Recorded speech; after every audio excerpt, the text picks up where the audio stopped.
Good morning, everybody. Welcome back. Welcome back to Karen Reed.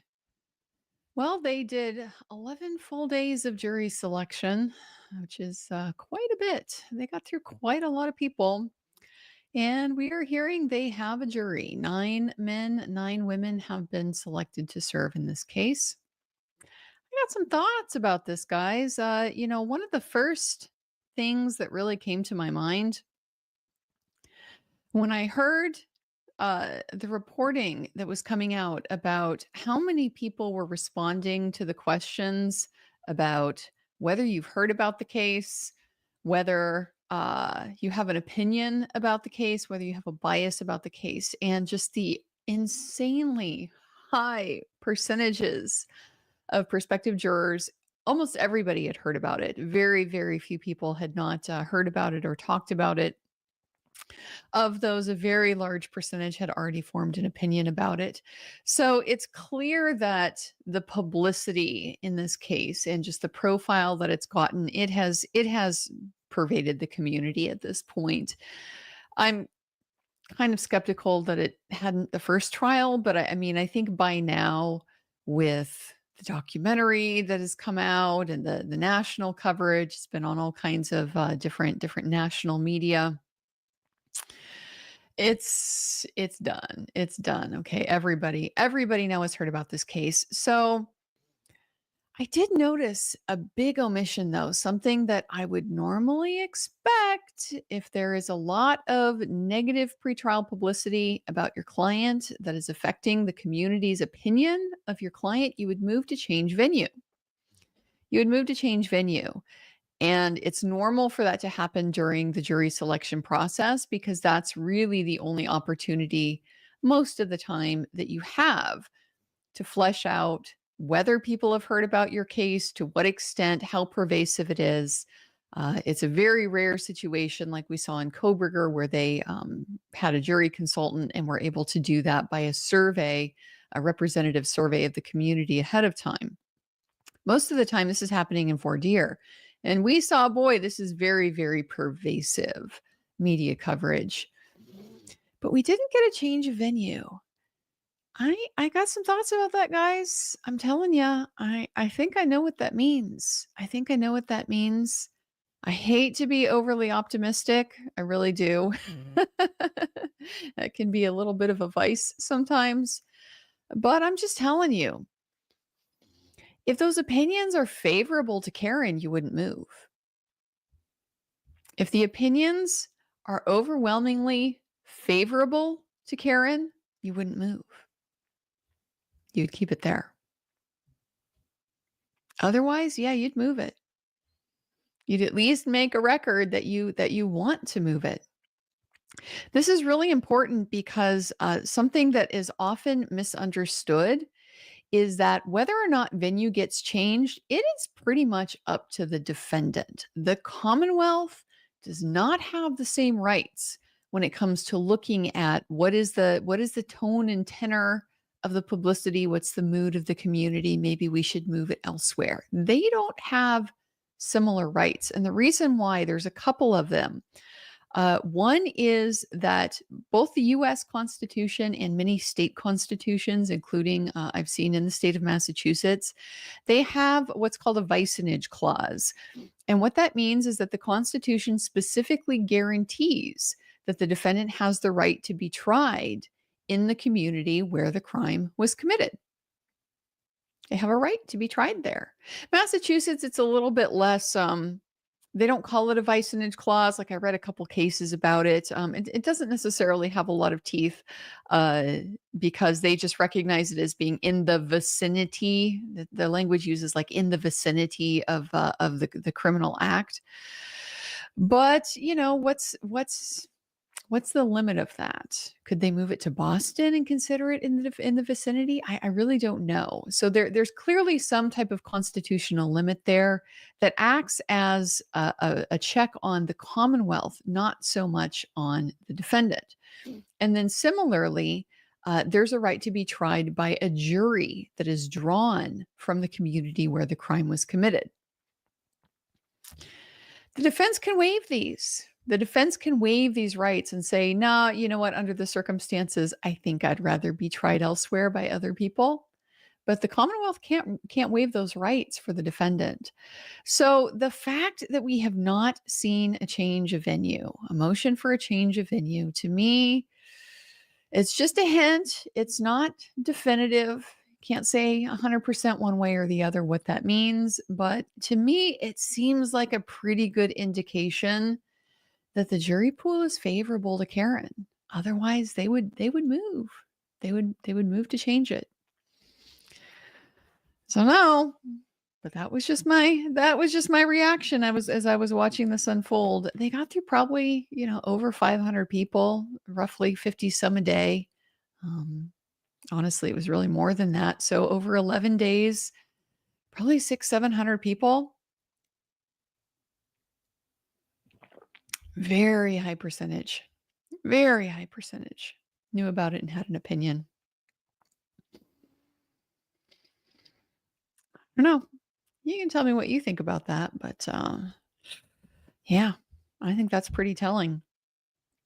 Well, so we're not going to get evidence still or openings. I'm hearing until next Tuesday. We are going to have a motions hearing today, and then there will be no court Thursday, no court Friday. Monday's a holiday. Pick back up on Tuesday, and we will be back for opening statements. Very excited about this. I'm interested to see how the strategies and the tenor of things kind of shifts the second time around. I am interested to see, how does Hank Brennan present this case, and how does that contrast with the way that Adam Lally presented the case? I have a hard time imagining it could be worse. So, this could be a more challenging trial for Karen. It could, just by virtue of some of those strategic decisions. But what do we actually have going on today? There is still this case. It's a bit chaotic, isn't it? It's a bit chaotic. We had those long hearings on motions in limine, and nearly everything was just kicked down the road. We got some rulings in the interim, a couple of things here and there, but by and large, there's still a lot of stuff outstanding. And then now there's been more stuff that has come in. So I tried to go through my notes to do my best to sort out what exactly is still on the table, because a lot of this stuff, they really kind of need to know this before we get to openings, because you need to know what you're going to be able to tell the jury what to expect.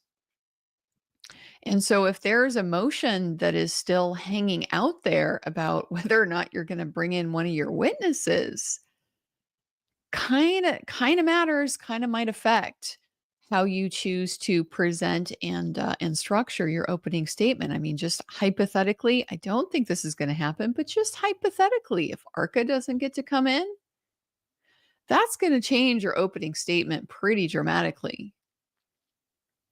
If you're not going to be able to follow up on the commitment you make to the jury in opening about what they're going to see over the course of this trial, and then it turns out you've made that commitment and the judge rules against you and you aren't going to be able to follow it up, you don't get to tell them why. You don't get to tell them, hey, I really thought we were going to be able to do this, but it turns out the judge said that was inadmissible, so I can't. They're not going to know. They're just going to know you said we were going to hear something, and then we didn't. So very important, I imagine, for the parties. They got a little less than a week left to get everything refined, all these final decisions made, what exactly their strategy is, what their key points are, what their critical facts and witnesses are expected to be, and then how you present that in an opening statement. Don't have a lot of time left. So here's what I show we are still waiting for. We are still waiting to find out about the use of chalks. The use of chalks. These are demonstrative exhibits. It's hard for me to even say that, honestly. It's like one of those words I know for most people, it's like the fingernails on the chalkboard. It makes the hair on the back of your neck stand up. That doesn't bother me too much, but the word chalk, I do. I just have this visceral reaction to it. I don't like it. I don't like the word. I don't know why. Sorry if that's weird. But we really never heard about, is there going to be a final ruling about using them during testimony? Not really. We just kind of heard it back and forth. Both of them want to use some, try to agree. I don't know if we're going to. I don't know if we're going to just put this off until we're in trial and we're at the point of offering. And if there's a dispute at that point in time, there will be an objection and we'll deal with it at sidebar. Maybe. It wouldn't be terribly unusual. But then we also have this new motion from both sides about wanting to use certain chalks in their opening statements. The reason why this can be a little bit of an issue is because nothing has been admitted into evidence at the point of the opening. And so you have to have an extremely good faith basis to believe that what you are showing the jury is actually going to end up being admitted into court, into evidence, if you're going to try to use that during your opening statement. It's very prejudicial otherwise to be showing them stuff that never ends up in evidence. So if there are things that are stipulated to, both parties are in agreement, yes, this is going to come in, or evidence for which you can anticipate there's really not a very good objection to it, then asking for pre-clearance is appropriate, and you're probably going to get it.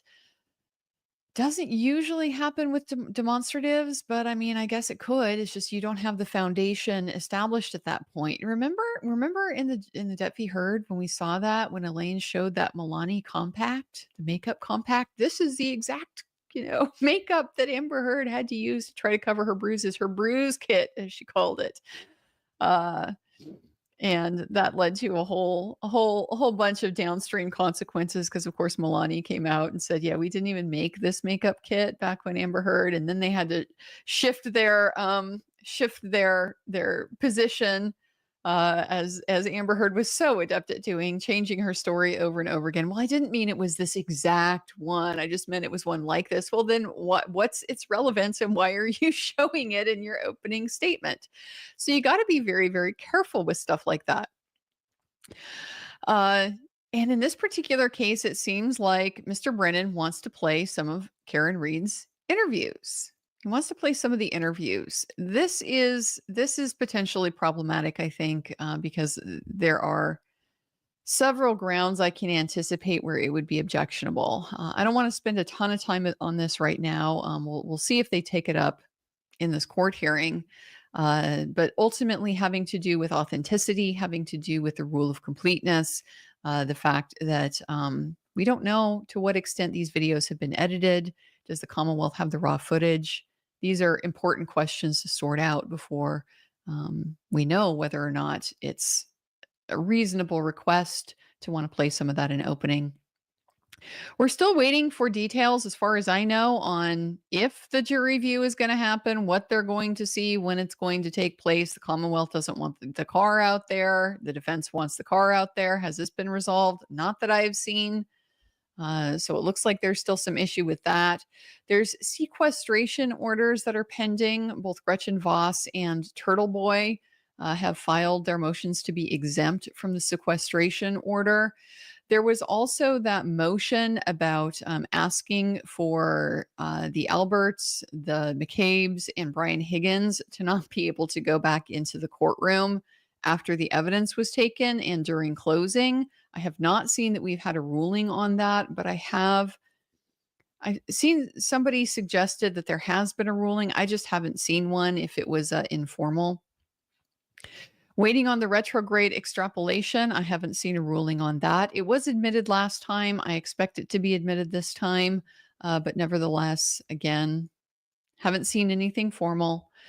Reconsideration of Crosby. This is an important one for opening. Both parties are going to want to know, is Mr. Crosby, the dog bite guy, the Commonwealth's dog bite guy, is he going to be able to testify? And what is he going to be able to testify about? Similarly, the defense motion to exclude Mr. Welcher, if not entirely, then at least some aspects of his testimony. He did these various tests that the defense is not real keen on. Some type of paint test where he put paint on his arm and held it out and, I don't know, touched the taillight. What I guarantee did not happen is that the car did not back up at 24 miles an hour and hit his arm. So we did not have a true to life uh, recreation of the events that the Commonwealth is alleging occurred. Uh, Various aspects with his PowerPoint. When we heard the motion in limine on this, one of the issues that Mr. Alessi had raised is they've got this 140 slide PowerPoint presentation. There's a ton of objectionable stuff in it. Mr. Brennan had agreed, oh yeah, a bunch of this is not admissible. We'll go ahead and go in and take it out. But then didn't. PowerPoint is still essentially in the same place as it was. So that remains outstanding. The voir dire of ARCA is still out there. That went back and forth. It was going to be originally last week. Then it's going to be before they testify. Then the Commonwealth saying we need for it to be before they testify.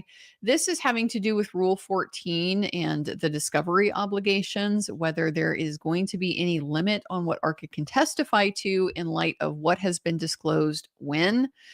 I will say this one, if there are limits, if there has been a withholding of something, of course, but if this is just, oh, well, it's developed late, yeah, I'm going to have an issue with that because what's the Commonwealth been doing? Oh, I see that just yesterday or the day before, they're still disclosing stuff from Ian Whiffen. Ian Whiffen's doing a PowerPoint, and the defense only just got that. So this is very much a situation where if it's good for the goose, it better be good for the gander. It looks like we are maybe getting close to coming into session here, but not quite. The Celebrate demo that they want to do, still don't know if that's going to be allowed or not.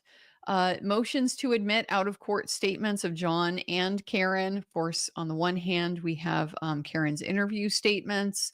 They're also raising, I don't know, the ones that she apparently made to the witnesses. I mean, they came in last time, they'll came in this time. The witnesses will testify to them. I'm really not entirely sure what the gist of that whole motion was about. But then also they want to bring in ones that John made to friends, I'm sure to his children. How they plan to bring this in, I don't know. With Karen and her interview statements, this one is a strange one to me because they want to just be able to play it. But you gotta have your foundation established. And the big one when it comes to things like televised interviews and stuff like that is that, again, these things are edited. They are edited by producers. And so that can be done in a misleading way. It can be done in a way that takes things out of context. There needs to be some sort of foundation established for how were those decisions made, what was done to ensure that the meaning was not altered in any small way by those editorial types of decisions. So we'll see how that gets resolved. Big one still out there. I haven't seen a ruling on the IA actions. Proctor getting fired, Tully getting rebuked. I think Kevin Albert. I don't think anything happened to Kevin Albert, did it? He got a paid vacation for a few months. We don't know. We don't have a ruling yet on whether any of that's going to be admissible. It should be, in my opinion, very much should be. It's an impeachment of this investigation. It goes directly to the Bowden defense. It goes directly to bias on the part of the investigators. But we don't have a ruling on it. That's something I would think the defense is going to want to mention in their opening. And then the last thing I saw that's still outstanding is the Commonwealth's motion to exclude Garrett Wing. Garrett Wing is the second dog bite guy that the defense has brought in. He is a little bit more equivalent to Dr. Crosby in the sense that he works with dogs, he works with dog behavior, he's a dog trainer. And so his expertise comes from that type of background. Now, he, to my knowledge, was disclosed as a rebuttal witness to Dr. Crosby. So, gotta wait and see if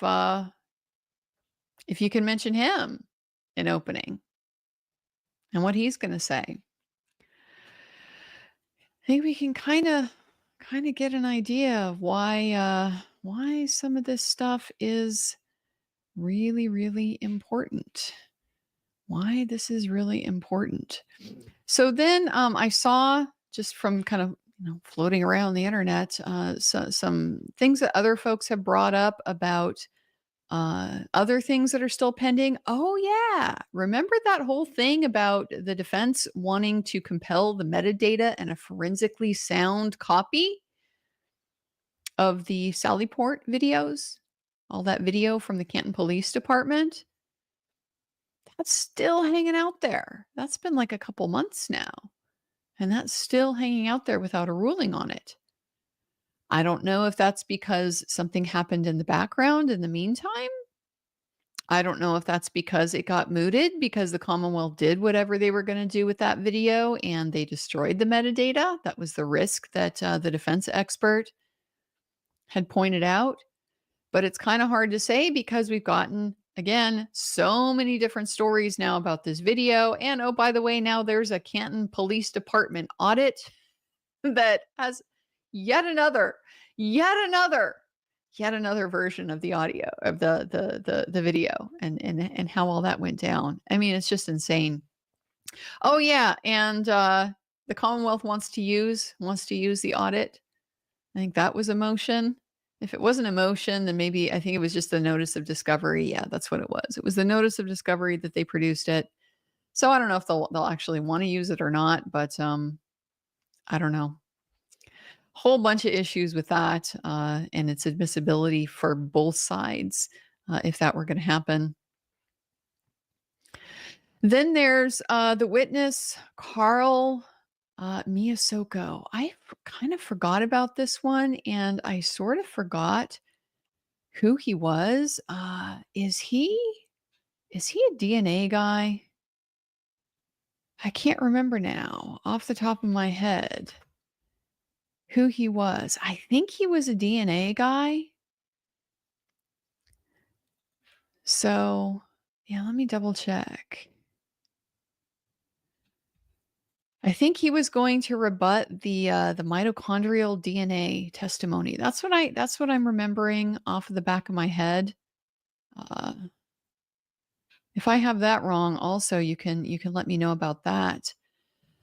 But just yet again, a piece of evidence pretty important to the case. The DNA is important stuff. It's really, the Commonwealth doesn't have a lot here. And so to the extent that they can try to piece together little bits of, well, there's some trace DNA on the bumper or on the taillight, and there's a hair, a hair on a car that sat in John's garage for years and that he rode in regularly, to me is not really that alarming. Even if it is John's hair, if you guys were here with us last time, we talked a little bit about the mitochondrial DNA and what that means. And the issue is that it is shared in everybody who follows the same maternal line. I can't say everybody, but it persists. Mitochondrial DNA does not mutate nearly as rapidly as the short tandem repeat, the STR portions of the DNA do.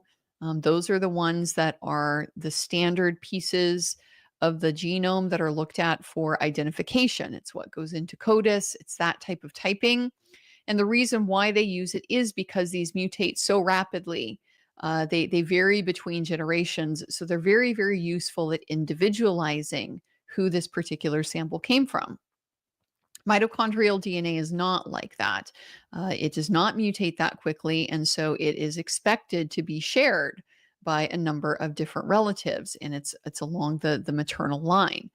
So that means that this particular hair, it would be shared not only by John, but whoever shares John's mother, whoever shares John's grandmother, whoever shares John's great grandmother. You get the idea. When we did the math on this one, it they presented the statistic for inclusion or exclusion of that particular piece of DNA, and it sounds really compelling, right? It was something like 99.87% of the relevant population would expect to be excluded. So it sounds like a lot, right? Nearly everybody. But we sat down and we actually broke out and did the math. And we came up with that means something like close to 150,000 people in the United States would be expected to share this mitochondrial DNA profile.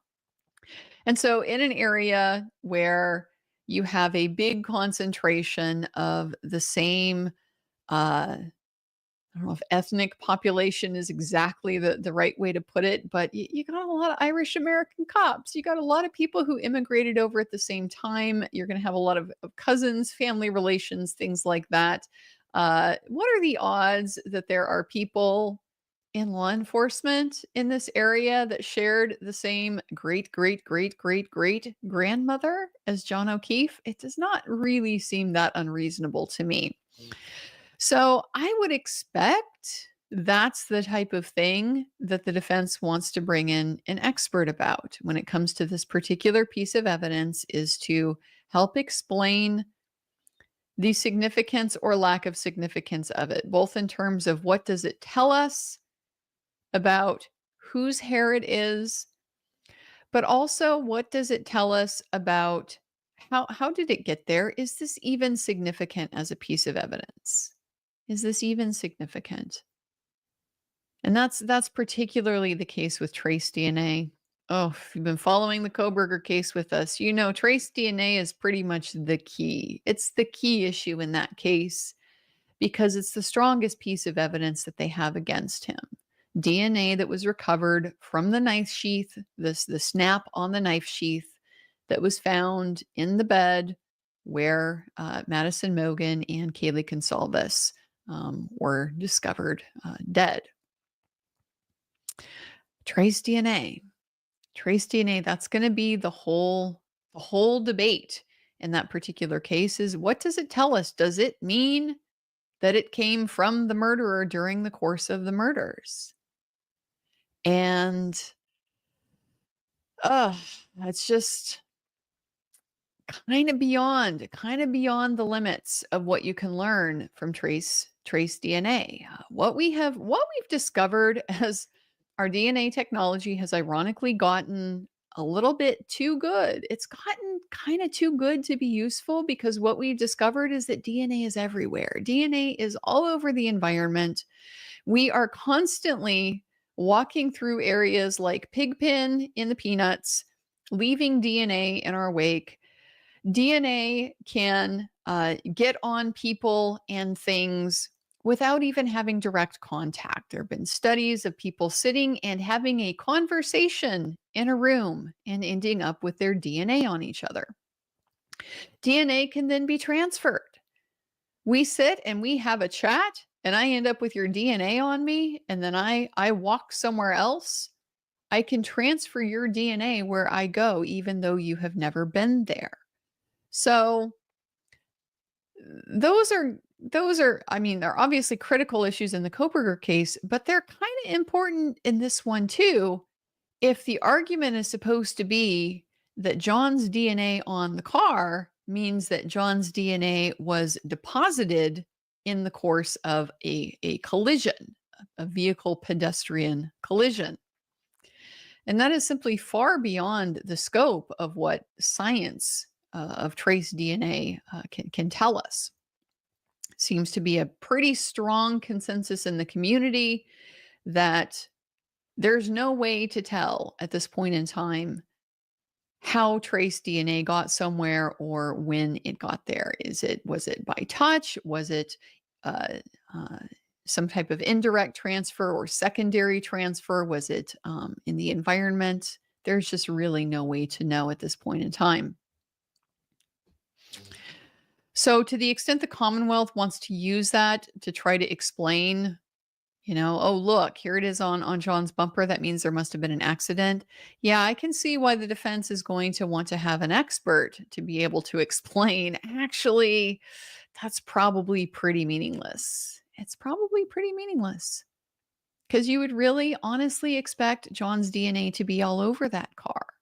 But what you don't have on the car that you would expect to have on the car if there was a transfer as a result of a pedestrian vehicle collision, you'd expect blood on that car, wouldn't you?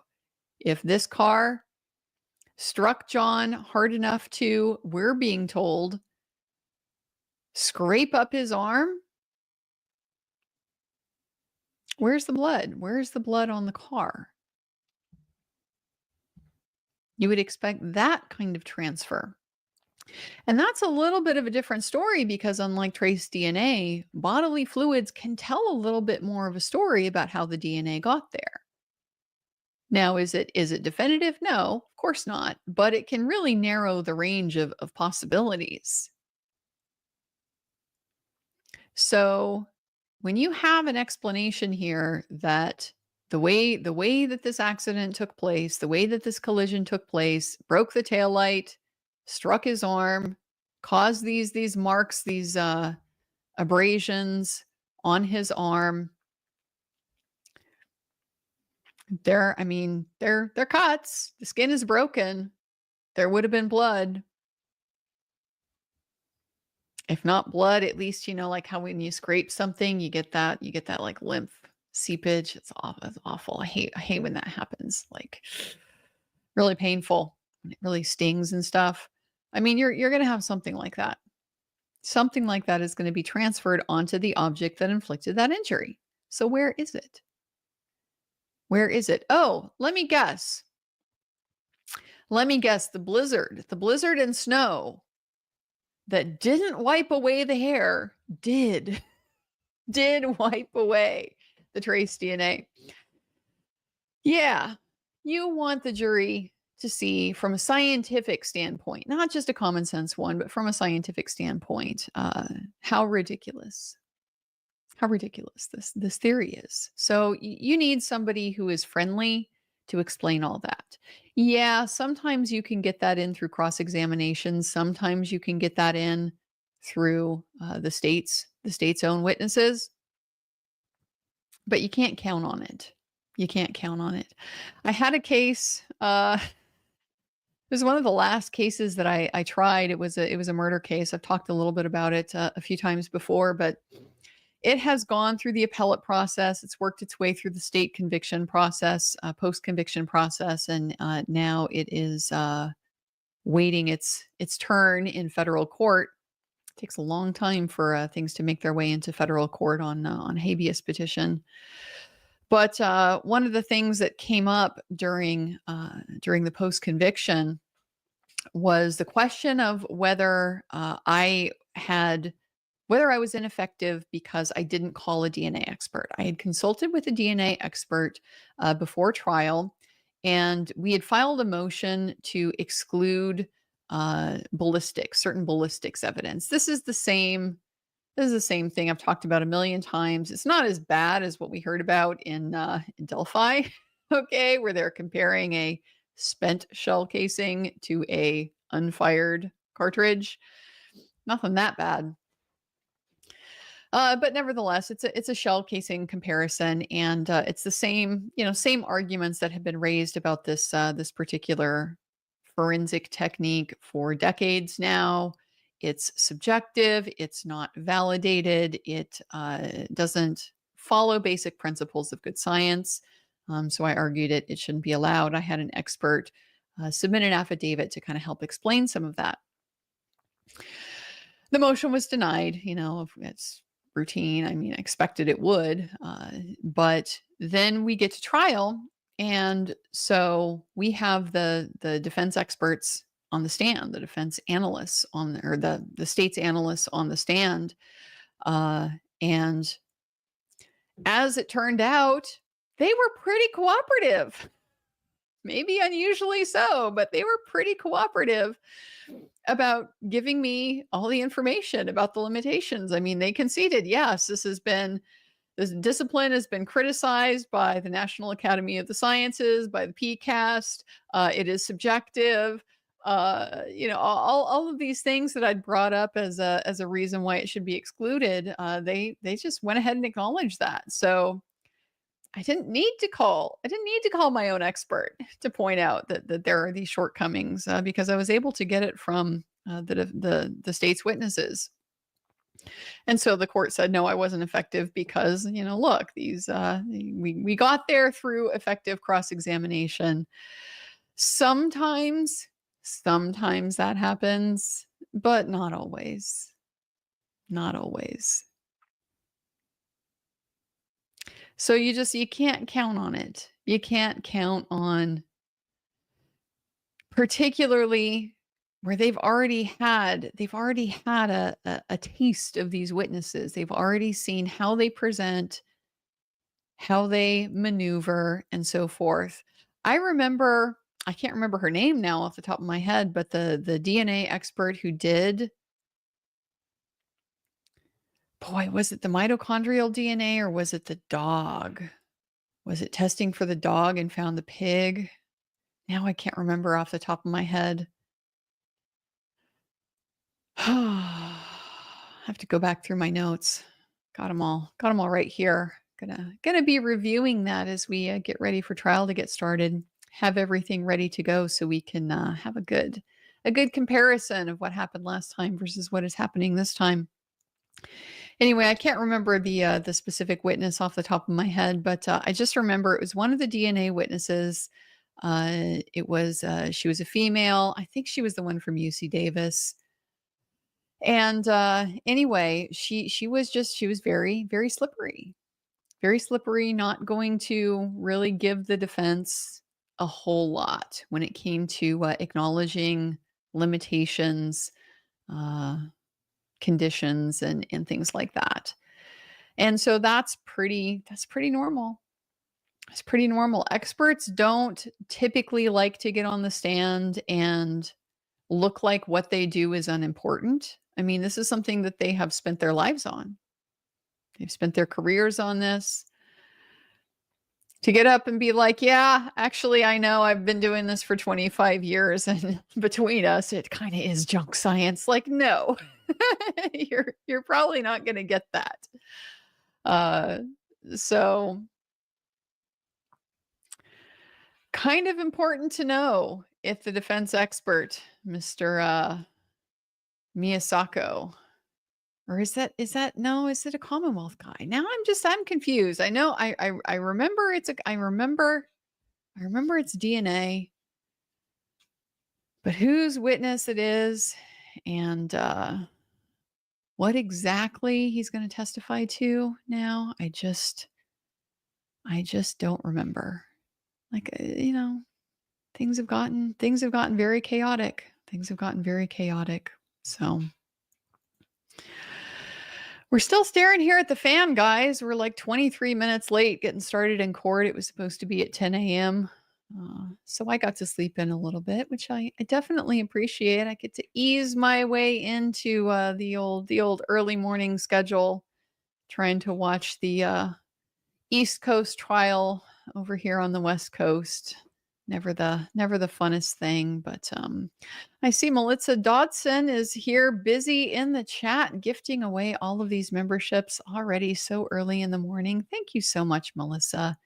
You are such a good supporter, and we really appreciate what you do and how you share that with the other folks who are here with us this morning. And we do got a pretty big crowd for still waiting on this fan. So maybe we'll get started pretty soon. Hard to say. Emmy G has given us a super sticker. Thank you so much for that, Emmy. And we have a first question in from Melissa. Melissa Dotson, since Brennan has announced that he intends on using Karen Read's public statements during trial, do you think this boxes Karen Read into taking the stand now? This is a great question.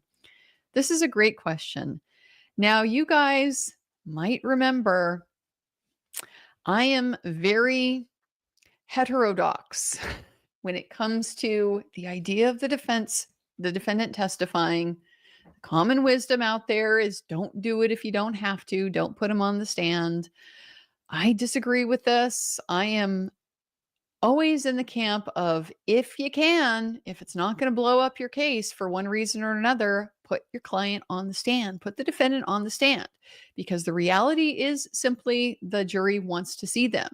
And even though the jury is instructed that they're not to hold it against them, they do. They do. It is just how they think. It is part of the biases that people have. People sit and think to themselves, if I didn't do it, I'd get up on the stand and tell you that. And of course, it's all hypothetical. They haven't been in that situation. They don't actually know what they would do. But it's just the way people try to put themselves in the shoes of other people. And just imagine, try to understand their motivations and thought processes and things like that. So not testifying, it works against defendants. It's not supposed to, but it just does. And so I'm in favor of Karen testifying regardless. Now, having said that, the fact that she didn't do it last time, it's kind of turning out to maybe be in her favor because she's still got that card that she can play in this trial. But these interviews do change. They do change the situation a little bit. And so I think the answer to this question is really going to be it depends. It depends. The reason why is because you have with out of court statements this doctrine that's called the rule of completeness. And so the idea is if one party wants to bring in a part, just one part of a much larger statement, then the other party gets to require that you need to also put in the bits that are necessary to fairly understand what was being said here, the context that's critical. How much of that is going to apply to these interviews? It's kind of hard to say. Does it mean they're going to be able to defense is going to be able to put in the entire interview if the Commonwealth, uses like one sentence that she said? Probably not. But it just really depends, doesn't it? If the Commonwealth wants to put in something where Karen is talking about her thought process in the days immediately following it. I'd had something to drink. I wasn't sure. I thought maybe I could have hit him. Maybe I backed into him, nudged him or something. Remember she made those comments in the ID, the one that was just the body in the snow that was just out there. Commonwealth just wants to put that in. Well, does that mean the defense should be able to put in all the stuff where she says repeatedly, I didn't do it. I know I didn't do it. It didn't happen. I didn't hit John with my car. Yeah, I kind of think they should. Because it would be misleading to present this one piece, this one little chunk of something that she said, devoid of all of that context where she says, now, I know and I'm not confused. And I've had all this time to think about it and remember it and look at the evidence and so forth. And I know I didn't hit him with the car. Yeah, it would be misleading because it sounds a lot more potentially self-incriminating than the context as a whole. So that's a big it depends here. How much of Karen's own story can the defense get in just through the rule of completeness? If they can get in the bulk of what they want the jury to hear from her by using her out of court statements, then they don't need to put her on the stand. They don't need to. They can just rely on the same interviews that the Commonwealth is relying on. Now, having said that, how expansively do we think Judge Canoni is going to interpret the rule of completeness in this context? Do we think she's going to be generous to the defense on this? Yeah. Yeah, I'm skeptical. I'm quite skeptical of that. So I think, yeah, there is the potential that it puts her in the position of needing to potentially get on the stand to explain. If the Commonwealth goes through and cherry picks things, and the defense is not allowed to use the context from those same interviews to be able to explain it, then yeah, it's the pressure's on. The pressure's on because there's a risk. There's just a risk that the misleading works, that the taking it out of context, presenting it, as something more compelling than it is, that would work. Where do we see that? Oh, I am so glad. I am so glad the world is finally getting to see the evidence from Delphi. hmm The confessions, the confessions. Boy, am I glad. As heart-wrenching and awful as it is to listen to, I'm really glad the world is finally getting to hear the phone calls, the confessions. Maybe I did it. Oh, yeah, real incriminating stuff there. Maybe I did do it. But when you take it out of context and you distort it and you present it as he confessed 60 sometimes, makes it sound a lot more compelling than it is. So that's the risk. That's the risk to Karen. So I see here somebody tagged me in a post from Dr. Turtleboy. After 2 weeks of bugging and asking him, Clerk Jim McDermott alerted my attorney via email at 9:45 that he needs me there by 11 to hear our motion to exempt me from the sequestration order. I live an hour away, so I had to get ready and just left. I should be there by 11:15. Interesting. So last minute, not very organized, not very coordinated. Is that on purpose? Who knows? Do want to give people the benefit of the doubt, but yeah, you need to be here. You need to be here in an hour. Not really the best logistics on the part of the court. So does that mean we're waiting till 11? Is there nothing else that we're taking up? I don't know. Yeah, that was from Keely H. I tagged you in Turtle Boy's tweet. Interesting. That is definitely interesting. So we know that's on the docket. We know they'll be addressing that, but what, if anything else? Who knows? Who knows? Melissa Dotson gifted 10 more Andrea Burkhart memberships. Melissa, you are just the best. Thank you so much. You are so generous in your support. The rural juror, the Commonwealth wants to sub him for the OG DNA expert. Yes. Oh my gosh. Thank you for the reminder. I can't believe I forgot this. This is Carl Miyazaki. This is who he is. Oh, thank you for the reminder. This is the one that has the confrontation clause issue. The original DNA analyst who did the testing, did the swabbing and got the results and all that stuff. That DNA analyst, they say, has some kind of conflict. I don't remember if it's medical, but isn't going to be able to appear in this trial. So they want to bring in her supervisor. And so the supervisor then is going to testify about his own independent opinions based on his review of her work.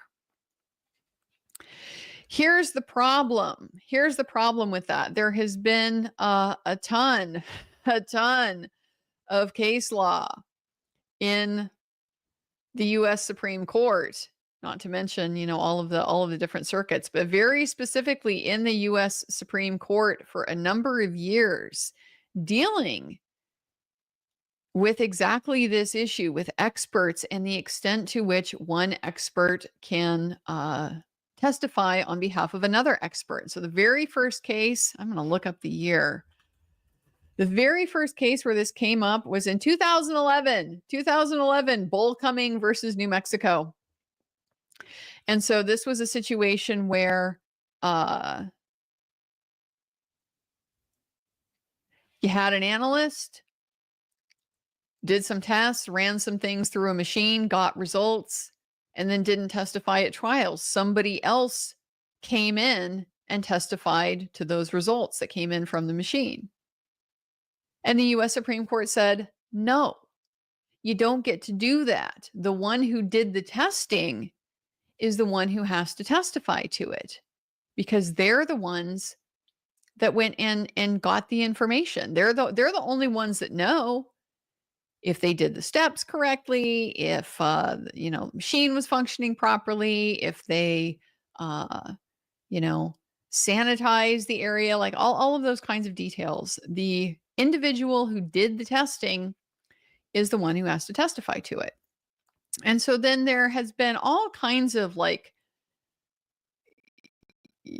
wiggling and trying to work around that requirement that's happened in the 14 years since then.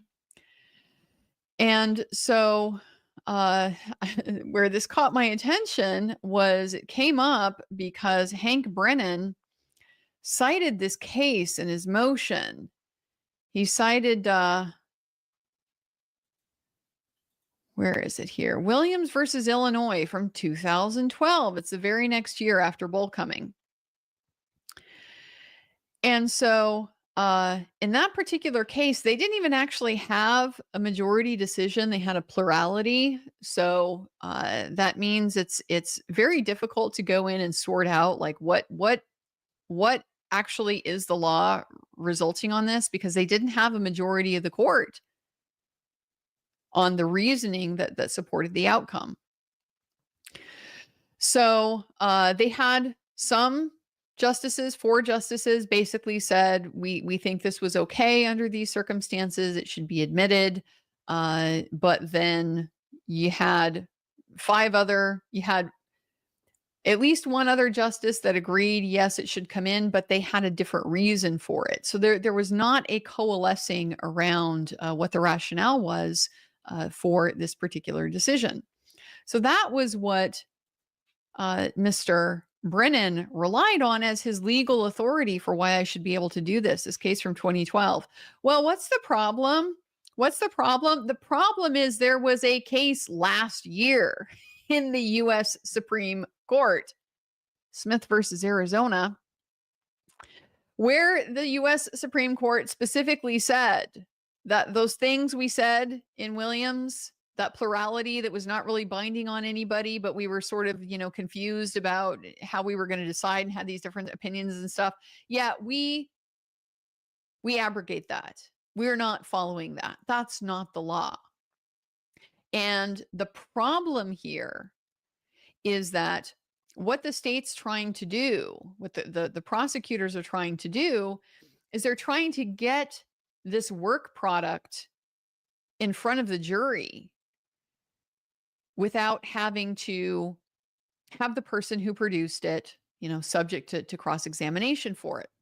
And they're trying to do that through all of these different mechanisms. And with the supervisor review, this technique that Mr. Brennan is trying, what they do is they try to squeeze it in through the expert witness rules, where experts, they can often testify to the basis of their opinion, even if it's not otherwise admissible in evidence. So there's different state rules about whether you can or can't do that. Massachusetts, for what it's worth, has a little bit more of a limited version of that, which has an effect on the Canton police audit, which maybe we'll get to next if we are still going to keep waiting for the court staring at this fan. But so that's how they try to get it in. They say, well, this was the basis of his opinion, so he's allowed to testify to that. Doesn't mean that we're accepting it for its truth. We're just saying that that's what he relied on, and this is what experts ordinarily rely on, and so therefore, he can disclose that as part of the basis of his opinion. And the U.S. Supreme Court said that's a bunch of shit because you have to assume that it's valid. You have to assume that it's true and it's correct and it's legitimate if he's gonna be relying on it. You don't get to pretend like you're qualifying it in this way when you are not, in fact, qualifying it in that way. You're just using somebody else as a mouthpiece to get in work that they didn't do and to present it as valid when it hasn't been tested through the trial process. So Smith v. Arizona, they very specifically said, no, it's a confrontation clause problem. If you go in and you get in another analyst's results through a non-testing supervisor or other type of witness. Are they going to try to wiggle around that? Oh, of course they are. Of course they are. Of course they are. They're going to continue to try to wiggle around that. Well, but we're not going to bring in her actual report or her actual results. It doesn't matter. He's going to have to testify to them and that he relied on them. Why? Because he didn't do any testing himself. That's why. So it's not a meaningful distinction. But they'll still try. They'll still try. Now, one of the issues with the confrontation clause is that what it means is that you can't bring in testimony, out of court, hearsay testimony, somebody else's report, somebody else's opinions, etc. You can't bring in their out of court testimony unless there has been a prior opportunity for cross-examination. So here's where the Commonwealth does actually have an argument. They do actually have an argument. She testified in the first trial. They had their opportunity to cross-examine. So why they haven't just presented the actual law, like the law that is current, the law that has not been abrogated, and acknowledge, yeah, it presents some confrontation problems, but we can overcome those because they had the prior opportunity to cross-examine her at the first trial. That's the argument. That is the legally sound and ethical argument to make in this position. So why are they not making that? I don't know. I'm not a prosecutor. I have a very hard time. A lot of times getting into the mind of a prosecutor and why you got to try to distort and mislead and act like the law is something that it isn't. Now, here's what I could anticipate. Maybe, here's a maybe why they don't want to go down that road. Because remember, a lot of this evidence and testimony, this was disclosed late. It was disclosed late by the Commonwealth. And so is there an argument maybe on the part of the defense that, we didn't actually have a full and fair opportunity to cross-examine her because we didn't even have the basis for her opinions on any of this until trial was already underway a week before, something like that. We didn't have time to get it to our expert for them to be able to review it. We didn't have the ability to do our own independent testing to try to verify because you were late. And so that's why we didn't have a full and fair opportunity to cross-examine her because we were sandbagged. Now that we've had this evidence for, a year plus, now we've had the opportunity to do that. And now we have some questions that we want to ask this analyst. Maybe that's why, because you're trying to sort of preemptively foreclose an argument like that. You know you messed up, so you just try to pretend the law is something that it isn't. I'll tell you, for a judge that's gravely alarmed about candor to the tribunal, the representations the attorneys make, the need to be able to rely on them and what they say. If I'm a judge, I'm a fair judge and I'm an even-handed judge, I'm going to be pissed. I am going to be pissed about this motion that the Commonwealth has given me.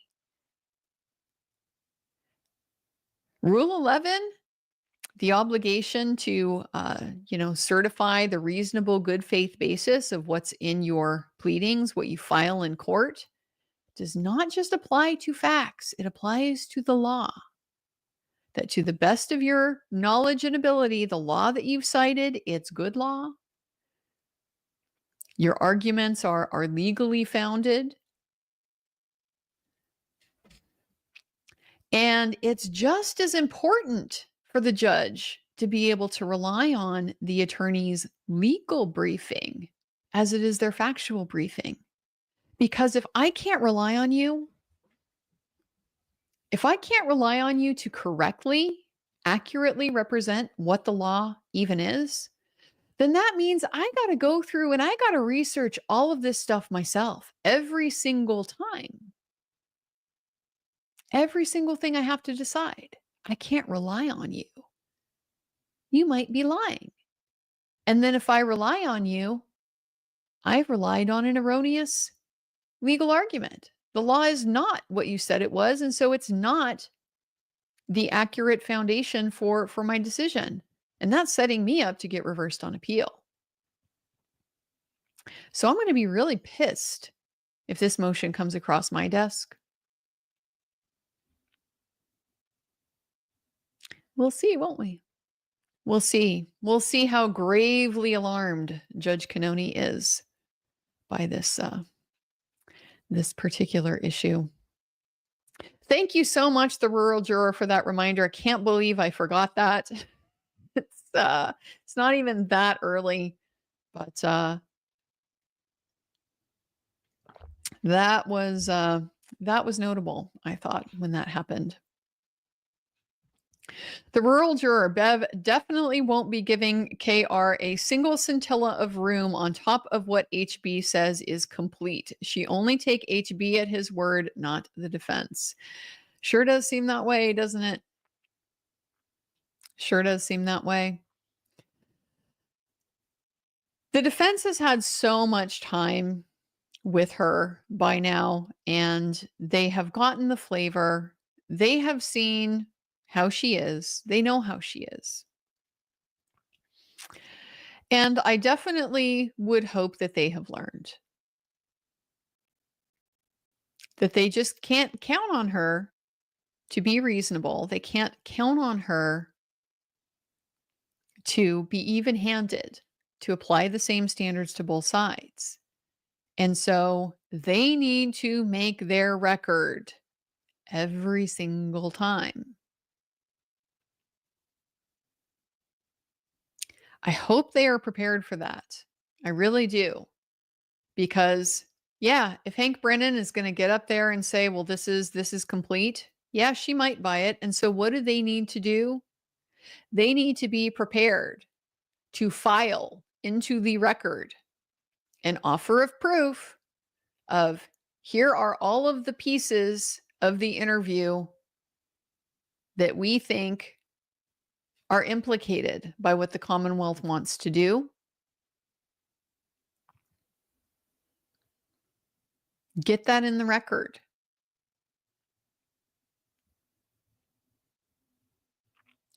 No, it's not going to help Karen at trial. And I know that's something that is very frustrating to a lot of people. I understand. I do. Process is the punishment in so many ways. It's a way to get the pound of flesh. Get the pound of flesh and let the Court of Appeals sort it out. It seems like a very inadequate and unfair remedy to a lot of people. And I can appreciate that perspective. I definitely can. Nevertheless, it is what it is. It's what we've got. It's what we're going to be dealing with. Oh, here she comes. Finally. No sound yet.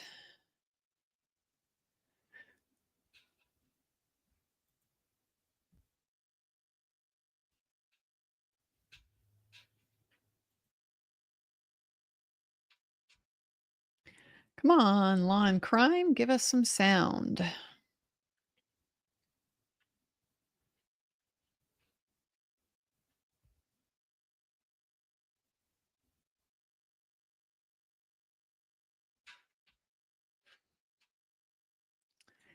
I'm going to check and see if maybe one of the other channels has got sound yet.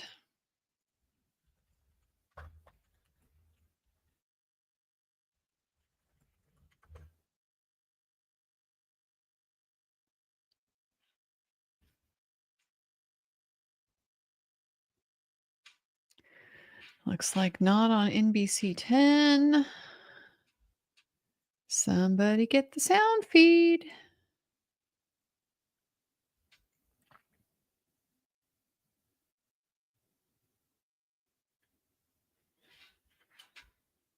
Who's got the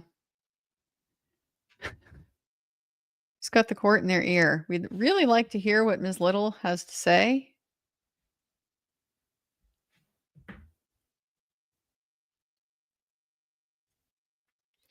Somebody says recovery addict has sound. Let's see where recovery addict is getting it from.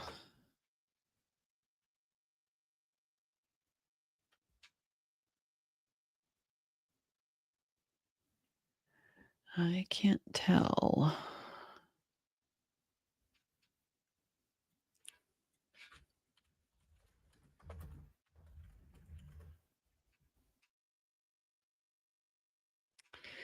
No sound on Boston 25. What about Court TV? Does Court TV have sound?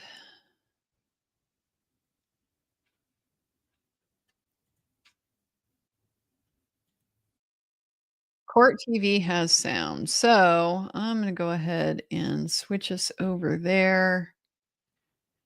Get us backed up. Okay. Let's go ahead and switch us over here.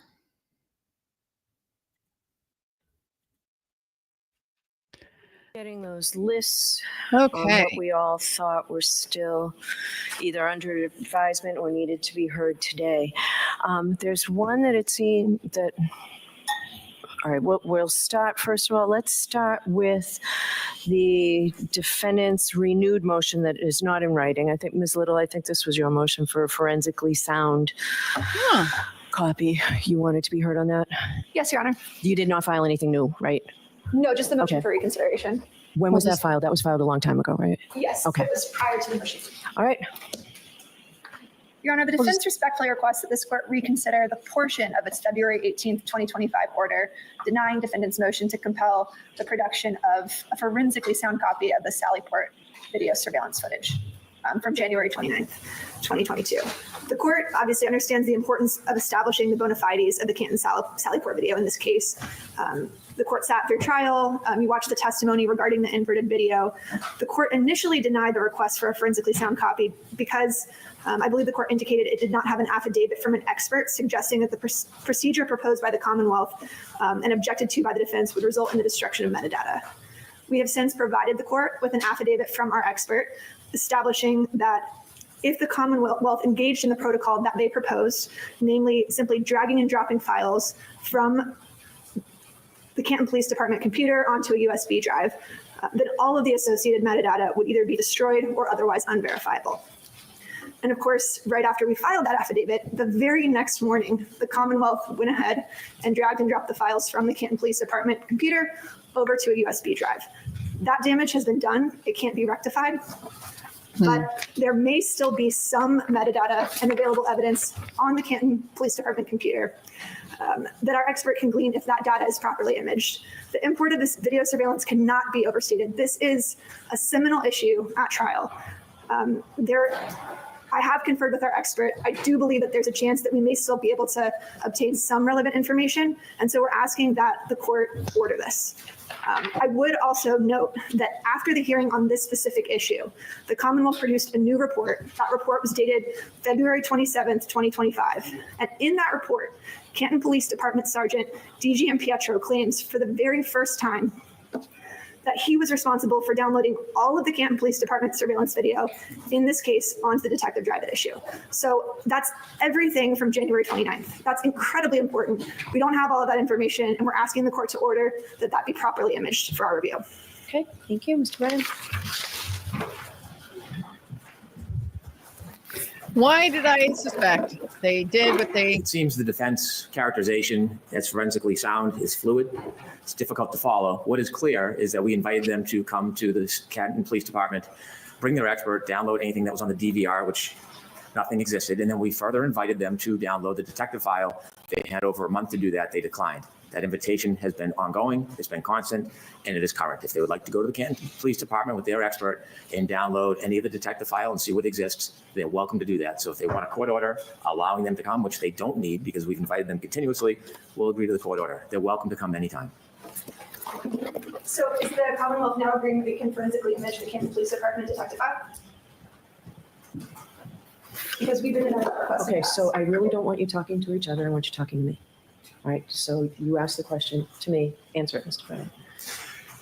The defense cannot download the entire detective file because it contains files wholly unrelated to this case, and it would then intrude upon private information and other investigations. They can go to the detective file and they can download everything to do with this case, but they cannot have a photo image of the entire detective file of the Canton Police Department.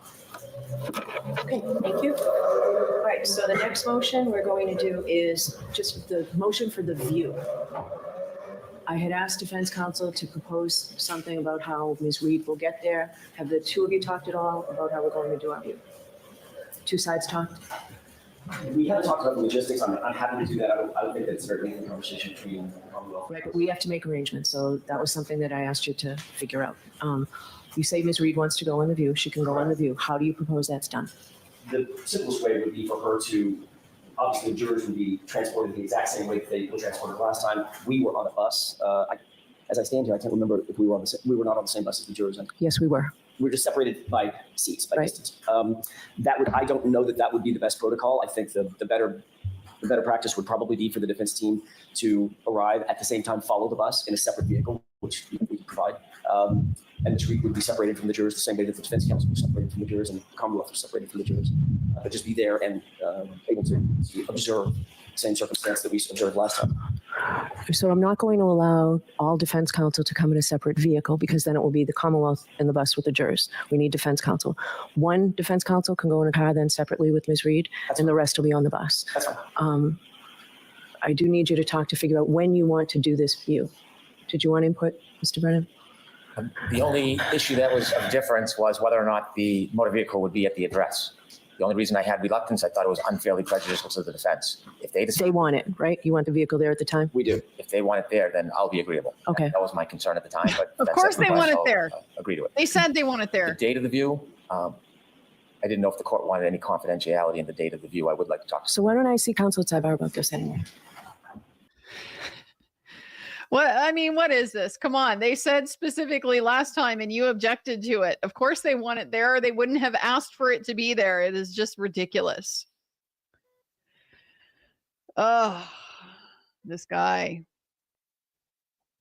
Oh yeah, and you can come mirror image the detective file anytime. Oh, except that you can't because there's stuff on there that doesn't have to do with your case. Well, what if they do it anyway, and then we go ahead and have a taint team? Why don't we just have a taint team?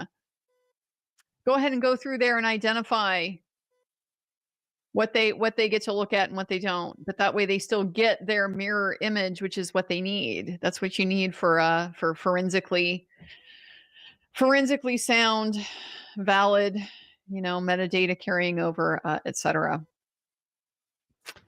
Why am I not surprised that the day after Judge Cannoni said denied, they went ahead and did what they were going to do to destroy the metadata?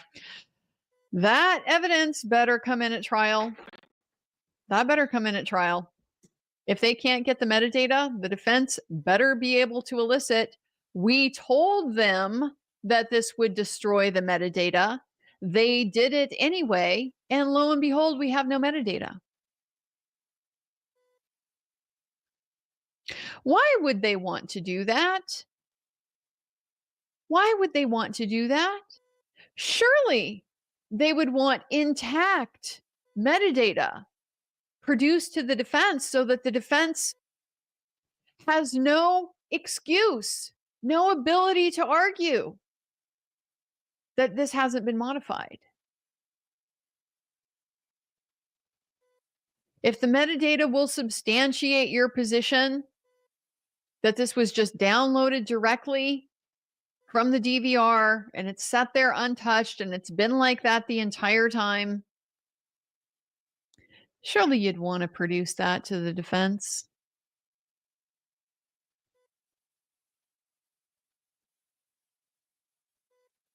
Boy, it just continues to be the cover-up in this case, doesn't it?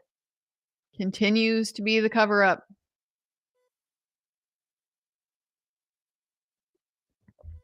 And we knew that was going to happen, right? Because this was the thread to pull on. That Sallyport video. As soon as they presented that inverted video, as soon as they presented it, that was going to be the thread to pull on. That video that's missing the 43 minutes, as soon as they got that, yeah, that was going to be the thread to pull on. Why? Why is it missing this time? How did that come to be? And those are technical questions. They need this metadata, the source information, to be able to evaluate that.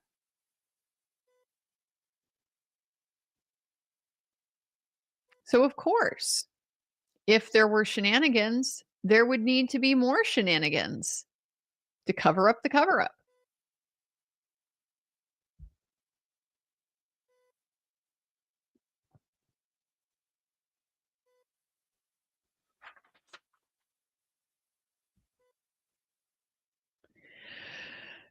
So then the new report as of February 27th, where Sergeant Djem Petro downloaded all the Sallyport video.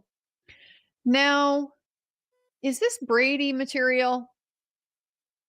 Because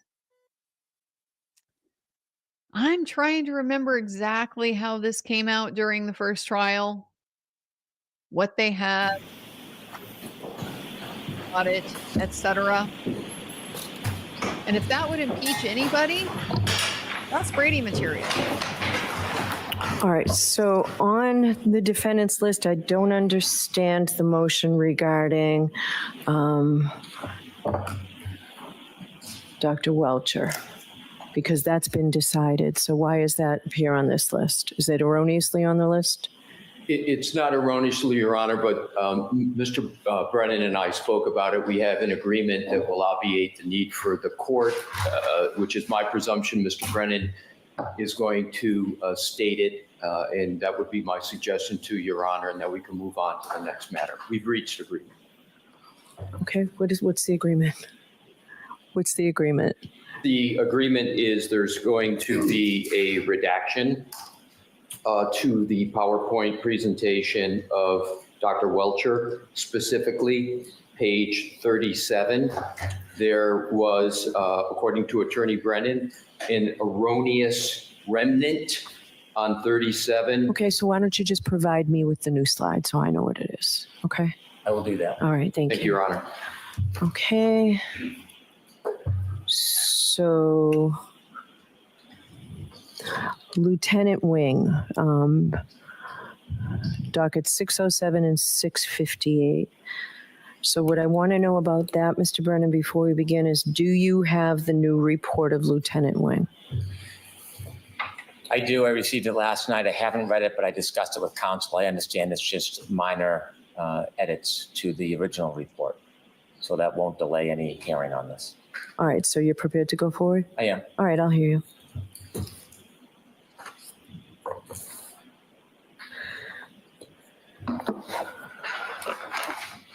Your Honor, the defense proposes Mr. Wing as a dog bite expert. I think it is too late to ask for a Lanigan hearing.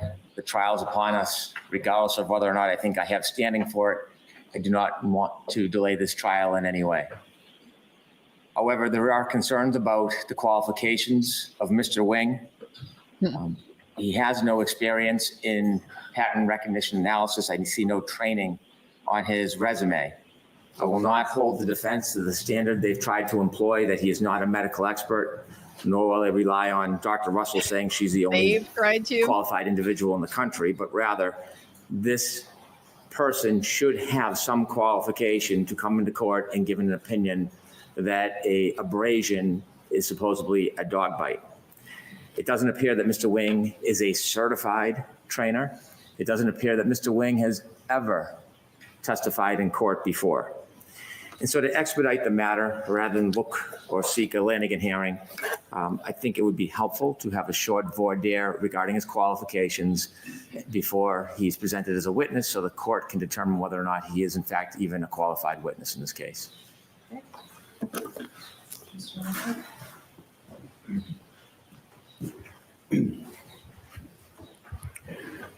Thank you, Your Honor.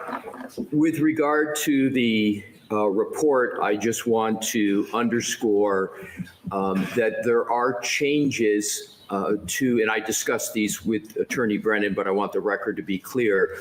There was an objection to the original report of references to Dr. Crosby.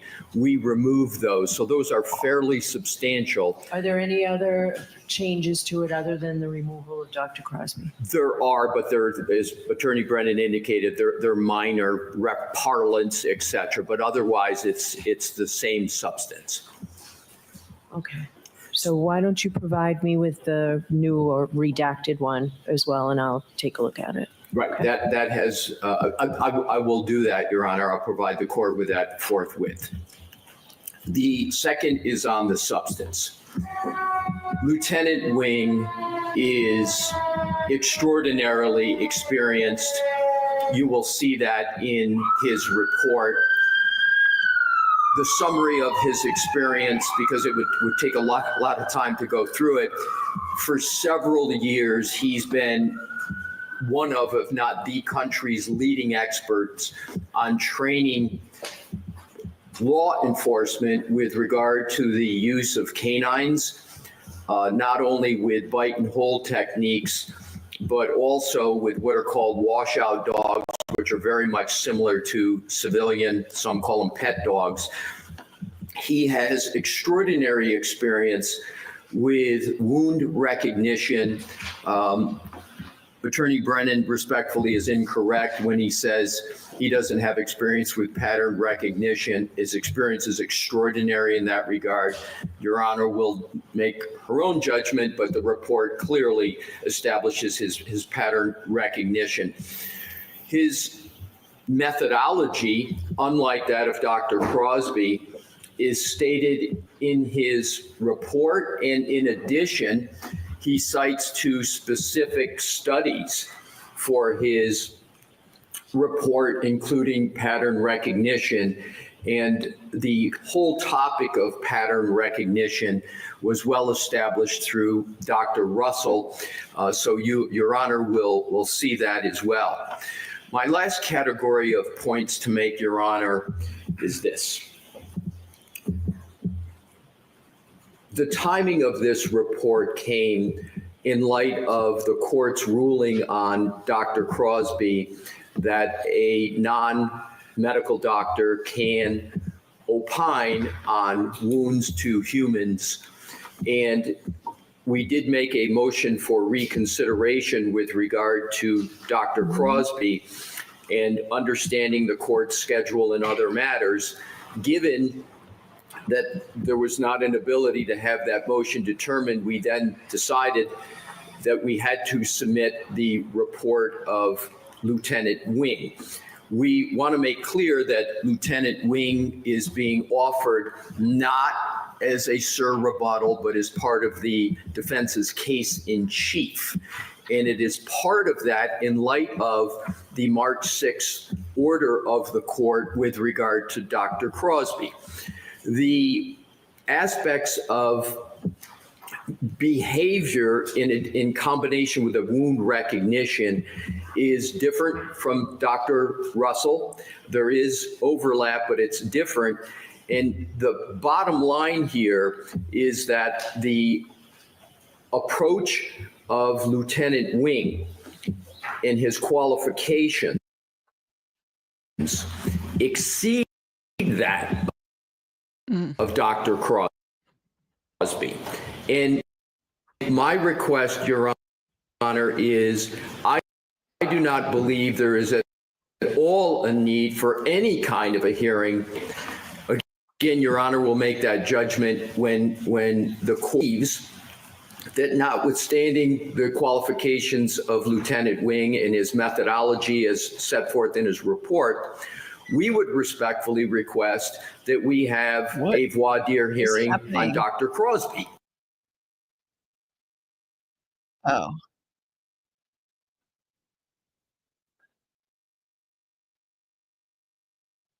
What is happening? Hang on here, guys. Did We have made that suddenly request. Yes, we did. Oh, oop. My bad. Oh, give me a second here. Looks like Law and Crime finally got sound. Okay. Let me just get back to where we were. And I will get that up. Okay. Exceed that of Dr. Crosby. And my request, Your Honor, is I do not believe there is at all a need for any kind of a hearing. Again, Your Honor will make that judgment when the court believes that, notwithstanding the qualifications of Lieutenant Wing and his methodology as set forth in his report, we would respectfully request that we have a voir dire hearing on Dr. Crosby. We have made that request of Dr. Crosby. That's another motion. That's what we're going to hear next. Understood. And I was just going to say, I am not going to get into the basis for that. I just wanted to, because. Just go ahead. Just move on. Yeah. So my request would be that a determination on whether or not there's a voir dire of Lieutenant Wing abide the motion in the discussion. So in conclusion, Your Honor, we respectfully request that have a voir dire hearing on, at a minimum, wait for that determination until the court reads the report of Lieutenant Wing. Thank you, Your Honor. Okay. All right, so there's also a motion for reconsideration regarding Dr. Crosby. I can tell you regarding reconsideration, I've found that he is an expert. I am not going to reconsider whether or not Dr. Crosby is an expert. I'm not going to reconsider whether he can testify as something is consistent or inconsistent with dog bites. But Mr. Brennan, I don't see how you're going to have him testify as to whether these marks could have come from Chloe, the specific dog. That's good. I think that you can certainly talk about measurements that may have been made, but I don't see how he can testify that this either was or was not this particular dog, particularly in light of the most recent National Academy of Science report that found that no evidence of an existing scientific basis for identifying an individual to the exclusion of all others via bite mark evidence. So what do you want to say about that? Your Honor, there's a distinct difference between inclusion and exclusion. The National Academy of Forensic Science was an extraordinary study, well respected. I've read it many times, and that is a consensus among experts that teeth structure can in many ways be similar. So it is unfair to conclude that a particular person or a particular dog should be included or identified as the person who left that particular pattern. I agree with that wholeheartedly. It is different in kind and not within the realm of that study or any other studies that I've seen to exclude a person or a dog as the contributor of that bite. Oh, really? And Did they study here, dogs? There is definitive evidence to clearly show and base an opinion that the dog named Chloe was not the cause of those wounds. That is the whole purpose of having the mold of Chloe, which is done with humans routinely, often, orthodontists, dentists, restructuring. The spacing itself is so distinguishable between the molds and the spacing on Mr. O'Keefe's arm. It is an objective, a specific, and a substantive basis to draw a conclusion that there is no way to a degree of certainty that these wounds were caused by Chloe's mouth. In particular, Dr. Russell had opined not only that the bites were consistent with a dog wound, but she also opined about molars in different parts of the mouth. And since the defense has decided to likely identify particular teeth and structures as the basis to say it's comparable, consistent with a dog, we should be able to counter that in rebuttal, not in our case in chief, in rebuttal, that these molds show to a reasonable degree of certainty that these wounds could not have been caused by Chloe. So it's exclusion, not inclusion. It's an uphill battle for you, I'll tell you that. I'll hear from Mr. Ross. That's good. Thank you, Your Honor. I can go through this quickly. The National Academy of Science, the 2009 report Your Honor is referring to, there is no finding in that exclusion's okay, but inclusion is not. There's nothing in there to support that proposition. That's number one. Number two, with regard to the opinion of Dr. Crosby, he did use a mold, but he didn't use the overlay. In the NAS, I'll shortcut it, 2009, the only way you even get to discuss it is you have to have the mold and the overlay. Dr. Crosby doesn't have the overlay. So even not considering the first point I made, where that's allowed for humans, you need a mold and an overlay. So there is no basis in science for the proposition that with certainty this could not be Chloe. So in sum, the inclusion-exclusion distinction that Mr. Brennan tries to make is nowhere rooted in the NAS study. And the point that Your Honor made and that we have made consistently is that there's little difference between inclusion and exclusion when you get to the methodology that's employed. So we, Your Honor, would support what Your Honor's question, comment was in the beginning, and that is there should be no discussion with regard to Chloe on inclusion or exclusion basis. Thank you, Your Honor. Did you want to reply?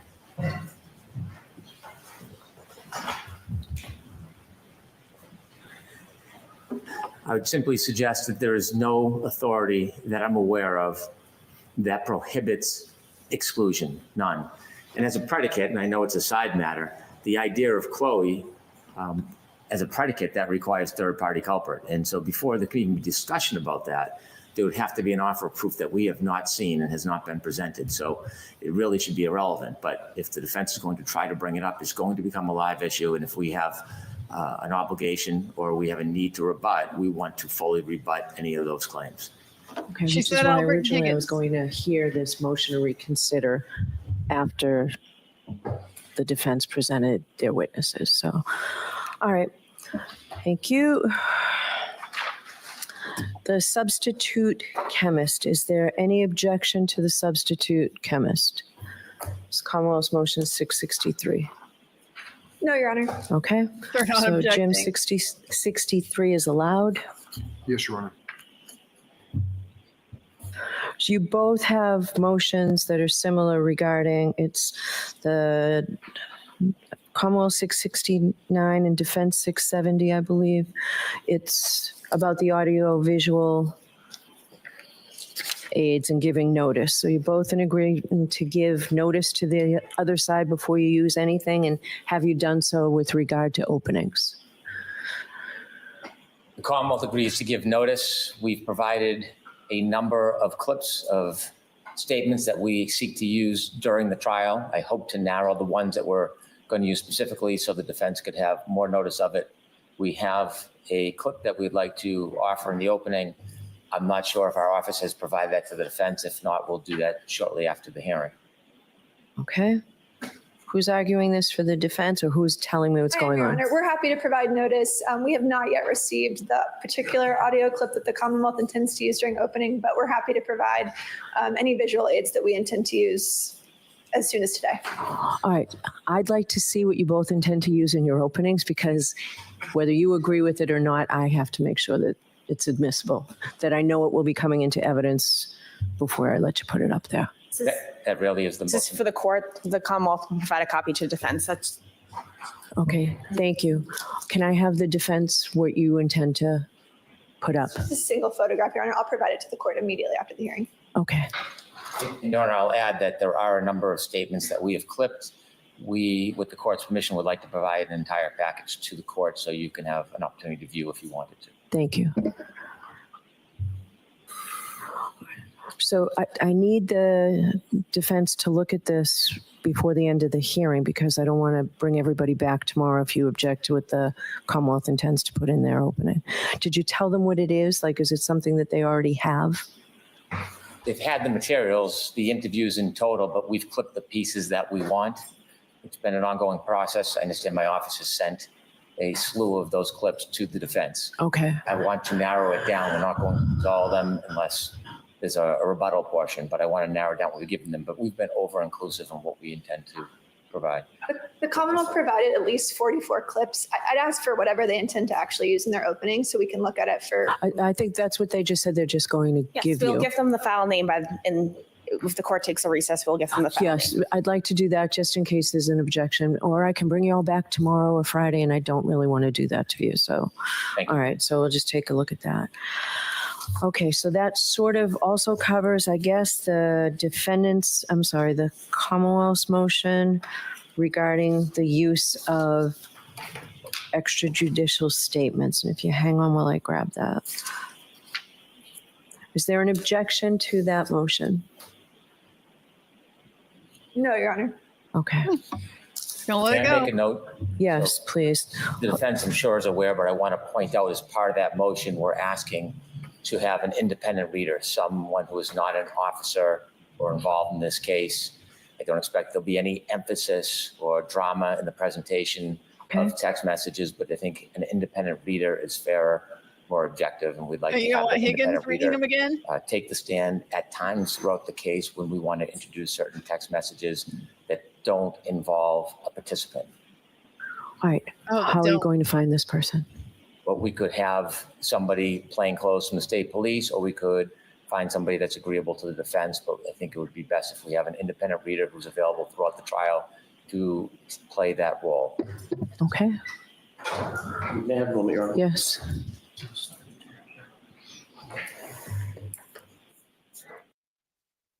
Now, I guess if Higgins was involved in the text, he gets to read them all over again.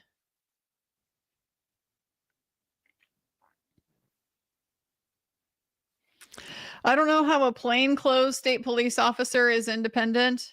Isn't the point he was just making that, oh, they won't give undue influence to certain parts of it or read it in a dramatic manner or something like that if they're independent. Well, a police officer is not independent, so we don't know that they wouldn't try to dramatize Your Honor, thank it. you for the time to consult with my colleagues.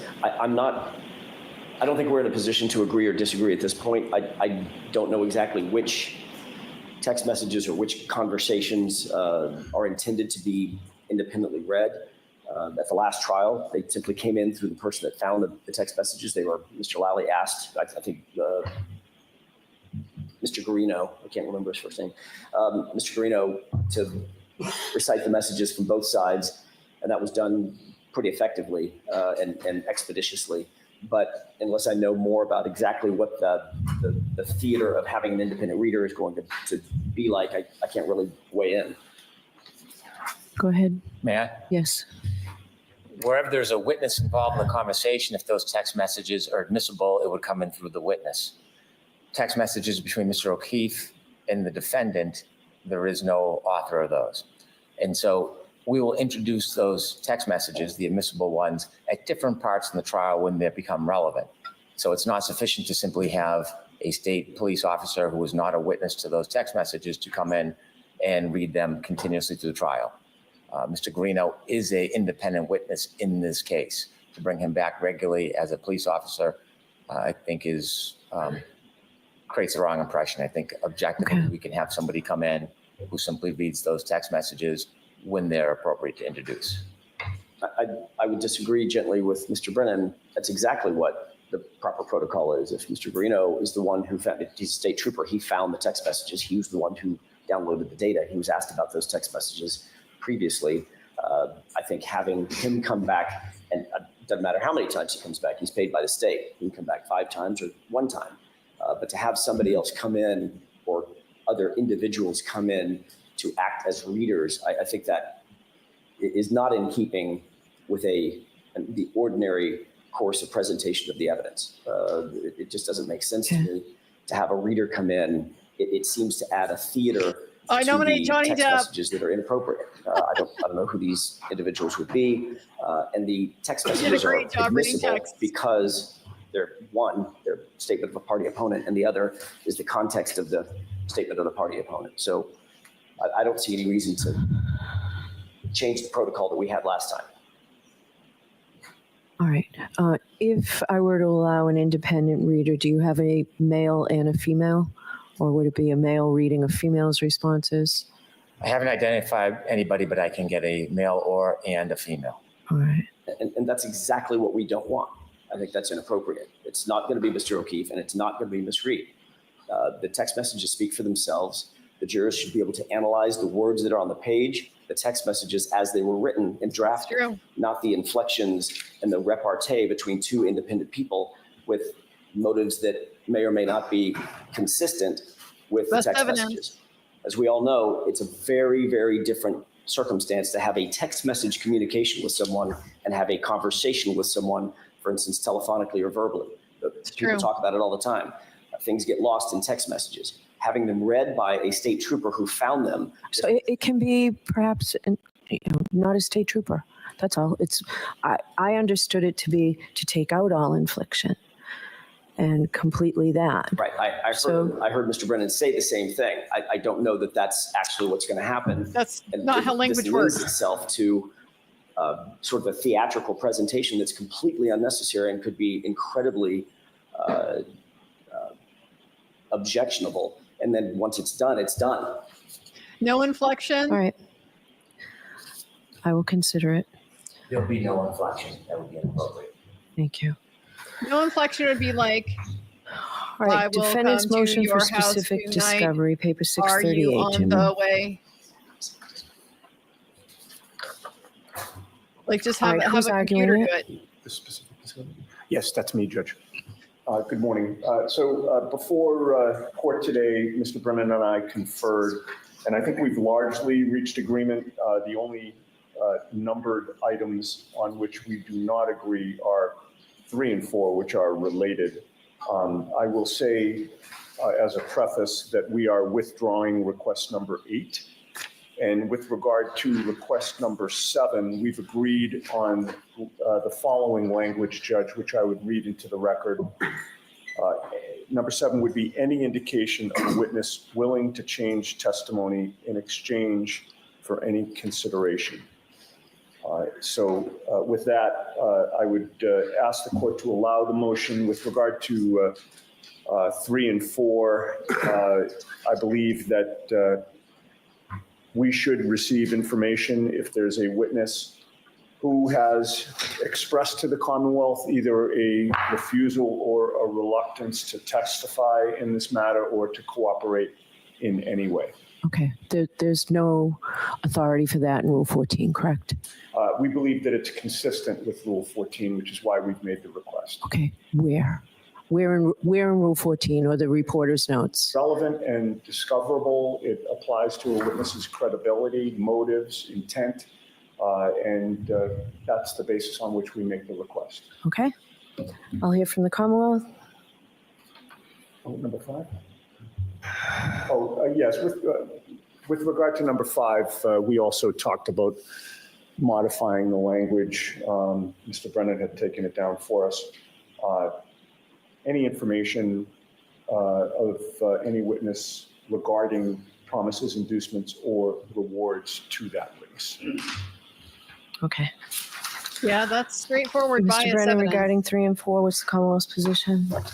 Your Honor, that does not go to motive or credibility.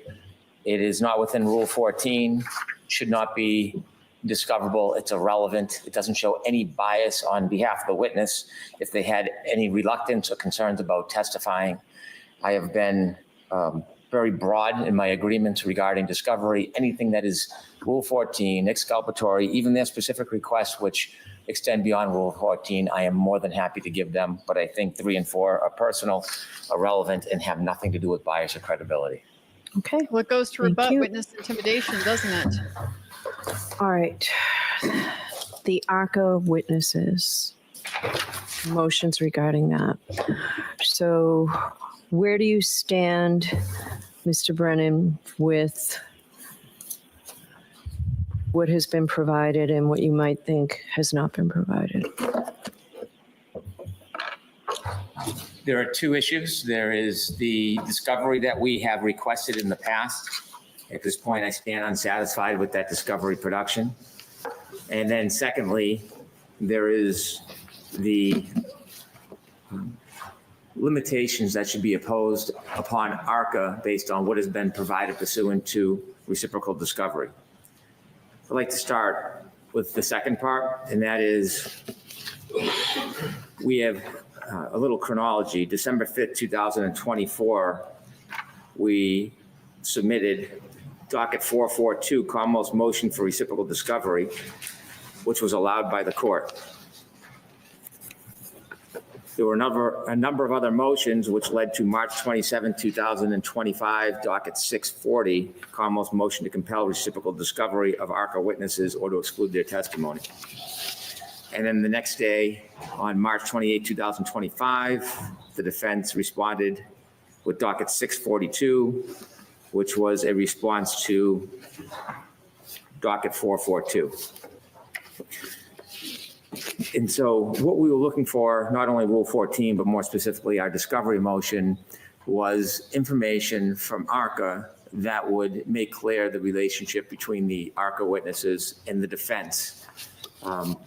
back from its inception. It is important because that information, a thorough vetting of the information, may be a basis for the Commonwealth to inquire of these ARCA witnesses, if they're called, about candor, truthfulness, and full disclosure. And so while we've received some answers to our questions, we want a full vetting of that history.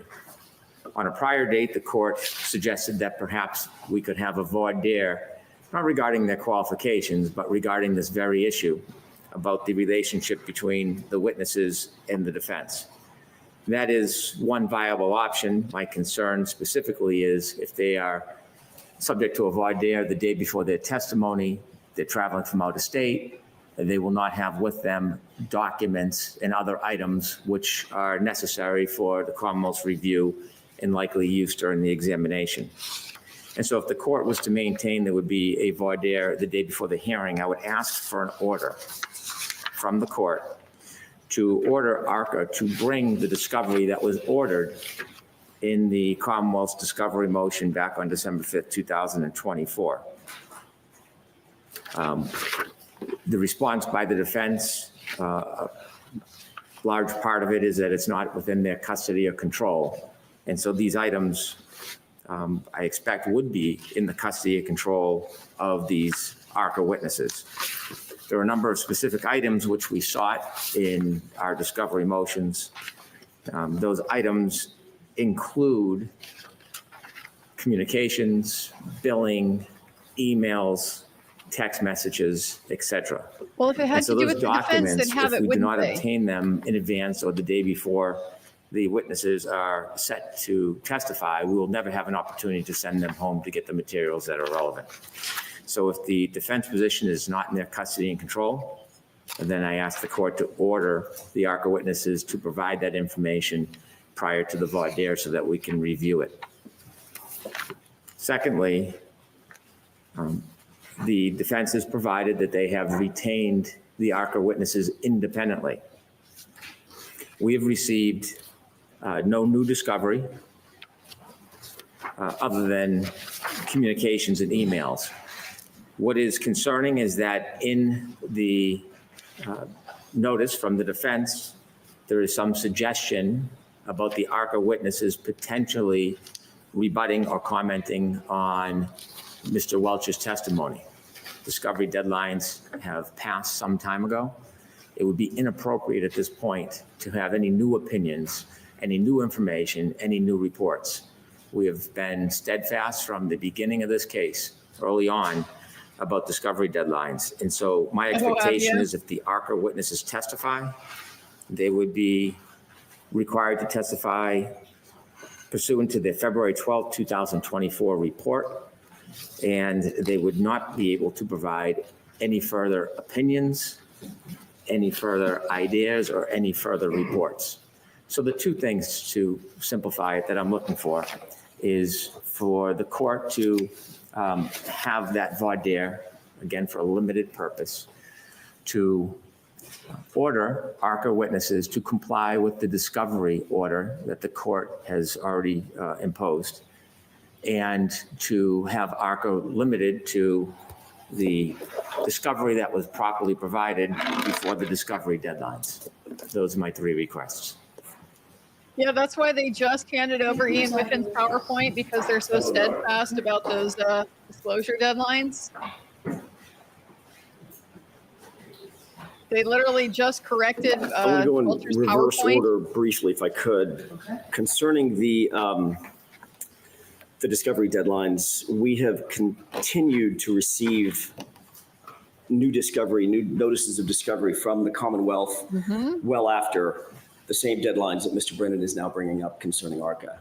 They filed their notice of completion or certificate of completion long ago, and we have consistently received new information from their experts, new reports, amended reports, redacted reports, additional information. Both sides understand that discovery is an ongoing situation, sometimes out of our control. To that point, on March 26, 2025, we received for the first time official notice from the United States Attorney's Office and the Department of Justice that we, the defense, or either side, the Commonwealth as well, were free to engage ARCA directly as expert witnesses in this case. On that same day, we contacted the Commonwealth. Actually, the very next day, we contacted the Commonwealth and provided them information that we would be and had engaged them. We've provided the engagement agreement. We've provided them with all discovery that we have appropriate thereto. And insofar as, or to the extent that any additional testing and or analysis is completed by those experts, because keep in mind, it's only been, we can count it in days that we've actually been able to engage them. If there is in fact additional testing and or analysis that is noteworthy, then we will, or that we intend to use, we will obviously provide that to the Commonwealth forthwith, which we indicated in our moving papers.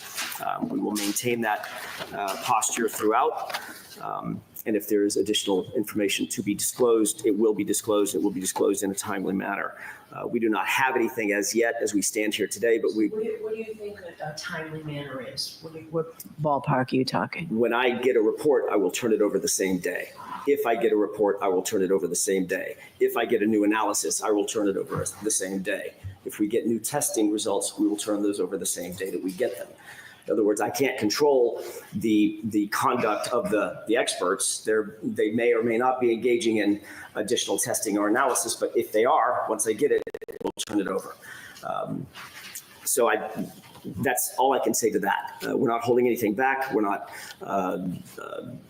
hiding anything. We're, as soon as we get something, if we get it, to the extent that there is additional analysis or testing done, that will be turned over forthwith. With regard to docket number 642, we did, Your Honor, I don't want to waste the court's time. We did respond in detail to every single one of the 12 requests that the Commonwealth has made. I'm happy to go through those if the court wishes me to, but. Hold on one second. Mr. Brennan, are there specifics that you say are still outstanding of the 13 or however many points there were? Because this is on what you filed. So No, he just stands unsatisfied, Judge. A party says we asked for all 13, another party says we gave them to you, and then the party says I don't have them. Can we narrow this? Is there anything specifically that Mr. Jackson should address? Yes. Their response is that it's not in their custody and control. So for which ones? Which of your numbers? Number one, a complete statement of all opinions to be expressed by Daniel Wolf. Okay. And their response is the information in the possession, custody, and control of the defense has already been produced. That obviously understates the fact that they would hope to have new opinions. That is the very point that this is not responsive. Their discovery deadline has passed. And so I would like to talk about or respond after Attorney Jackson is done about what is going to evolve from this conversation. This is exactly what I was worried about back in November, what I expected might happen and should not have happened. So it's difficult now to parse the different pieces of my discovery request, but we do not have all of the billing, all the communications, all the text messages, all the emails between the parties. And if the defense's position is not in their custody and control, well, it's certainly in the custody and control of ARCA. We do not have all prior reports, all prior testing, all photographs, pictures. We don't even know who was what part of this report. Okay. And so my tolerance about this ongoing development of discovery is a extraordinary problem for me. This is the number one issue I anticipated and that I've tried to prevent. Okay. So address number one, Mr. Jackson. The number one issue that Mr. Brennan has anticipated and tried to prevent is ARCA testifying. Let's just call it like it is. So address number one, please. Okay. I am. That's what I'm doing, Your Honor. We have provided on April 12th about 1,000 pages, additional pages, responsive to the request specific to ARCA. The response that we provided to request number one is as follows. The information in the possession, custody, and control of the defense has already been produced. and can be found in the ARCA report, the voir dire testimony, and the trial testimony of Dr. Wolf and Dr. Rentschler. That is specifically in response to request number 1. What we have, they have. Mr. Brennan constantly stands up and says, we don't have all the emails, we don't have all the communications, et cetera. They have everything. We've already turned that over. There is nothing that we have not turned over that's in our possession. With regard to the new information that Mr. Brennan says, this is exactly what I was worried about, et cetera, we could not engage these experts until we got permission from the Department of Justice. The federal government had to give us permission. They gave both sides permission on March 26th, 2025. We immediately, Your Honor, as best we could, leapt into action to contact ARCA and engage them formally so that they could act as experts for the defense in this case in furtherance of potential testimony moving forward. We do not have additional testing results. We do not have additional analysis. We do not have additional reports or findings as yet because it's only been a few days. If we get those, we will turn those over immediately. And that's all we can be expected to do. If the court wishes to go through the others, it's listed as 13, but there's actually 12 requests. I'm happy to do that. If the court's satisfied with. I have a question. It was my question last time when they testified. It wasn't clear to me who did what each witness did regarding testing, preparation, things that are normal cross-examination. Is that clarified any better? They said we. They talked about we did this, we did that. Well, I would disagree with that. Dr. Rentschler talked about what he did, which was more on the biological side. There was a difference between the two. And Dr. Wolf talked about what he did on the mechanical side. They did discuss what their individual or their specific capacity was and their expertise. We have not received any additional report to that effect. Everything that is in the report is exactly what the Commonwealth received at the same time that the defense received it. And it's exactly what they testified to both in the voir dire and in the trial. There's no clarification that we haven't asked for clarification. If there is clarification in any new analyses, that will be turned over immediately as well. Is there anything that they're going to say they cannot provide because of the federal investigation? Not to my knowledge. I don't know. I haven't asked them if there's communications that Mr. Brennan is asking for that they can't provide. I haven't asked them that because I've not deigned to. Can we consult counsel just for a moment? Sure.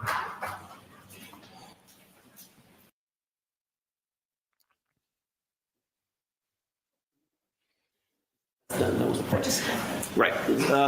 Ms. Liu I was getting to the point, but she emphasized, and I will emphasize it here, the one thing that the U.S. government has said to both the Commonwealth and to us is in furtherance of their testimony, in furtherance of their engagement, they still are not allowed to detail confidential communications that they had with the U.S. government and the Department of Justice. So can they testify as to what they did? Yes. Yes, that is on. Can they testify under what direction they did these things? Well, they can certainly testify to what they did. Absolutely, that is on the table. Every bit of testing, every bit of analysis. But why they did it? What their communications were, what their directives were, that is confidential. And can I see Counsel Tagbar, please?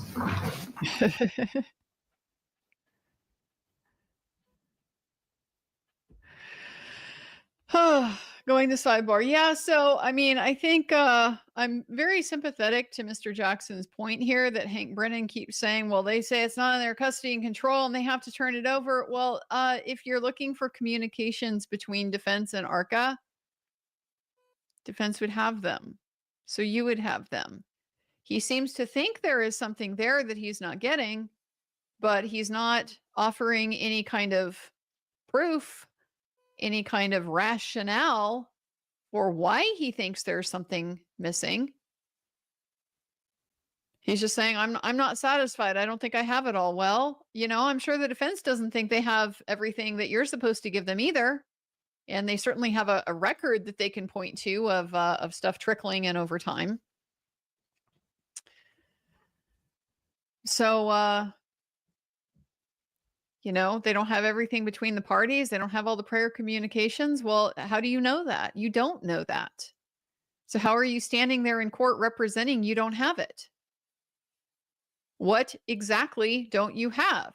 I would like a date. I would like the parties to the communication. It's one thing if, for example, you have an email chain and it references like a different communication or something like that, and you know you can look through and you can see that you don't have that. You can point that out. See, judge, here in this email chain, they talk about a separate conversation that they had on XY date. We have not been disclosed a conversation on XY date. But if you don't have that and all you have are communications, but I suspect there may be more, and you're being told there's nothing else, for you to get up in court and say, I don't have everything, that's a little bit of a candor to the tribunal problem, because you may in fact have everything.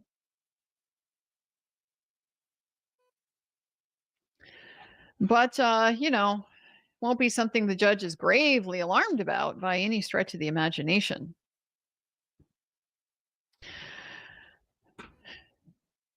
You know, if the Commonwealth didn't want ARCA being retained by the defense to do extra work, they could have just retained ARCA themselves. They could have just retained ARCA themselves. Conflict them out from doing additional testing and opinions for the defense. Why not do that? I mean, you're still stuck with what they already did for the Department of Justice. The defense is going to be able to get that in either way.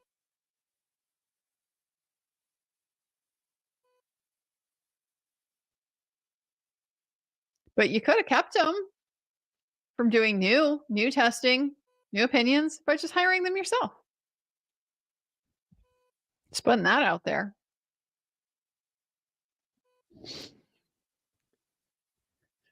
Oh, yeah, the irony of trying to stand behind the discovery deadlines when the state has and continues to late produce. We literally just this morning heard about the revision to Welcher's testimony, his PowerPoint. Welcher that ARCA is potentially going to respond to.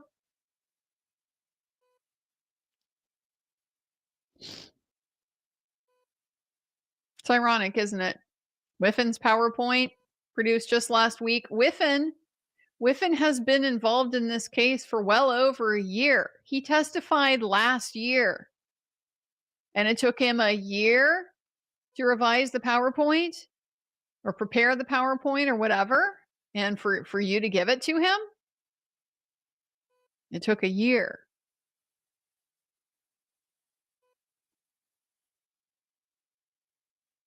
But it's fine for Ian Whiffin to take a year. But ARCA, what are we at here? 21 days? 21 days is too much. 21 days since March 27th. It's ironic and it's so obvious to everybody who's watching. It's just, it's obvious. They don't have clean hands when it comes to invoking discovery deadlines. And we all already know. We all already know. It's going to continue to trickle in as trial is going on, just like it did last time. Just like it did last time. Here we are now, more than a year later, getting a report from Sergeant Petro about the Sallyport video. The Sallyport video that wasn't disclosed at all until shortly before trial last time. The Sallyport video that was contested, disputed throughout the entire last trial. They didn't disclose Petro during any of that. They waited until a little over a month ago. So the lack of clean hands is so evident. Meanwhile, the defense has one hand tied behind their back here because they didn't hire these people originally. ARCA didn't do the work for them. ARCA is subject to the requirements of the Department of Justice. So they can only do what they can do. And that's going to be wielded as a cudgel against them.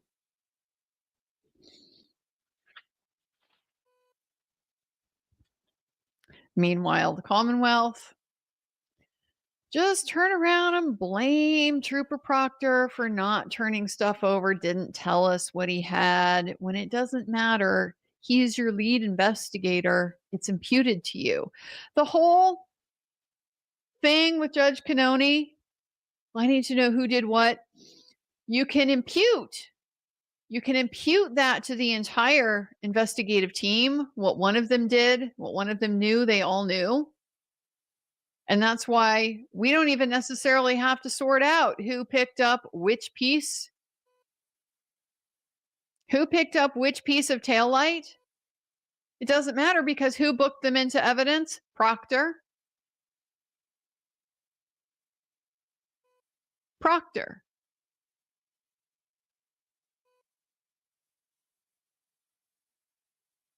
So who did what when it comes to ARCA is suddenly an issue?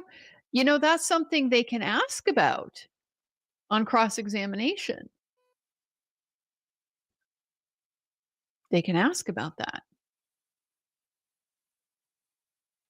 My understanding is there's some issue here because there was a third person on the ARCA team, and I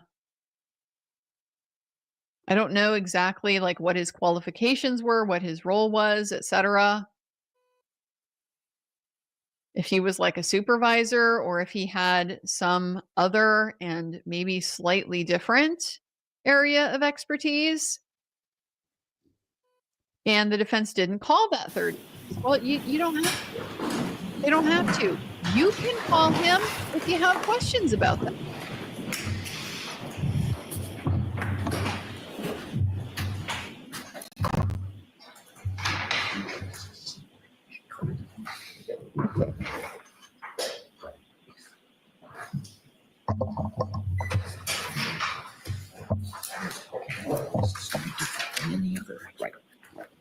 All right, so Mr. Jackson, you're saying that the ARCA witnesses did not do anything, did not read anything, did not consult anything, did not try any additional experiments or come to any findings other than everything that's in that report? That is correct. That's what we've been told.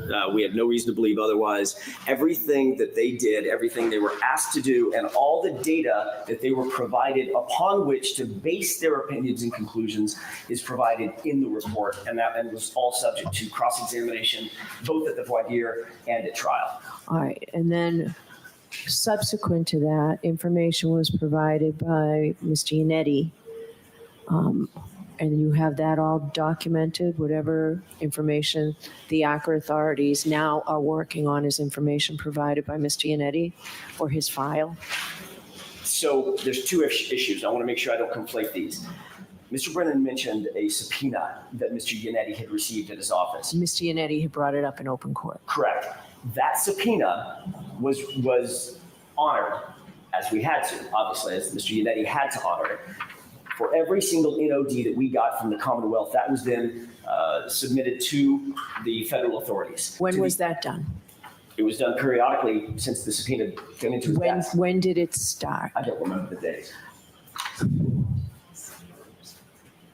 September 1st, 2022. Thank you. I didn't remember the specific date, but it was very early on. So the Department of Justice, or the U.S. Attorney's Office, was receiving information pursuant to that subpoena in an ongoing basis.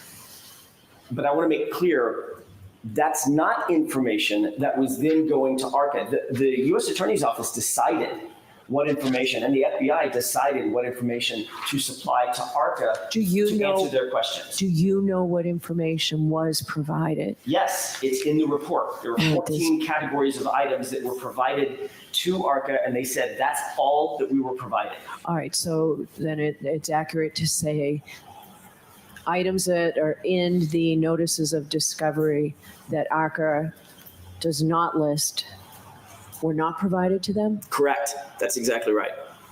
Okay. Yeah, they were provided a very narrow, it was a narrow scope of work, if you will, that did not include the myriad things that we were getting in NODs. All right, then you September started 2022. providing them information to fill in those gaps, right? Once we received information from Dr. Welcher, for instance, we knew that we wanted at least to explore the idea of rebutting some of that information, from a biomechanic standpoint, and we wanted them to have basically a mirror image of what Dr. Welcher was provided. All right, so when that's did you what do? we provided to them. When did you do that? I want to say March 26th or 27th. I think it's in the motion. Just take a quick look. Okay.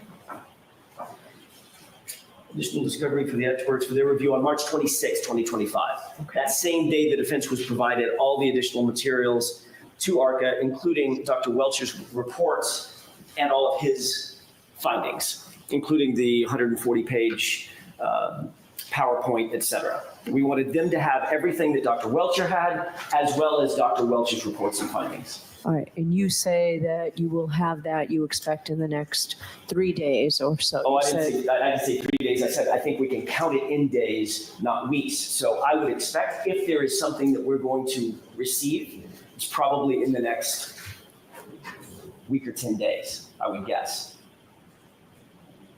All right, We are acting as efficiently as we possibly can, but we can only do so much, given the fact that we were only provided access to hire ARCA on March 26th. all right. Mr. Brennan, I'll hear you.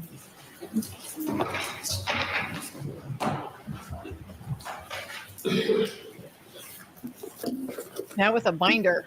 This is the very issue I've been concerned about since the beginning of this case. And I've made every effort to alert the court that I had a concern, in fact, that I anticipated this very thing would happen.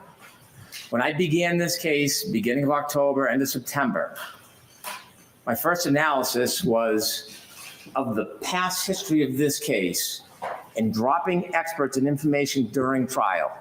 Oh, yeah? And who did My that? attempt was never to preclude ARCA from testifying, never. But it was to preclude the defense from trying this case by ambush.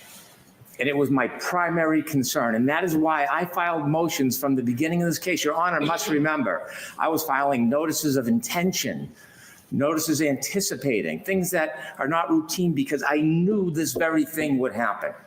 We had ARCA witnesses where I still do not believe we have had full disclosure. Regardless of whose fault it is, I still do not believe we have full disclosure. Not just for the basis of opinion, but regarding communications between the defense and ARCA. That's why I filed this motion for discovery. And Nobody when the cares what defense you responds, believe. it's not in their What can possession you or control. prove? That's why these ARCA witnesses who've made representations to this court about not knowing the defense and the limited interaction with the defense, they need to be held accountable. That information should come directly from the ARCA witnesses if the defense can't or won't produce it. I believe there will be information that ARCA has if you order them to bring in all of their communications, email, phone call records, billing, and text messages. And if it exists, I would like to see it. I think I'm entitled. The ARCA witnesses provided a report that blurs the roles of the parties. I can live with that. I can accept that. The ARCA witnesses provide a report that does not have a lot of information about their study and notes. I can accept that because I have prepared for it. But what I haven't prepared for is for the defense to wait until the last minute, then move for a tour request, which they know will take time, then provide information to ARCA on the eve of opening statements, and then expect to come in with new opinions and information reports after we've already given an opening statement. It's not only trial by ambush. It not only takes away the Commonwealth's ability and right to prepare, it creates a disadvantage that information and argument is already made to the jury without complete information that they should have had. They could have retained any expert they wanted. They didn't have to wait for ARCA witnesses. They've had 3 years. They could have retained any accident reconstructions they wanted, but they waited. They moved with a TUI letter on February 7th, 2025. Anybody with experience, including the defense, knows it takes time. If they really wanted the ARCA witnesses, they could have moved in November. We gave Judd Welch's CV in November. We met our discovery deadlines, and they were hard. There was more we would have done or wanted to do, but we couldn't because we honored our obligations to the court and the discovery orders. We provided the discovery pursuant to the orders so that they would be held to the same standard. And now we hear they waited until February 7th, 2025 for a TUI request. And now they're giving new information to ARCA to come back and potentially give new opinions that we have no ability for our experts to evaluate. We have no ability for our experts to then go through and conduct more testing. This is the core of preparing for the case. They had that obligation. And so now to allow them to do this, it's not an aberration. This is a continued pattern from the last trial. They have their ARCA witnesses, they have their report. That is all pursuant to the discovery deadlines. To now let them change the rules and come in tomorrow, the next day, or 10 days from now and have new opinions after we've already told the jury our theory and our science and not have a chance to rebut it or consider it. I'll have no time during trial to sit down with the experts and assign them to review new information, new reports. I'll have no time to go back and reconsider the order of witnesses or the information we need or witnesses that we've decided we don't need in this case in scheduling. If it wasn't so obvious this was going to happen, I wouldn't be so upset about it. At some point, the defense has to be held to the same standard of discovery obligation. This isn't late notice. This isn't parachuting in. This is an effort they decided to make and wait until February 7, 2025. Your Honor, I ask you to allow ARCA to testify, allow them to testify to their report, be confined to the report that has met discovery deadlines, and to produce the request that the court ordered regarding discovery of the information that we want. That's what I ask this court to do.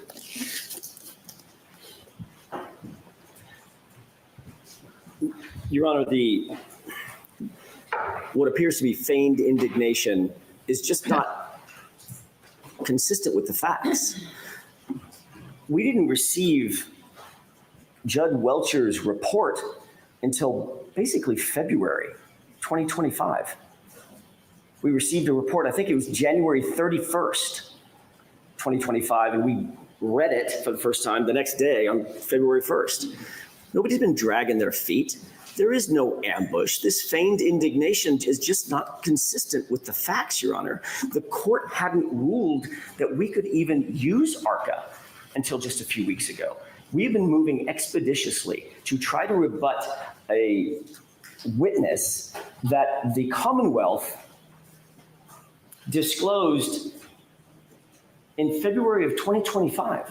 By mid-March, we asked for a TUI request. We asked for a TUI permission, or asked permission to engage them through a TUI request. That does take time. We did it expeditiously. We weren't waiting for some advantage. As soon as we got the request approved, we immediately, that day, engaged them, and immediately that same day, provided the Commonwealth notice that we had engaged them, and we intend to use them to, at the very least, to address Judd Welcher's testimony or his reports, the last iteration of which we got on March 24th. So if you want to talk about dates and chronology, what's good for the goose should be equally good for the gander. Mr. Brennan has been consistently providing us with new discovery after his certificate of compliance has been well done, the ink is well dry. We have a right, we have an obligation to address and to meet his new discovery. For instance, Judd Welcher's opinions and conclusions with rebuttal opinions and conclusions if we can. And I want to make sure that we're not conflating two separate issues. One is the information that ARCA had outside of any of our control. Nobody in this courtroom could have reasonably controlled what information they had. But you did say that's all listed in the report and there's nothing more. I was just about to say, the communications that they had with U.S. Attorney's Office, I don't have any access to that. That's confidential. But I do know what they provided to them for their analysis. That is all listed in the report. And both sides have had that from the day we received the reports, the federal disclosures. Both sides have had those. So nobody was in any disadvantage in the first trial, and certainly nobody's at a disadvantage in this trial. We're simply trying to meet our obligations as we could within the confines of the rules that were set up in no small part by the federal government. And now those strictures have largely been lifted. And we're moving forward as expeditiously as we possibly can.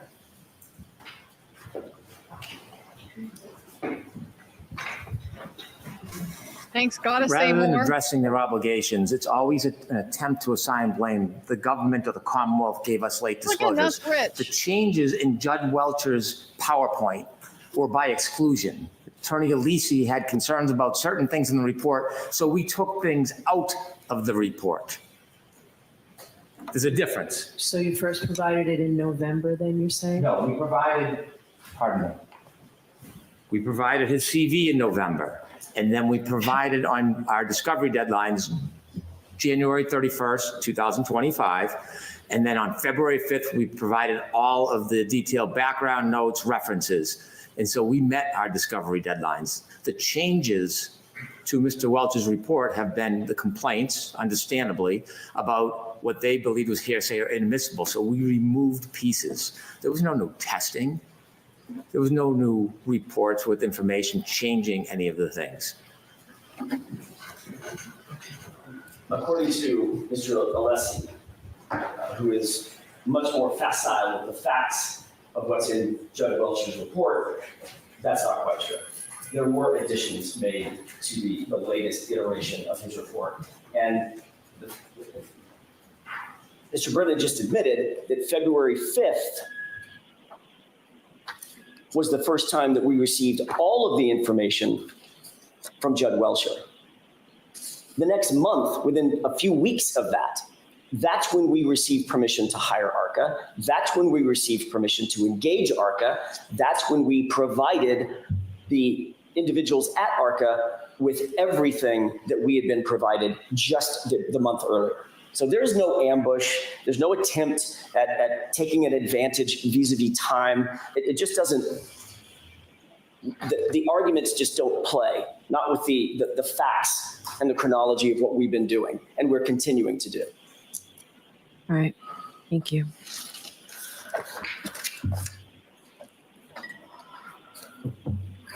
I think is the only thing left the Not going to rule on it. motion to sequester Aidan Kearney to remove him from the sequestration order. Is that the only thing that's now left outstanding? No, Your Honor. There's also a motion in limine that was outstanding. It's the Commonwealth's motion in limine to prohibit reference to any pending internal affairs investigations. Yes, Thank where do we you. stand with that?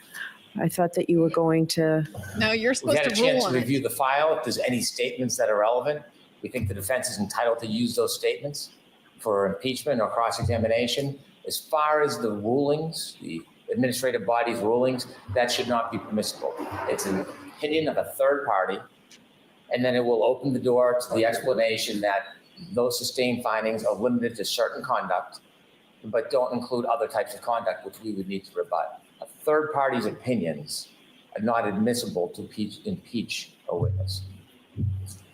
The defense vehemently disagrees with that assertion. That's not the state of the law. We did provide notice to the Commonwealth of what we intended to admit at trial. The Commonwealth was conversely ordered to provide notice to the defense of what they were specifically asking to keep out. That was supposed to be done 2 weeks ago. I emailed Mr. Brennan the next day after it was due. They did not respond. I was told this morning they're seeking to exclude everything. I would like to be heard on that, Your Honor. All right, so I don't have a copy of what it is you intend to introduce, right? No, we provided notice to the Commonwealth, but So I need that. Do you have it?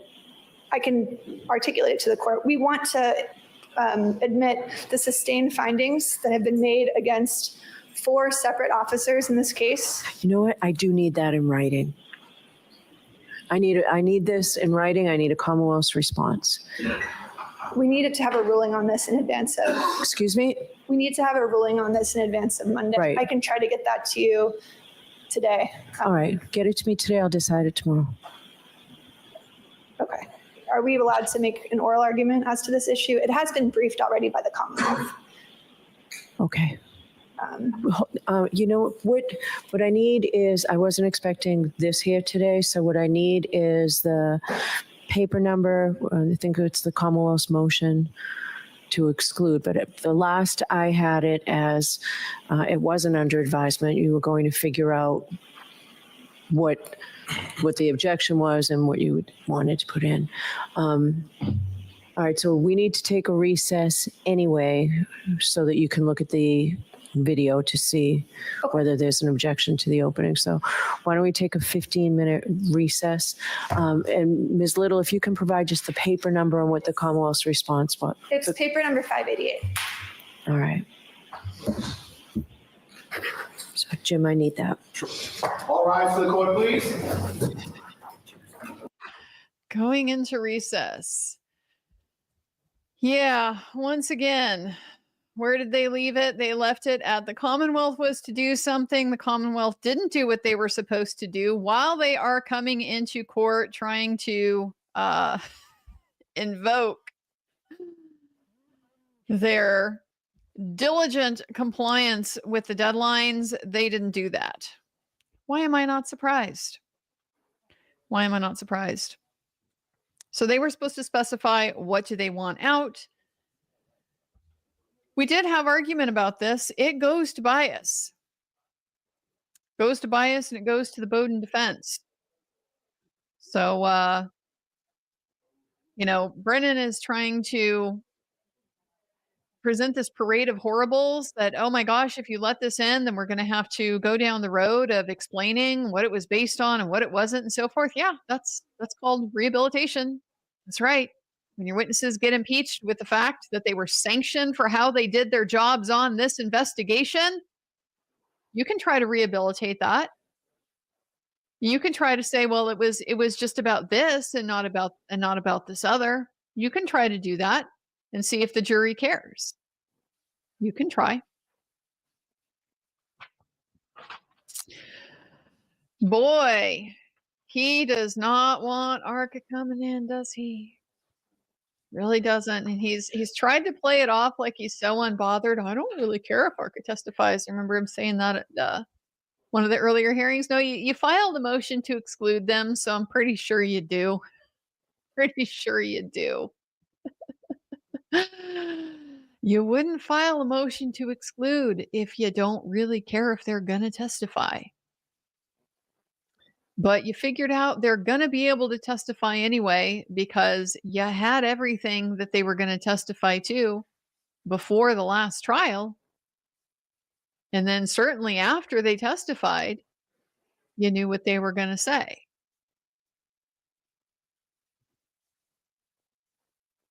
So you definitely didn't want it in. You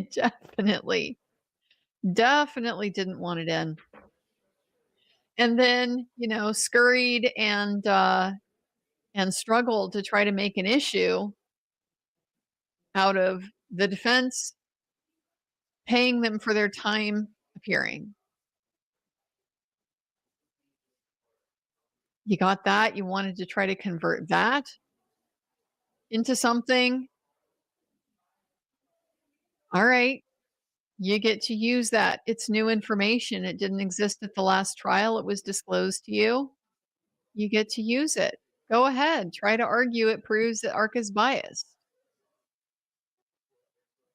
Gonna run into a real difficulty here with not opening the door.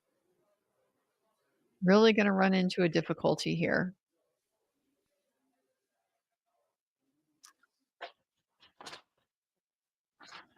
Yeah, they really need to know before opening about the IA stuff.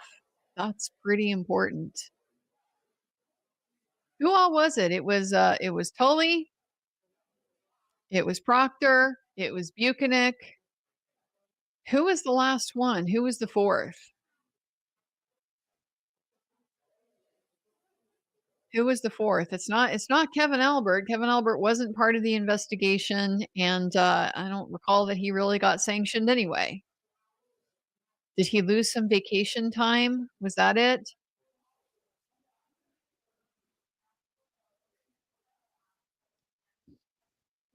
Yeah, I can't even remember. We have Proctor, Tully, Buchanan. Maybe she means Kevin Albert. I don't know. I don't remember another MSP officer. Lank. I see folks in the chat saying Lank. I don't remember Lank getting a sanction. What would he be sanctioned for? Fanning? Was it Lieutenant Fanning? Was it failure? Did he get a failure to supervise or something like that? It could have been. It could have been. Well, Bev says we'll get a ruling tomorrow. So I guess that means we won't get rulings on these other things that they also really need. They really need a decision on. Putting herself pretty close to the wire there. This is not the easiest issue from a legal standpoint, because it does get into things like bias and so forth. Okay, so this might be the good segue to talk about what part of the problem is here with, I mean, it came up with the Welcher report. It's going to be an issue with the Canton police audit if anybody wants to use that. The Commonwealth is now trying to use it with respect to these IA processes. And that is the ability to bring in the hearsay through the review or through the expertise or whatever. And so I mentioned before, very common in many jurisdictions that experts, they can bring in evidence. Give me a sec. They can bring in evidence that isn't otherwise admissible if it is part of the basis of their opinion and it's the type of thing that they ordinarily rely on as part of their expertise. So, for example, if you're a lab analyst and it's normal for you to rely on the reports of other lab analysts who aren't testifying, as part of your process, then you can testify about that in many jurisdictions. But Massachusetts is not one of those. Massachusetts, in fact, very specifically says the expert can only disclose the basis of their opinion if the basis for their opinion is otherwise admissible. So they can only rely on admissible evidence when it comes to forming their opinion. So that's why we have potential issues here with what exactly can be said and how it can be fleshed out and stuff like that. It's the problem the defense had with Mr. Welcher, because he just basically said, I accept these stories and these things that other people said and these reports that I read. He presented them as though he's kind of the adjudicator of what's true and what isn't, and then relied on that for purposes of reaching his own conclusions. And, that under the Massachusetts rules, that seems like a pretty legitimate objection. And even Mr. Brennan apparently conceded that's a legitimate objection. They can't do that. So that is very much going to be an issue with this Canton police audit as well, because their conclusions rest in large part on what they were told by people at Canton PD.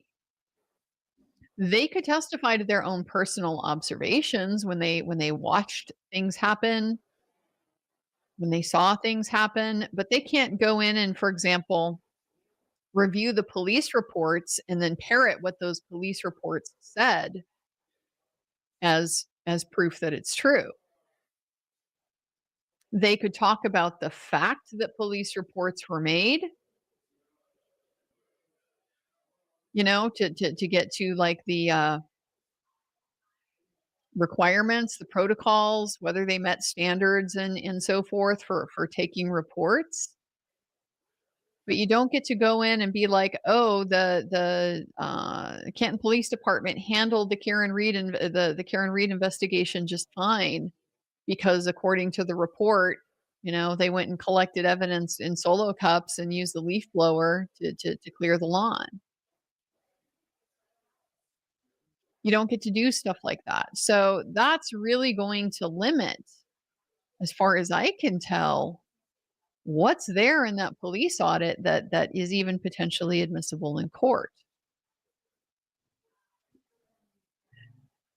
And then, you know, so we saw it with Welcher, we saw it with the Canton police audit, and this is the other place where that is likely to show up, is in this IA process. There will have been evidence. You know, this was a trial. This was like a small little mini trial. There would have been evidence, presumably, whether that's live testimony or you know, affidavits, witness statements, exhibits submitted, things like that.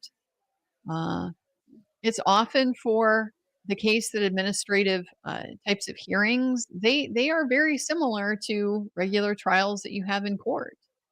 You don't always necessarily have the formalities of a courtroom where you come in and, you know, witnesses come in person and swear and testify. Like you often do a lot of stuff over the phone or by Zoom or whatever, but it's very similar. People come in, they're sworn in, they give testimony, and the administrative officer makes findings based on that. And that's kind of necessary because administrative processes, they also, you have to have due process for those. Exactly what process has to be given can vary, but when you're talking about somebody's right to their employment, especially if this is a right that is supported by, you know, collective bargaining agreements, civil service laws, etc., for you to deprive them of that, they're going to be entitled to quite a bit of due process. So it really has to mimic, in many ways, that trial proceeding, because the administrator can't act in an arbitrary way.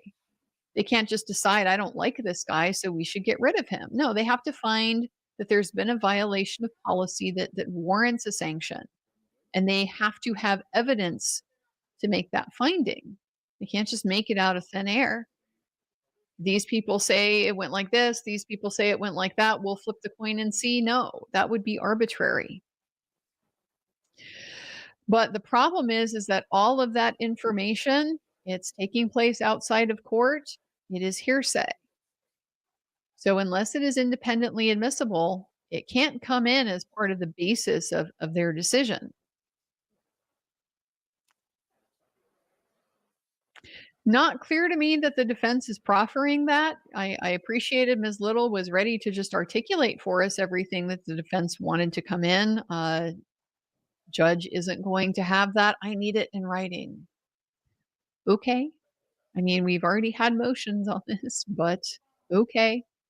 They obviously want the finding in. And Mr. Brennan's effort to kind of get out of that by saying, well, the finding is just the opinion of a third party. No, the finding is an act. The finding is an act that they took to sanction these individuals, to impose discipline on them based on their conduct in this case. That's why the sustained findings matter. because they were the basis for discipline.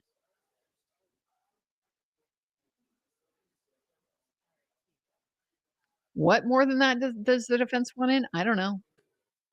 I don't know. Guess we'll keep our eyes open for something in writing. We'll see.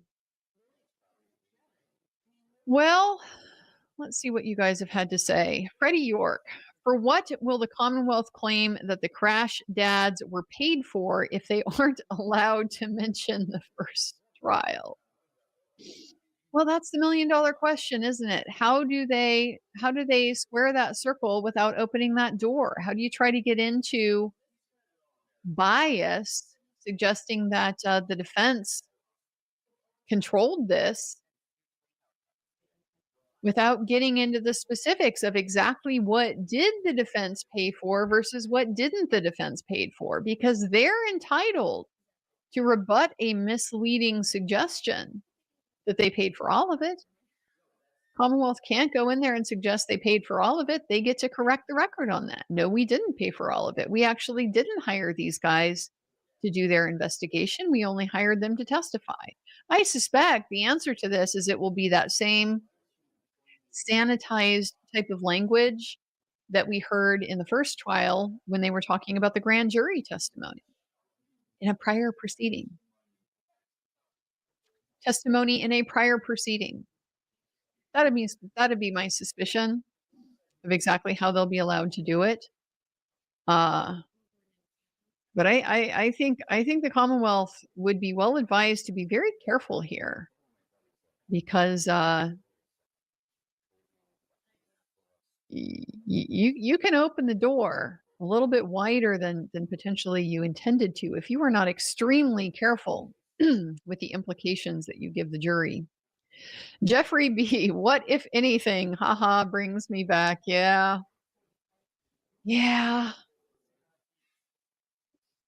That one goes way back, doesn't it? That one takes us all the way back to Depp versus Heard. It takes us all the way back to Depp versus Heard. That was how they worked around what was erroneously, in my opinion, designated as leading questions. If you ask a yes or no question in that court, it was apparently leading. It's not. It is not leading to ask a yes or no question. What is leading is to ask a question that already communicates what answer you want. So if you don't give them the option of yes or no, you only give them the option of yes. Isn't that correct? That's leading. But anyway, that's just my personal beef. I always take issue with that. People over applying this limitation on leading questions. But that was the workaround. What if any? What if any? And then certainly, yes, the last trial. That was like every other question out of Mr. Lally mouth. What if anything? Pamela with a super chat. Thank you so much for that, Pamela. Really appreciate your support. Sandra M, so excited to be here with you again. Question, if Bev is outright illegal on her rulings and defense calls a sidebar, can she still uphold her bogus rulings? Well, in terms of her power to do so, yeah, she can. She's the judge.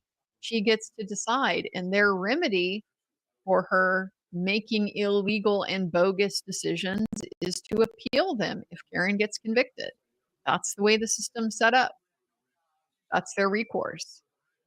There is a presumption, I guess, or a sort of premise that the judges are going to try to make the right decisions over the course of a trial, and that's why we sort of assume that it's good faith and they're doing their best. And if they make mistakes, I mean, everybody makes mistakes, but maybe it's inadvertent, it's not something they're trying to do. So that's why just the ordinary process of review in the Court of Appeals is your recourse for that. But I think, it might be fair to question whether that is really a fair assumption a lot of the time. Is that really a fair assumption? The judges are doing their best to be impartial and act in good faith and make the correct decisions. At a certain point, you see enough of a judge's record that it really calls that into question. When you see the judge relying on law that doesn't support the proposition that she's asserting it for, when you see her using it in a way that is very plainly outcome driven. She wants to reach an outcome, so she is, or having her clerks search the case law to try to find little pieces that she can use to support where she wants to get. Tends to show the judge is not really interested in an objective and impartial evaluation of the law and relying on that to decide the issues in the case. So it may not be a good assumption a lot of the times, but they're not going to change that. You know, maybe the legislature, if they wanted to, they could create a different type of review process. They could do that. Are they going to do that? It's the same political pool that's appointing this judge that's proposing the legislation in the state of Massachusetts. So I'd be kind of surprised if that happened. So yeah, to answer your question, she can, as a matter of her power and her authority, do whatever she wants, and their recourse is to appeal it. Michael Muddragon, whoo, you're the only YouTuber I can listen to at double speed and not miss anything. I do kind of speak a little slowly, guys. I know, I don't know. I don't take it personally. If you want to speed me up, speed me up. It's totally fine. I got in the habit of speaking very slowly when I was working with elderly folks, and also, but kind of the similar token with juveniles. With elderly folks, because you often have hearing issues, and so just the more slowly and clearly you articulate, the less you tend to have those issues. With juveniles, just because you have an understanding gap. And you want to be clear that, we're trying to keep up with each other and talk to each other on the same level and avoid any type of misunderstanding. But I realize that means some people speed me up. Go ahead and do it. Caught up now. I hope the name Honk Brandon catches on. Was that in the closed captioning? The closed captioning is often just a gift. There are many fun things that it gives us.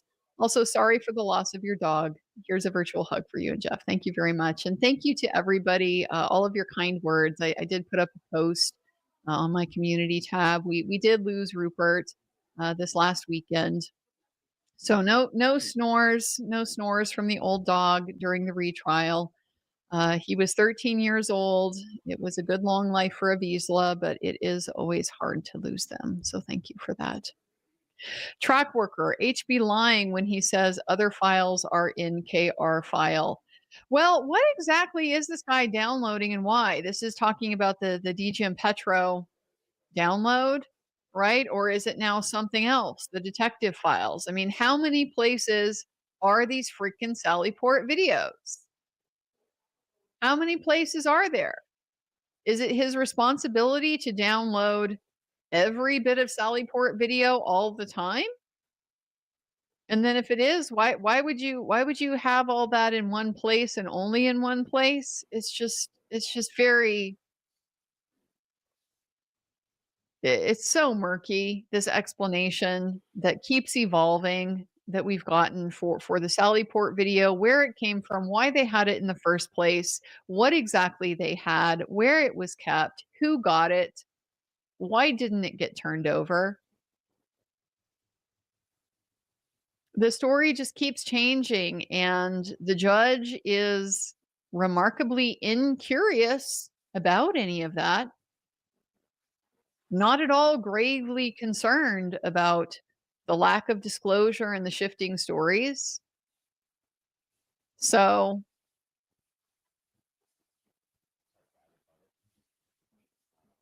He says it's in the detective file. In the detective file? What even is that?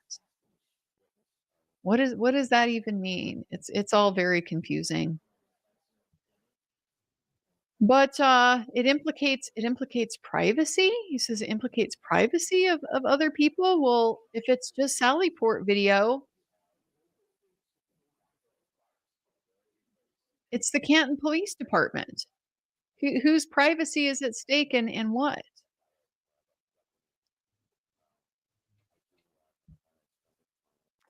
I really don't know. Sarita Banana, did I hit him? I'm a servant to many native birds. I took Mr. Brown, Thrasher to wildlife rehab with a broken wing. Next day, vet called. He didn't make it. Through tears, I implored, did I hurt him? Could I have made it worse? This is such a good point because, yeah, this is what empathetic people, this is how they think. This is how people think. If, you're not arrogant, you're not narcissistic, you don't just take it for granted that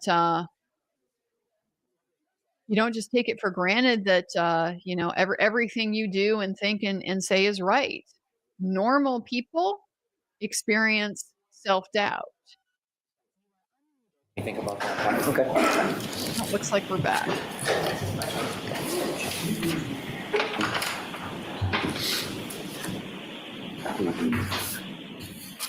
Court is back in session. You may be seated.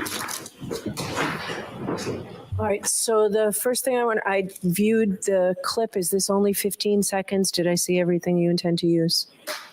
I expect that's only 15 seconds. Okay. Was there any objection to what you saw? No objection. Okay, thank you. I would say that's only the audio. There's a visual that goes with it, but because it comes from a broadcast, we have to copy it differently. Okay, That's the audio, but there will be the visual with it that was aired. okay. I was able to see the video. Super. Okay. Work. All right, were you as well, Ms. Little? Yes, we were able to see the video and we have no objection. And I did also provide, there's only a single photograph we intend to display. It will be an admitted exhibit. I provided a copy to counsel. I will also send that to the court as well. Okay, thank you. All right, I'll hear you on this motion. Ms. Little, I'll hear your response to the Commonwealth's motion. So during the break, we had an opportunity to discuss this issue with the Commonwealth. Okay. I believe we are in agreement on most of the issues. Okay, They have agreed that we are allowed to bring in the sustained findings as they relate to Trooper Proctor, Trooper Buchnick, Detective Lieutenant Tully. okay, The only issue that we need to work out, Your Honor, is with regard to Kevin Albert. And so we will continue to discuss that. I'm not as concerned in terms of timing with that particular issue. okay. If the court will give us, another day or two to discuss with the Sure. Commonwealth, if there's a remaining issue, we can address that promptly with the court. Okay, can we address, is it something you need for your opening? It's not. Okay, all right, so yes, we'll address it sometime next Tuesday or Wednesday. Take your time in working it out, all right? Thank you.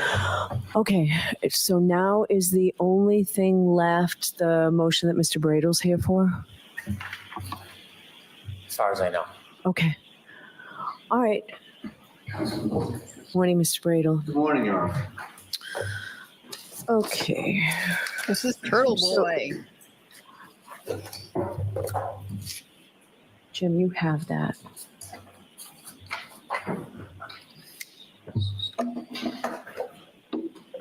All right, I probably have it here too.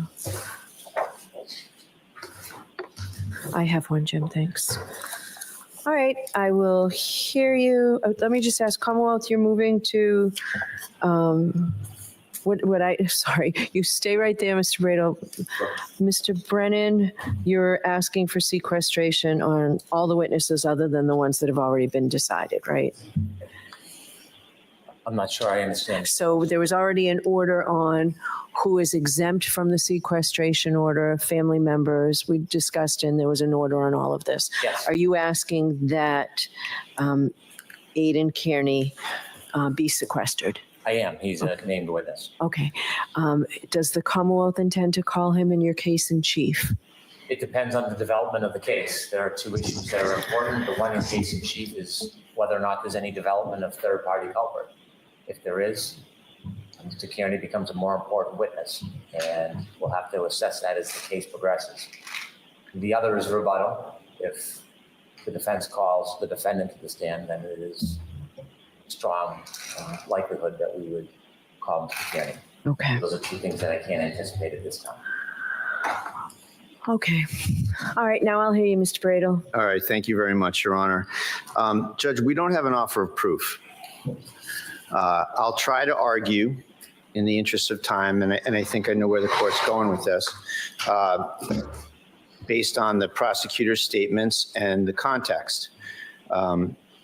So with that understanding, Judge, I would just start by saying that, there's really no reason to beat around the bush here, Your Honor. The Commonwealth is not going to call my client, Mr. Kearney, who for the record is in the second row here today. Can I just ask, if he were to call your client, would he take the fifth? Yes, Judge, and I just should clarify for that. Okay. That is under the government's, the obviously well-established position of Norfolk County law enforcement.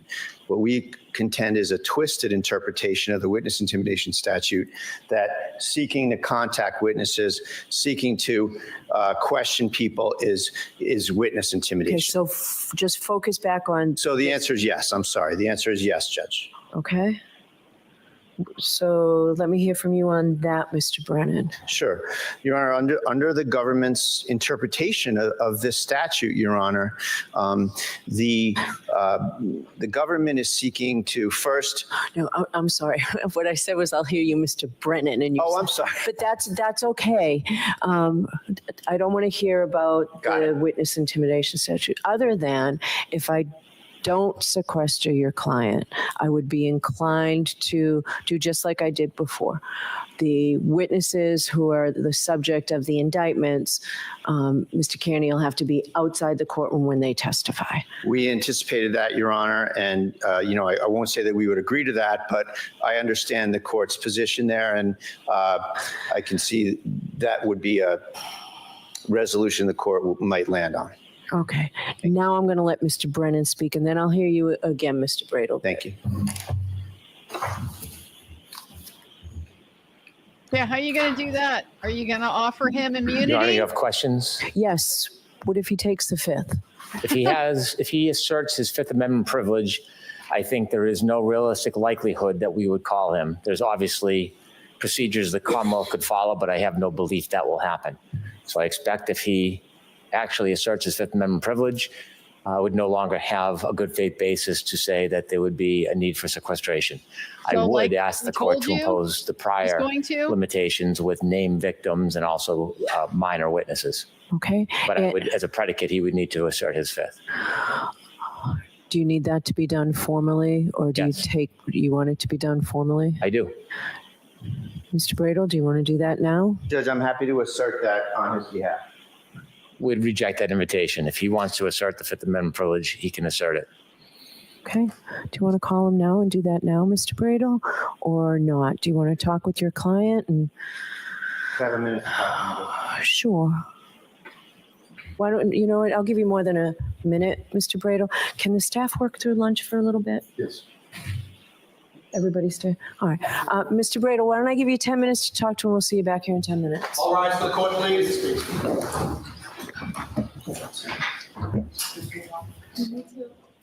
So they want it on the record in the form of a kind of offer of proof, I guess.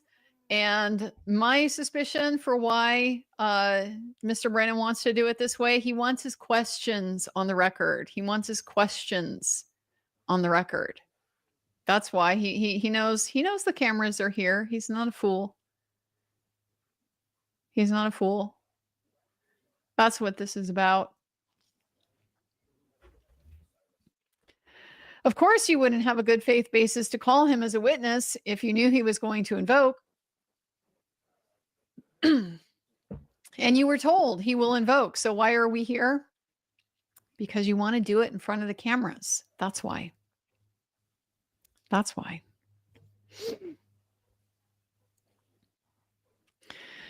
So, okay to bring in the Satane's findings for Proctor, Buchanan, and Tully. Why was this even an issue?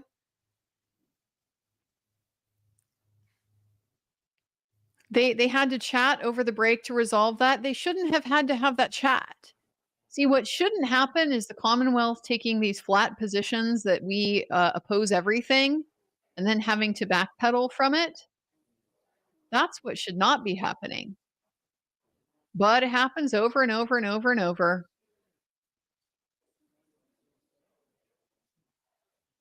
We're going to do this, and then they backpedal.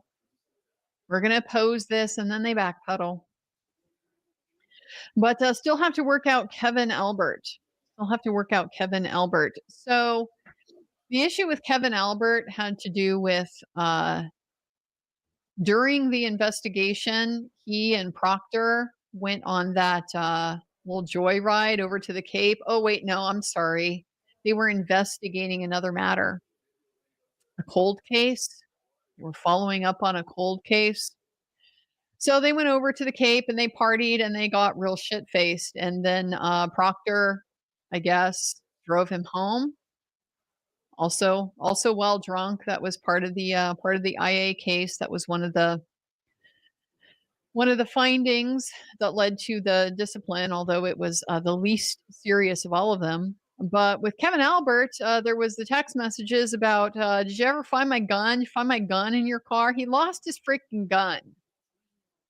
Lost his freaking gun during this little blowout party at the Cape with Trooper Proctor while this investigation was going on.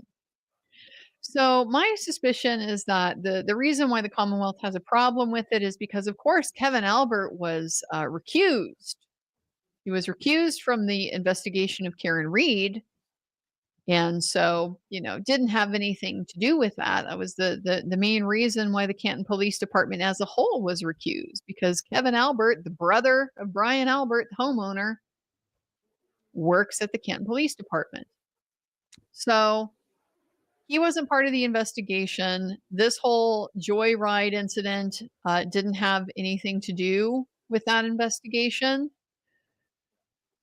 Meaning, it was related to a different.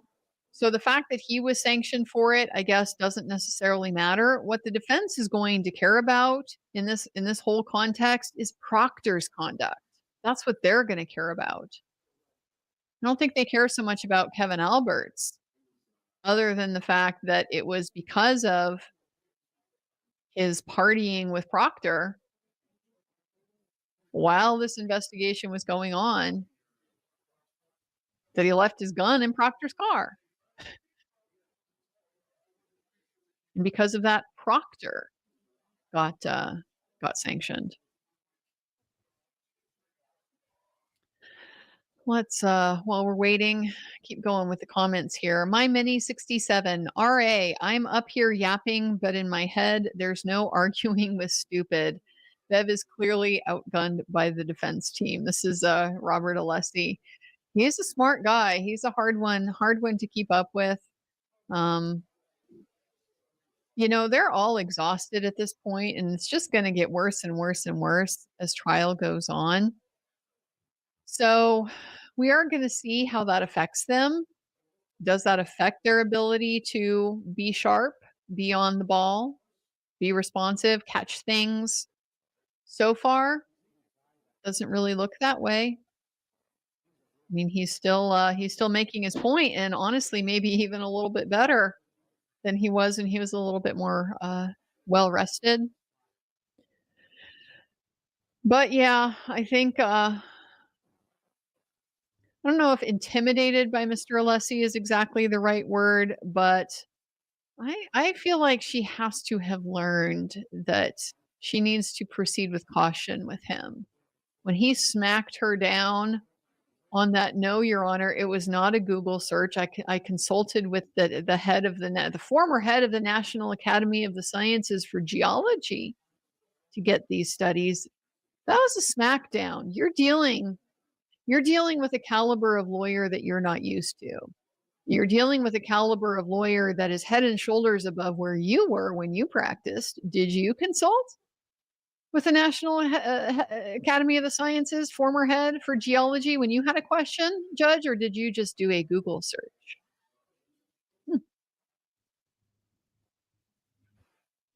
Use an AI bot if you really need, then it's super neutral. This is about the reading the texts. I mean, maybe, but I don't know. I mean, the point is what the Commonwealth is proposing is just kind of nonsense, because there is no lack of inflection in reading. Reading is reading. If I'm going to read something from my notes, HB, yes, want HK excluded. I just, it's a note. I'm not trying to emphasize anything, but that's just how you read it. Yes. Yes, you're going to emphasize it because that's the point of the note. And so it's very difficult. I mean, I like Mr. Jackson's argument here. I think his point is an excellent one. This was not an actual spoken conversation that Karen and John had with each other anyway. And it is often the case that tone doesn't carry over in the written word. And people misinterpret text, misinterpret comments on social media, misinterpret emails and stuff like that all the time, because they hear something there that isn't there. And so to try to convert this text communication and all of the possible variations in how it could have been understood or misunderstood by both sides, that is kind of imposing an interpretation of this communication on the jury in a very suggestive type of manner. So it would be appropriate, I think, for the defense to invoke the best evidence rule here. Now, I'm not 100% sure they follow it in Massachusetts, but I would assume they do. The best evidence rule is generally that testimony about a written document is inferior. The best evidence is the writing. It's the document. So when it's the text messages themselves, the best evidence, it's the text messages. Just put those into evidence. The jury can read them. The jury can argue about tone and inflection and what was emphasized and what wasn't, and all of that.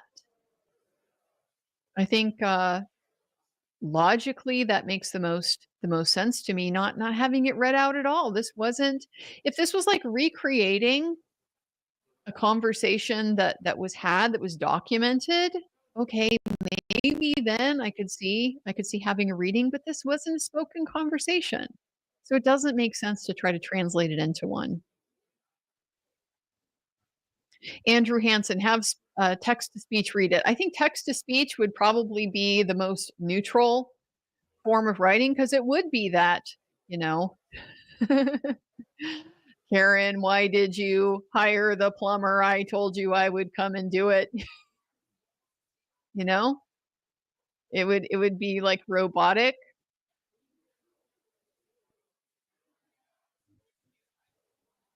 Is that helpful? Is that helpful to the jury? How is that more helpful than just giving them the written text? I don't think it is. But yeah, as far as if we're going to read it, that seems to me like probably one of the best options. Greg, let's call it what he is. He's still trying to hold on to the blow up he caused Bev to have with the ARCA witnesses. Yeah, he is. Yeah, he is. He's trying to stretch the candor to the tribunal, and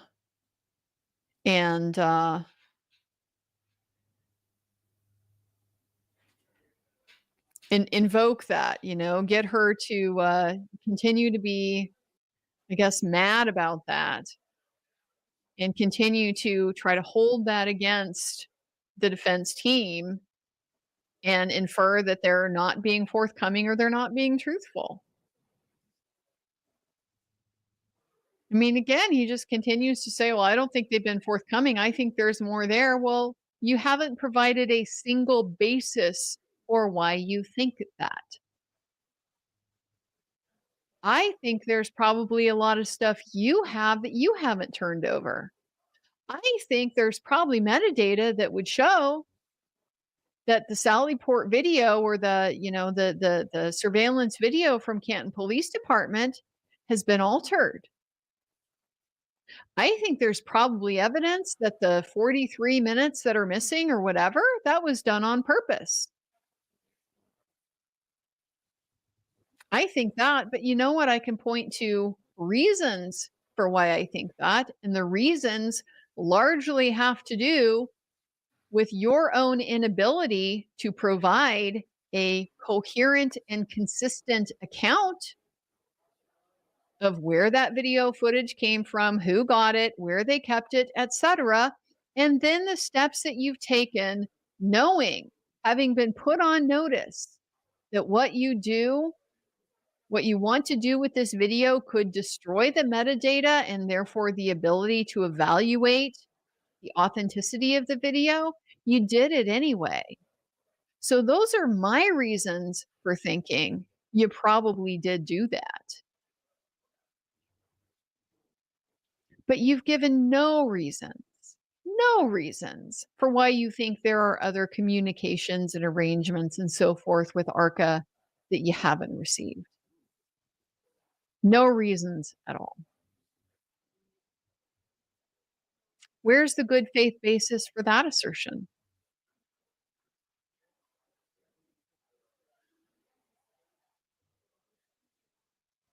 Would have been nice maybe if the defense had put that out there.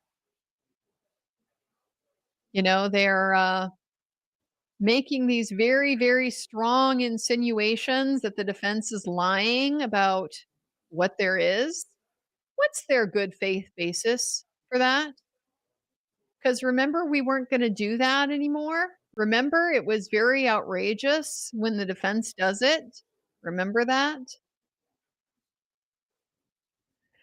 But the defense continues to not try to really fight back about this stuff. They try to just calm the waters and placate the situation and be the adult in the room. It hasn't worked for over a year. At some point, guys, you need to take the gloves off. You need to take the gloves off and you need to punch back. That's all I'm going to say about that.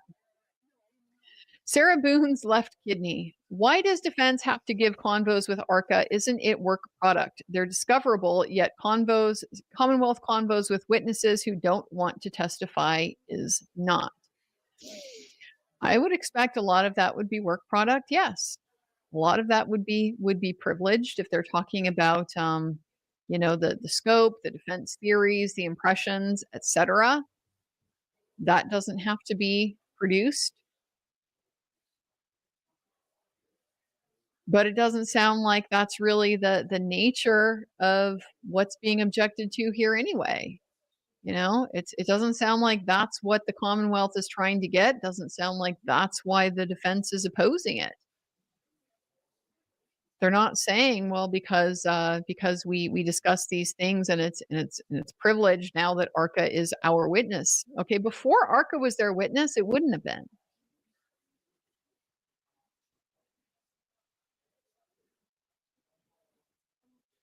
Because there's no control like that. There's no agency type of relationship.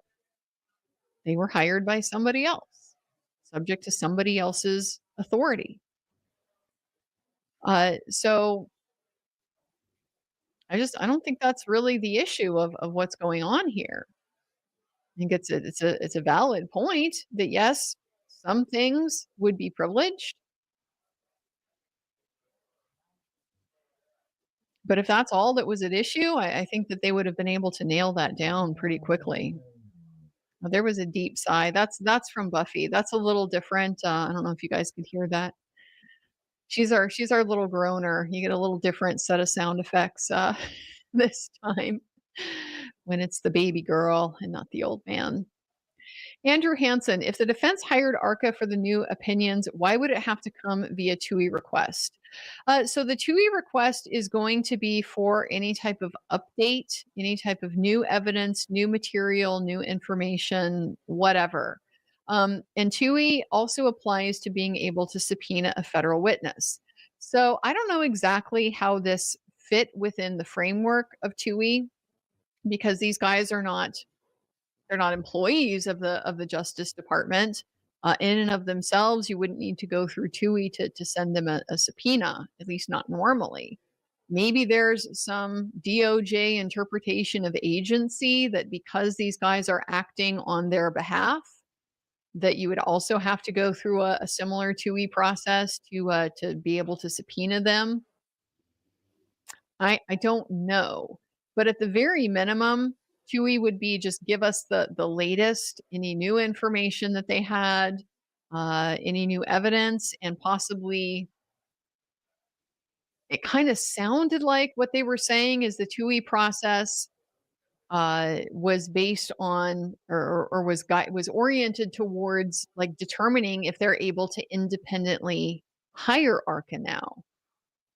And so you are unmuted. Not have a relationship with federal investigation. Court is back in session. You may be seated. That announcement, I don't know, but maybe. Hi, Mr. Brennan, do you agree that Mr. Kearney has a Fifth Amendment right? I think he has a Fifth Amendment privilege. I don't know that he has a Fifth Amendment privilege to all questions we would ask, but the content that we would go into, I think he clearly would have a Fifth Amendment privilege. All right, so you're not asking for a Lumen Martin hearing?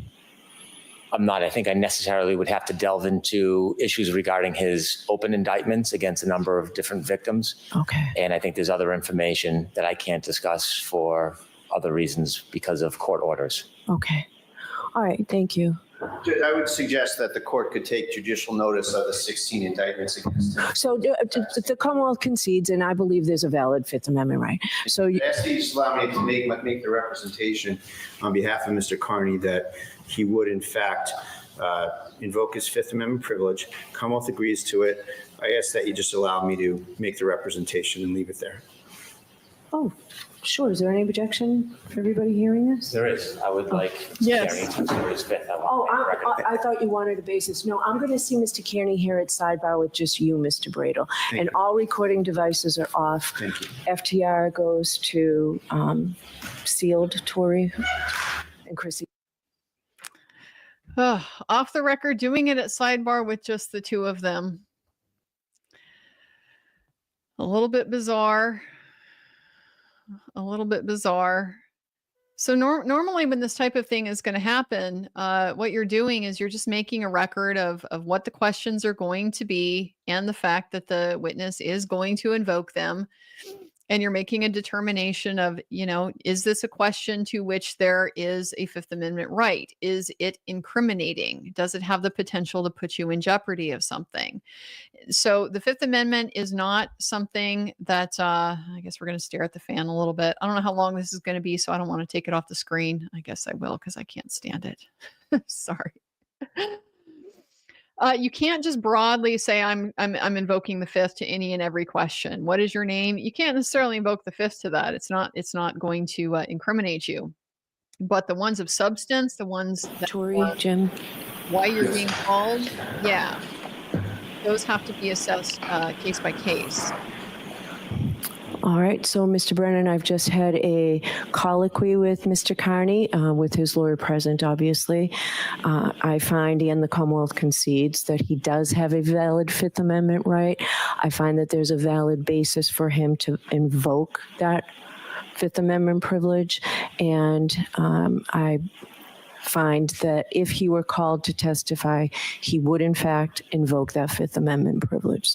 So based on that, he will be exempt from the sequestration order, except as to, and I need a list of the named witnesses who are the alleged victims in the current indictments.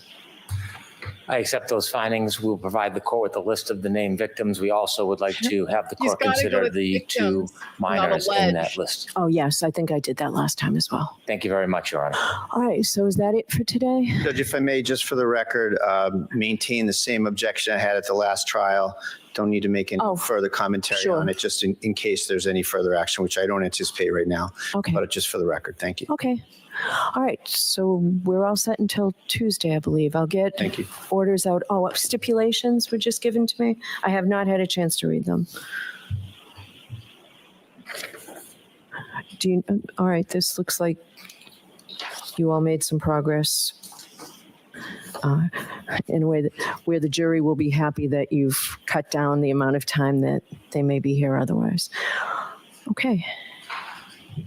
Anything else today? The only thing I would ask the court to consider is with regard to the speaker, the reader issue. Oh, okay. If the Commonwealth intends to go forward with that, I would ask that that be put in a formal motion so we have something to respond to. I think research on that is in order. Oh, okay. Sure. It doesn't have to be lengthy. And it is something that we've done. Right. Understood. I would like to see I'm going to have to look at what the law in Massachusetts is concerning that and what the sort of parameters are. Okay. I just think because of the potential prejudicial effect on Ms. Reed, I'd like to have something in writing. That's all. It is in the extrajudicial motion. If there's something separate the court wants briefed, we're happy to do it, but it's already in the motion that we provided regarding extrajudicial statements. Okay. All right. Thank you all. We'll see you Tuesday. Thank you. All right, for the court, please. Not going to let that one go, AJ isn't. And I'm glad to hear that he isn't. Well, I guess that's that. We'll be back Tuesday. We'll have our openings. We already guess now we won't necessarily have an order tomorrow on the IA stuff because the Commonwealth went ahead and conceded. Yeah, you get to do that.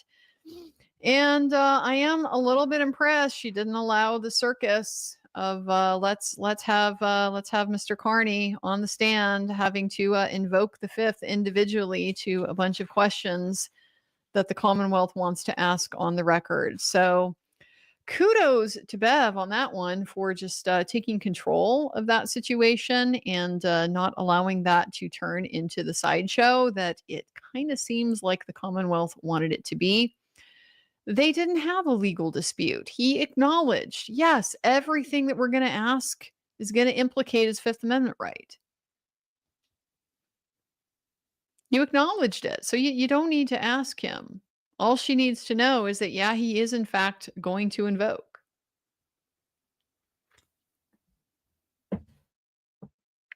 Same case I was talking about earlier, where I didn't call the ballistics expert because the state's witnesses did such a good job of conceding the problems with the methodology for me. We also had a witness who invoked the fifth, and that one was an issue. That was one I had fought over, and because you're not supposed to do that in front of the jury, and we had been told there was a record. The guy's attorney, told us he's going to invoke, and we all knew there was going to be an issue here. The court said, I don't think it jeopardizes him because he had already entered a guilty plea to the charge. My argument had been that there was both a risk and an indication in the discovery that the feds would potentially be interested. I take it back. It wasn't a guilty plea. It was that the prosecution had given him immunity, which is the workaround that they were talking here, right? You can overcome somebody's Fifth Amendment privilege by giving them immunity from prosecution. Then they won't be in jeopardy if they answer. But they clearly don't want to do that. Probably a variety of reasons why. But they want to continue to try to get their pound of flesh from Mr. Carney. So they did that in my case. They gave the guy immunity. The state prosecutor did. I said they can't control the feds, and there was indications in the discovery that the feds were looking at it, that it was potentially something that the feds could pursue if they were so inclined, and so it would still be in jeopardy for him to answer, to be compelled to answer those questions. The court disagreed with me, and so they put him on the stand to make him invoke all these things over and over and over again on the stand to every question. And the only real upside to that is because it was in front of the jury, therefore I got to ask my own questions too. And so you already know you're not going to get an answer, right? It's just a situation where you make a point by the question that you choose to ask. Anyway, that all came up in that post-conviction decision as well, and the court had basically said, yes, this was error to do that. He was potentially in jeopardy from the feds. That was legit, and you shouldn't do this in front of the jury anyway. But ultimately, it wasn't prejudicial because everything in criminal appeal land just about comes down to harmless error. Is this what drove the outcome of the case? And they said basically, no, that wasn't it. So, but yeah, I got to ask my own questions, and you make a point, and that's clearly what Mr. Brennan wanted to do, in my opinion. He wanted to be able to ask his questions in front of the cameras on the record and make his point that way. So I give credit where it's due. Kudos to you, Judge Cannoni. That was fair. That was the right thing to do, to not turn this into a sideshow because somebody wants to make a point about Mr. Carney, just like he had to make that point when Judge Cannoni specifically says he's, going to still have to be removed from the courtroom. He's going to have to be out of the courtroom when the alleged victims of the witness intimidation are testifying. And Mr. Brennan has to get back in there. I'll provide you with a list of the victims. He's got to get in there and make that point of not using the alleged. Yeah, I see you. I see you, Mr. Brennan. It's ridiculous. It's transparent. It's petty. And I see it. Greg here says, I have never been more afraid of anything as much as Brennan is afraid of ARCA. Turtle Boy on Twitter. Yeah, he doesn't like what they might have to say. He doesn't like what they might have to say. He has they're very compelling and very damaging. And the fact that they were not hired by the defense to produce their opinions, he was equally available. They were equally available to both parties as witnesses. Yeah, that makes them especially powerful. So, of course, he wants them out. And if they get a shot at explaining the problems with Trooper Paul, explaining the problems with Dr. Welcher, I just suspect the Commonwealth is not going to come out on the favorable side of that. So, of course, he doesn't want them to be able to do that. I would be terrified, too, if I were trying to pull a little trick like that. And I had guys like the Crash Daddies waiting in the wings to take me to task for it. Alessi's big brain to free Karen Reed. CC's called Mr. Brennan, Mr. Brenda. Yeah, the closed captioning, it's a gift. It's going to give us a lot of little goodies over the course of the trial.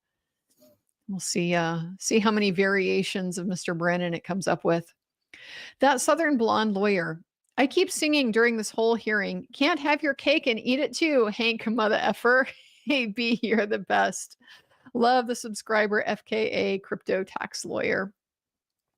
He does, though, doesn't he? Nothing stops him from wanting to have his cake and eat it too. He wants to be able to do everything his way. But when the defense tries to do it his way for themselves, now suddenly it's no longer a good way. And we've forgotten that I ever did it that way. Of course he wants his cake and eat it too. That's pretty much the hallmark of how he's conducted this case, since he's come on it. Rules are rules only when they benefit me. When they benefit you, they're no longer rules. And also, I never did those things. And also, you're terrible and awful for suggesting that's how things should be done. Yeah.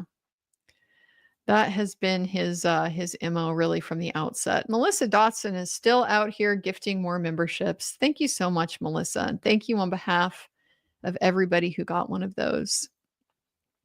Melissa Dotson, I want to know what kind of coffee you drink in the early mornings. You are always so prepped and ready to go. Thank you for all you do in sacrificing sleep.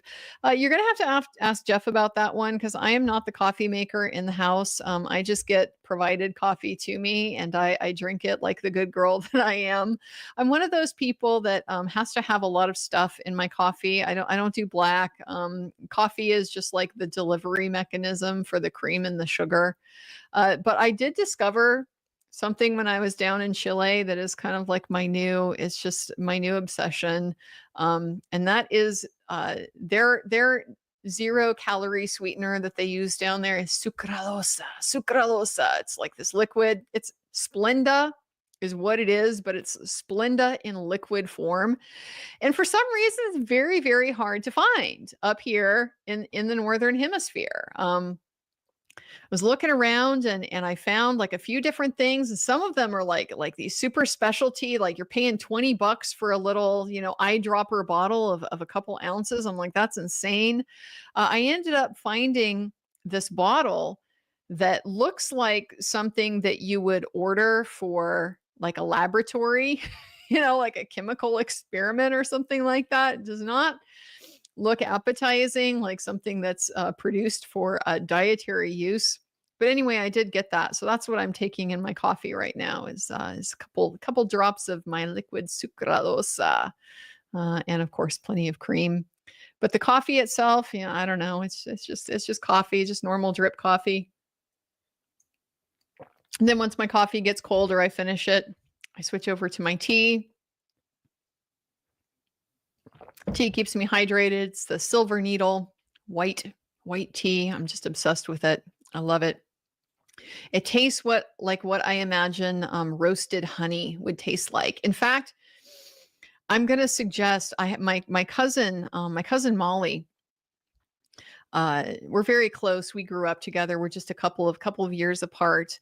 Anyway, I got her this, it's like a Japanese smoker. I forget what the actual name for it is, but it's like this very small kind of egg-like little clay smoker. And you have trays that sit in it and you use charcoal that you make from like apple wood or cherry wood or something like that. You make little coals and then you can smoke with that. And so you can smoke all these different things. It's very intense. And so I've been very excited about, different things that she could try. Like I had smoked olives once while I was visiting her at this fancy Michelin star restaurant. And it was amazing. Like smoked olives, whoever would have thought, never would have crossed my mind. But they're amazing. Anyway, I'm going to have to suggest, Molly, smoke some honeycomb. Smoke some honeycomb and see how that is. I bet that's amazing. And I'll bet it tastes just like Silver Needle white leaf tea. Sarita Banana, be impeccable with your words, says the 4 agreements in speaking so that everyone can understand is part of that, I think. So thanks for the pace. Well, you're very welcome. I do try to be accommodating. And of course, it's easy to speed me up. It's not easy to slow me down. So I will err on the side of being slower, and folks can always turn it up to as fast as you want. Duncan, Idaho, 1.5 hours late, but I just wanted to say how wild it is every time Brennan moves to dismiss an expert for lack of qualifications. Doesn't he feel embarrassed? Does he have no shame of all? Is he human? No, and I am not convinced. I mean, we could definitely get into a definition here of what is human. If we're just using the pure genetic standard, then I'm guessing he probably qualifies. But if we're requiring something like a soul, then perhaps not. Perhaps not. But it's so many of his arguments. I have a hard time. I have a hard time just relating to them because of that. Like, how could you be so shameless as to suggest when you're proffering the dog odontologist and you want that to be accepted as valid evidence, and yet you have the nerve to come in and question these other folks? Like, yeah, I don't get it. I really don't. But you know, there's no standard like a double standard, I guess. Don't know what else to tell you. Nick TTT, Bev gave Bradel a cheeky, friendly smile. Yeah, she did. She does seem to be friendly to Mr. Bradel, doesn't she? Is he a regular in that court? I'm not sure. She does seem to have a respect for him that she does not readily show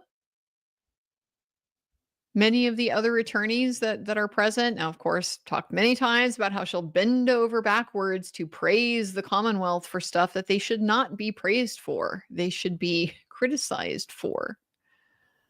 But it's just not quite the same as that friendly, like, oh, I'm so glad to see you type of sing-song tone that she takes on.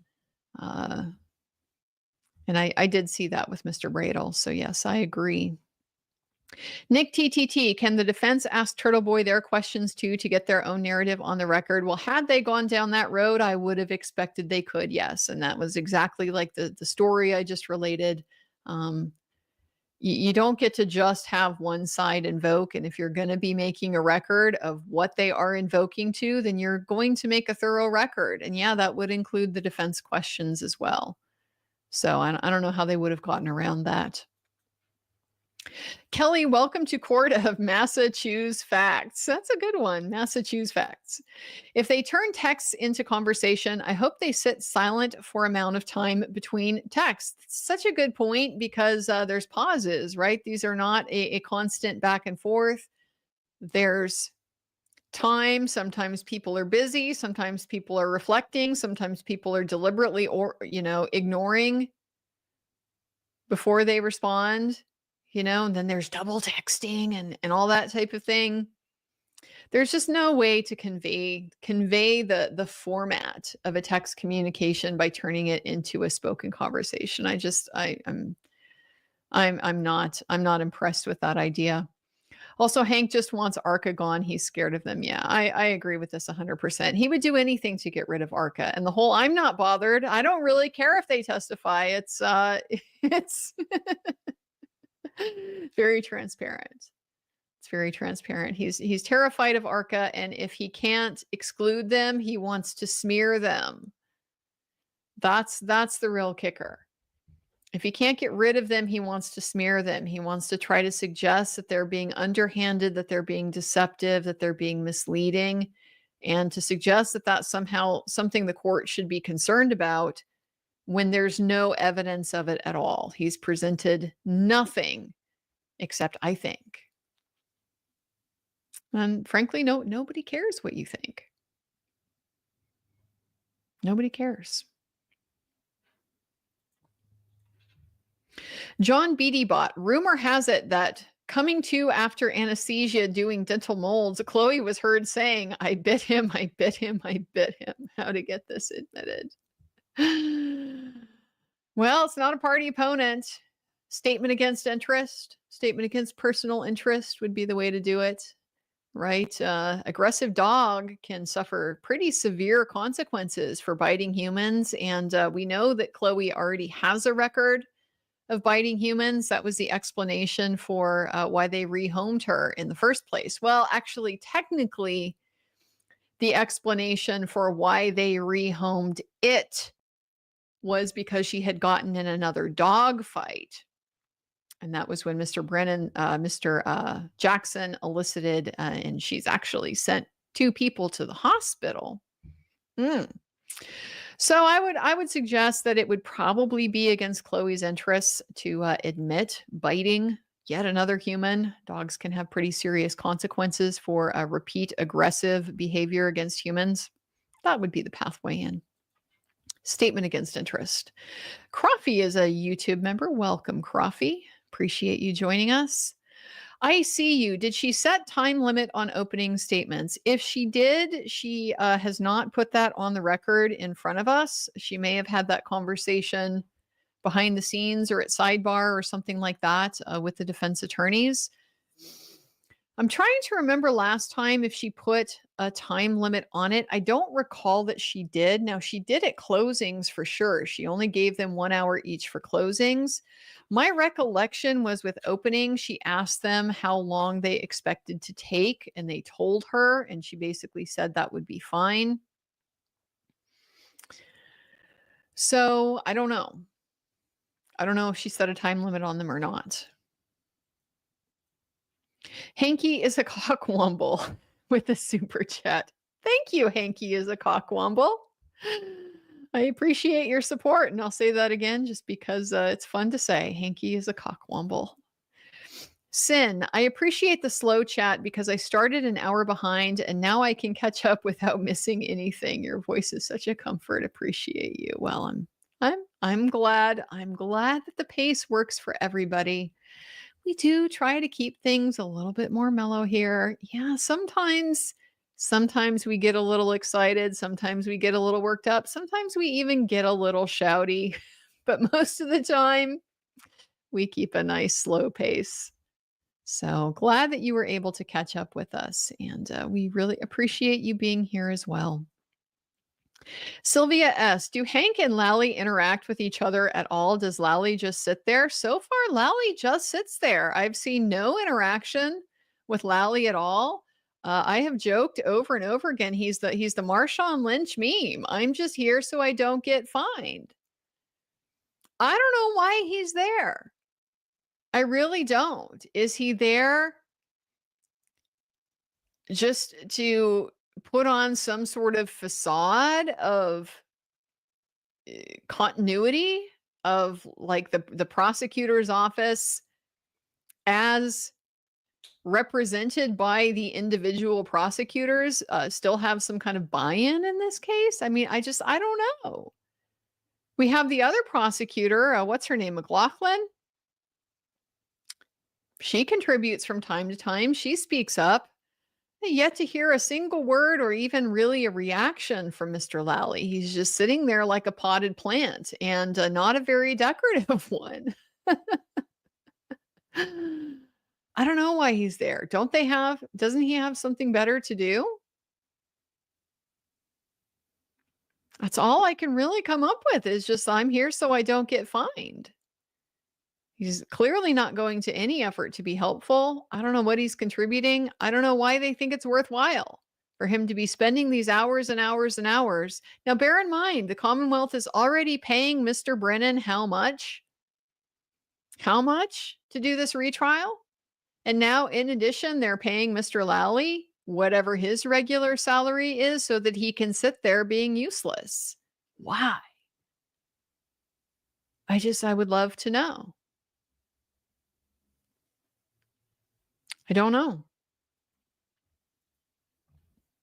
Barbara Ellison, try a heated creamer frother and a smart mug that keeps coffee hot to your preference. Changed my mornings for the best. Oh, that does sound very nice, doesn't it? I do love, so my first job ever, I did the barista thing. I worked as a barista many times, got very, very good at the foaming the milk. And I really enjoy it.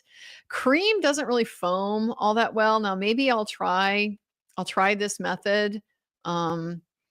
I mean, definitely like the smart mug that keeps it hot sounds like a pretty good idea. As long as it doesn't give it that like reheated, kind of, I can't stand that. Like when you put it in the microwave, it's awful. And sometimes with the warming types of cups or like you sit it on like the burner, it's like picks up almost like a little bit of a char. So this smart mug is better.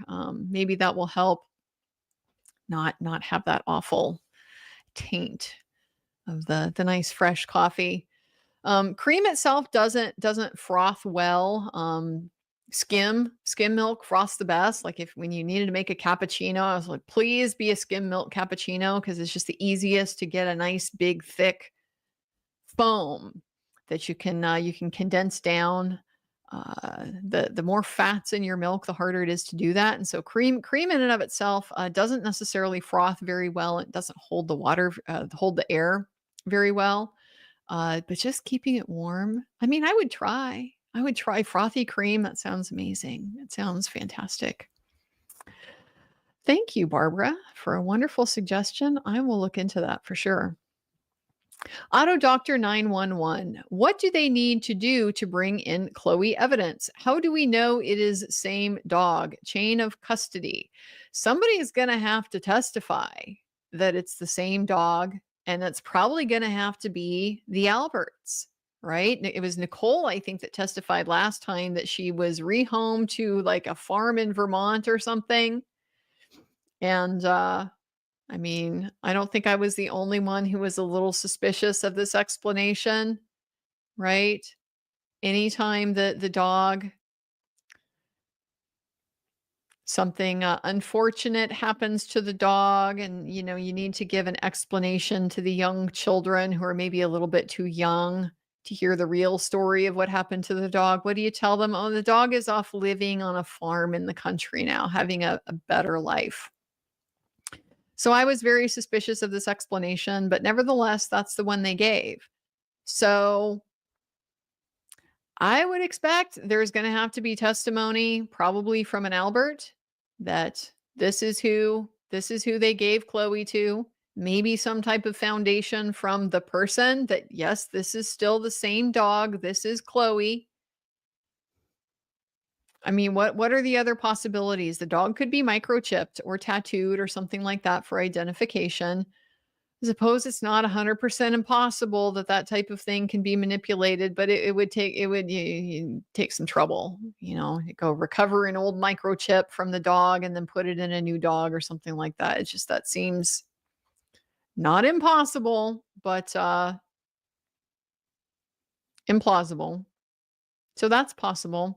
Seriously doubt it's DNA. I mean, it could be one of those things. They have those services now where you send the dog DNA in and they'll tell you, like, this is the, what breeds are in your dog.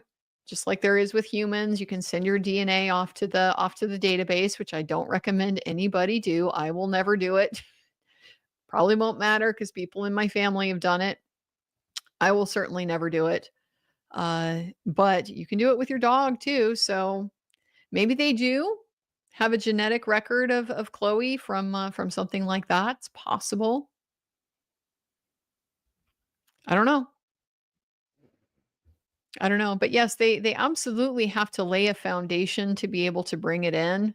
A lot of that should be done just through the scientific foundation. A big problem here is, what is our basis for concluding or assuming that the dog's bite is the same now as it was 3 years ago, 3.5 years ago, almost 3+ years ago when this incident occurred? Do we have science on the persistence and stability of dog, bites?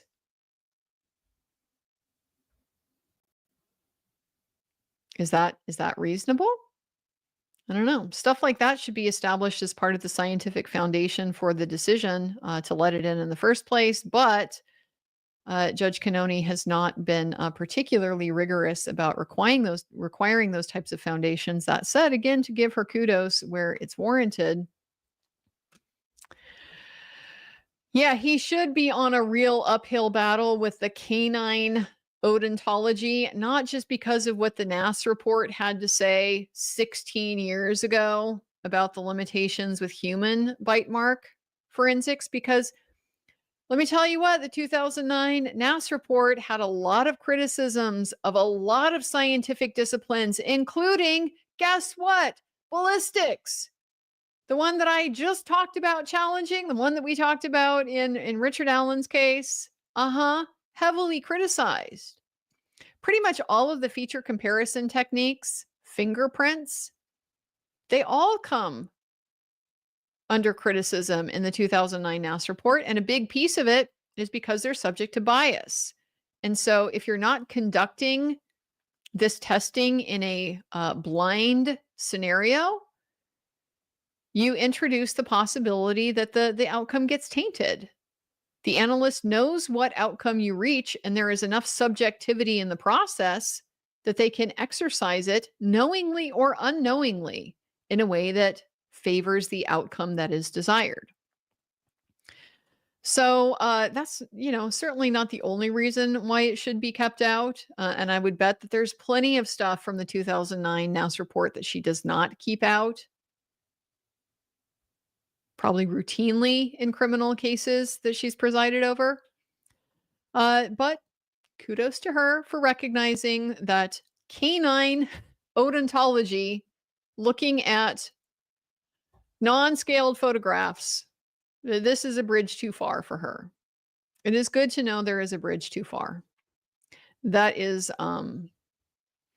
it's junk science that's on a level that you don't often see somebody with the shamelessness, like Duncan Idaho said earlier, just the shamelessness to put something like this forward and suggest that a court should admit it. I've told the story before about the fresh guilt scent. Okay, Washington Supreme Court, or maybe it was a Court of Appeals, I don't even remember now, but an appellate decision from like the 1980s. Yeah, a trial court actually let a guy come in and testify in trial that his dog could detect the scent of fresh guilt. And so it followed the track directly to the defendant, that track of fresh guilt. And finally, the Washington Appellate Court said, yeah, you know what? That's a bridge too far. It's a bridge too far for the science. It's, canine dog odontology, maybe not quite as bad as fresh guilt, but not too far off either. Hank's gaslighting methodology. What are your thoughts on the ARCA testimony? Seemed like Bev was getting a little weary of Brennan beating the dead comments. I mean, my thoughts on the ARCA testimony, they're obviously very, very damaging. Their neutrality is one of the biggest weapons the defense has had. It appears that they are willing to sacrifice that at this stage in order to get some new information, some new evidence and opinions. Might it have been smarter to hire a different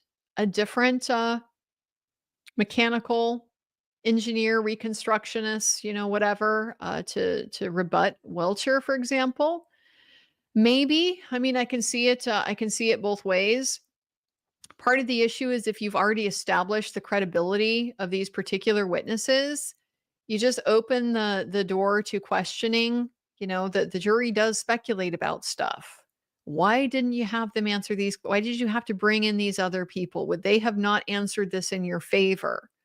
Those are the main risks that I can think of. Why you really would rather keep this opinion kind of in-house where it started. You've already built up their credibility with their initial testimony. So is the jury gonna buy, well, they were impartial for this first part, but now that they've been hired by the defense, they're tainted by that? I mean, they could. I don't know. They could. It seems kind of unlikely to me. But I guess we'll see. As far as Bev and her reaction to it, I mean, I think the problem is that Bev has already really signposted that she is reluctant to keep ARCA out and to limit this. She had the opportunity before when they were dealing with the sanctions issue, right? And the whole candor to the tribunal problem. And she signposted very clearly, Karen Reed has a right to present her defense. And she does. She does. So this is pretty standard as far as being admissible in court. Okay, there's nothing like revolutionary about this testimony. They're plainly qualified to offer this testimony. So you are on thin ground for keeping it out, particularly as a sanction. And a Rule 14 issue is the same thing. It would be a sanction. It's finding you violated the rules, and therefore you need to be punished for it, or there needs to be some kind of leveling of the playing field as a result of it. But the reality is, during the last trial, the Commonwealth got all kinds of leeway for the fact that, well, just things happened last minute and people did stuff as fast as they could and they turned it over as soon as they got it. And that's just how things go sometimes. And now it's time for the tables to turn. She has to make a finding that if they haven't disclosed, that their disclosure was, unreasonable, that it wasn't timely, it wasn't consistent with the rules. If it's just they got it when they got it and they turned it over immediately, I have a hard time seeing how that's sanctionable. And if that's sanctionable to a level of impairing Karen Read's right to present a defense. So I think if she is getting weary with it, that's kind of why. Because she's already tried to signal, I'm not keeping ARCA out. I'm not limiting them. I can't do it as a sanction because it's too close to her constitutional right. I'm worried about getting reversed if I do that. That's my thoughts about it. Amerigator with the super chat. Thank you so much for that, Amerigator. Amerigator, they are saving Lally's voice for the objections. That would be funny, but no, they don't get to do that. Whoever is doing the questioning has to be the person that's doing the objections. You don't get to double team or triple team a witness. Have all your attorneys, able to speak up and interject. Now they can do it themselves at their own table, and give word, put an elbow in the ribs of whoever is involved in the questioning of this particular witness. Hey, you need to object to this on this ground. You can do that, and then they need to do it. The attorney that's handling the questioning needs to do it. But they can't just have, Mr. Brennan questioning all the witnesses and then Mr. Lally handling the objections. That's double teaming. It's not allowed. So why is he there? Is he going to question anybody? I'm skeptical. This has been the Hank Brennan show so far. To the extent that I think her name is McLaughlin, isn't it? The other prosecutor, the female prosecutor. If I'm getting that wrong, it's because I got wires crossed with too many cases I'm paying attention to. But to the extent that she's participating, she seems to be more in that sort of paralegal-ish role. She's a support role. She's acting like an associate or a second chair or something like that. You're not personally in charge of running any portion of the trial.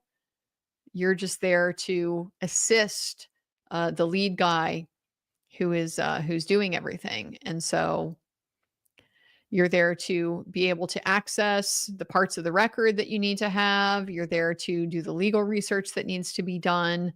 The stuff on the fly while the lead attorney is focusing on other things. Is Mr. Lally doing any of that? Not seeing any indication of it so far. I think he's just there so he doesn't get fined, guys. He's just there so he doesn't get fined. I see you as a YouTube member. Welcome. Welcome to the crew.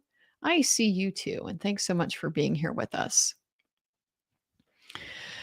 So in light of that, where are we? Where are we? We still didn't really get rulings from the bench now, did we? We got a couple. We got we got Turtle Boy is not going to be excluded except for the alleged victims in the witness intimidation charges. We got that the defense has worked out that the fact of the sustained findings can come out in opening for Tully, Buchanan, and Proctor. What other parts are maybe still at issue with the IA? I don't know. It's chaos. It's chaos. We just have a very bad record here of what's resolved and what isn't. Start at the very beginning, the forensically sound copy of the surveillance footage. Ms. Little says we still want the order. Hank Brennan's saying we've invited them to do it at any time. She's saying, oh, so now you're saying we get to go make a mirror image of the detective file? Hank Brennan gets up and says, no, you can't, of course, have the entire detective file because it contains stuff that doesn't pertain to your case. Okay, so is this issue resolved or not? It's a situation where I kind of suspect that the chaos is the point. They don't want the order. If there's an order, they have to comply with it. So they want to put that off for as long as they possibly can, potentially indefinitely, by suggesting that there is an agreement when in fact there isn't. I get through the end of this, and as far as I can tell, we're still exactly where we started. The defense wants something, and you're saying through both sides of your mouth, we've invited you to come get it, but you can't have it. Because that's been the whole point, right? They can't drag and drop or it destroys the metadata. So they have to be able to mirror image, and you're saying they can't mirror image. I don't know if this has even been resolved or not. My suspicion is no, it hasn't. And I really, again, would like to see the defense start to be a little bit more persistent about making it clear this resolves my issue or it doesn't. Because it seems still pretty up in the air. The whole issue with the view apparently has been resolved because Mr. Brennan last time objected to having the vehicle there, which Karen Reed's team clearly said they wanted. Now he says, well, I didn't know you did. If they want it there, well, they wanted it there last time and you objected. Now you're saying it's okay. So it's again backpedaling, but apparently that's taken off the docket because the vehicle will be there and they've sorted out how Karen is going to get there. The Welcher motion, apparently that was been decided. I mean, she did decide he could testify, but the whole issue with the redactions, they've apparently sorted it out. Garrett Wing, we don't know. We don't know where did that even get left? I don't know, because they tied it into the issue with Crosby, and it all kind of depends on Crosby. So then we just sort of shifted over to talking about Crosby without, of course, having a ruling on Garrett Wing. And we don't have a ruling on Crosby now either, really. Just, he's an expert. He can testify about general consistency with dog bites. But as for, is this Chloe specifically or not, uphill battle, but no ruling. No ruling.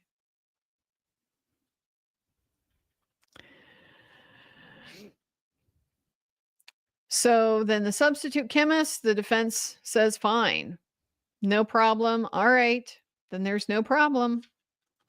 The audio-visual aids, they've given notice to each other. Everybody, I guess, is generally fine with everybody else's. Again, I hesitate to conclude that. I heard the defense very clearly say we're fine with what they're offering in opening. I did not hear the Commonwealth say we're fine with what the defense wants to use in opening. They said they just want to use a particular photograph. Don't know what it was. So I don't know that issue has been resolved. The independent reader. Are we going to have dramatic readings of the text exchange? Still undecided. There was some back and forth on the motion for discovery that the defense filed. They wanted all these very specific things having to do with witnesses' reluctance to testify, witnesses' motivations to not testify, things that typically go to bias. But in this particular case, it's also implicated by the fact that the Commonwealth wants to argue Karen Read tried to intimidate these witnesses and that that's consciousness of guilt. If the witnesses were not reluctant to testify, it would tend to undercut that, it would seem to me. So it's relevant to that. May not be relevant to kind of classic bias, but frankly, it really is. Because you deal with that, all the time. You see it a lot in, oh boy, domestic cases, all kind of conflicting motivations. People want to be there, what people say, how they say it, all that type of thing. It comes out a lot. But I think in this particular case where the Commonwealth is wanting to say Karen Read tried to intimidate these witnesses as consciousness of guilt, I think it's fair for the defense to want to point out the witnesses haven't been intimidated.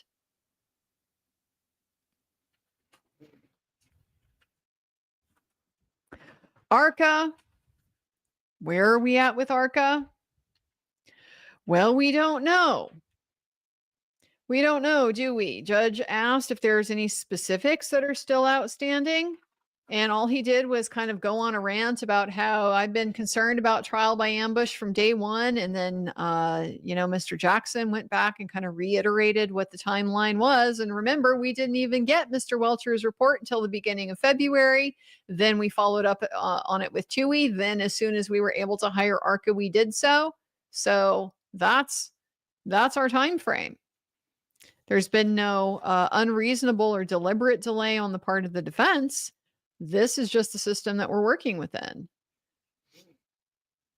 He points out, Mr. Brennan keeps saying we don't have emails and stuff like that. We've turned it all over. What's his proof that they haven't? If he's going to keep saying there's stuff there, communications that don't exist, what's his good faith basis for making that claim?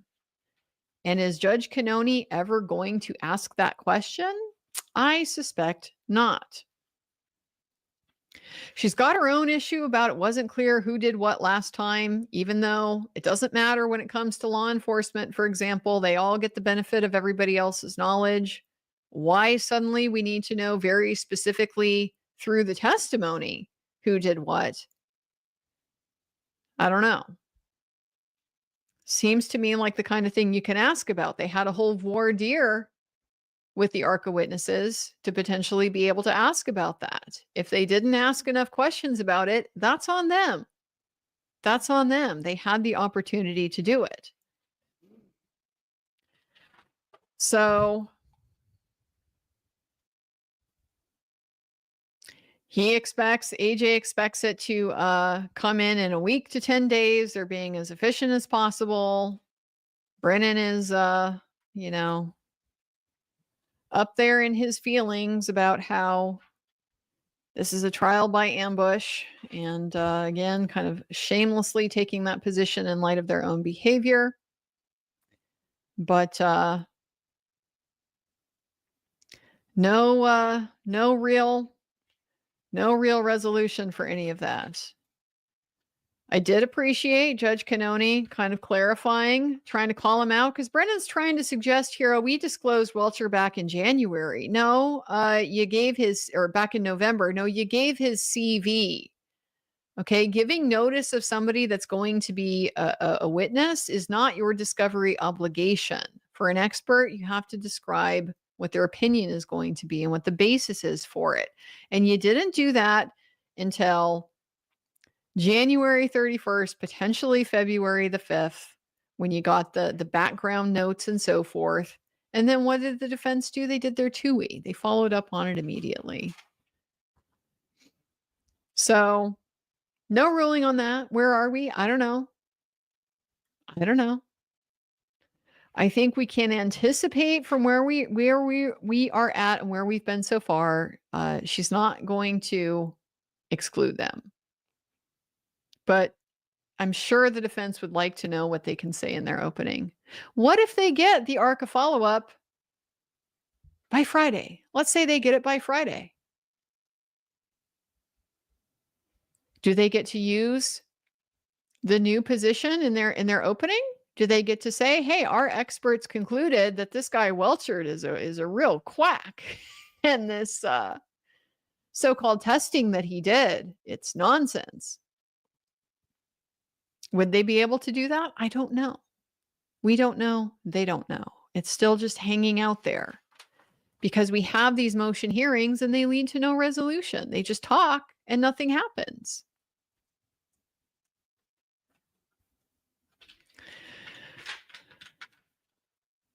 The IA seems like they've worked it out. Again, judge said she would decide it tomorrow, but then they were able to discuss it over the break. They agreed.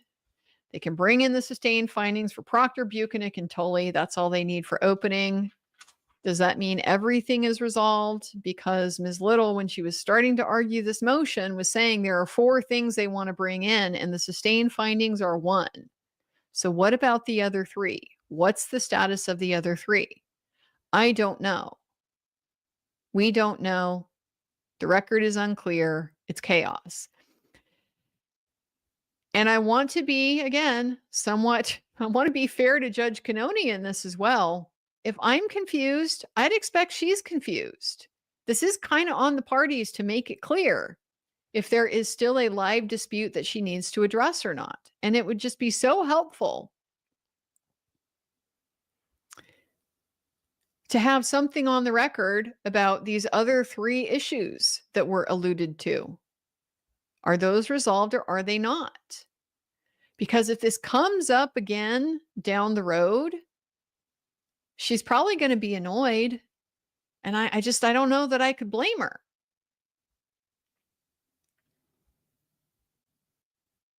Why didn't you make it clear we still need a ruling? She was there to say, I'll decide it tomorrow if I have to. So I really hope this doesn't come up again. But I have grave doubts that things that have been resolved that are not placed on the record as being resolved are actually resolved.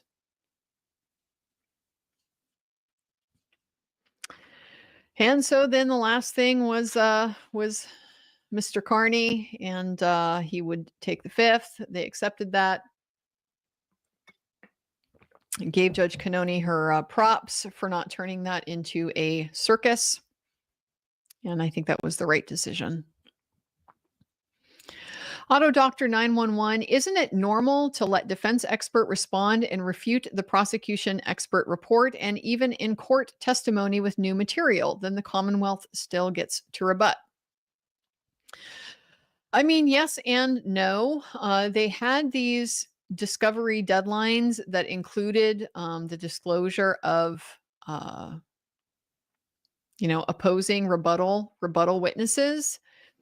And so it's supposed to all be accounted for in that time frame that they set. So what's anticipated, the Commonwealth discloses theirs, the defense has enough time to be able to submit that to their experts and then disclose their own rebuttal responses.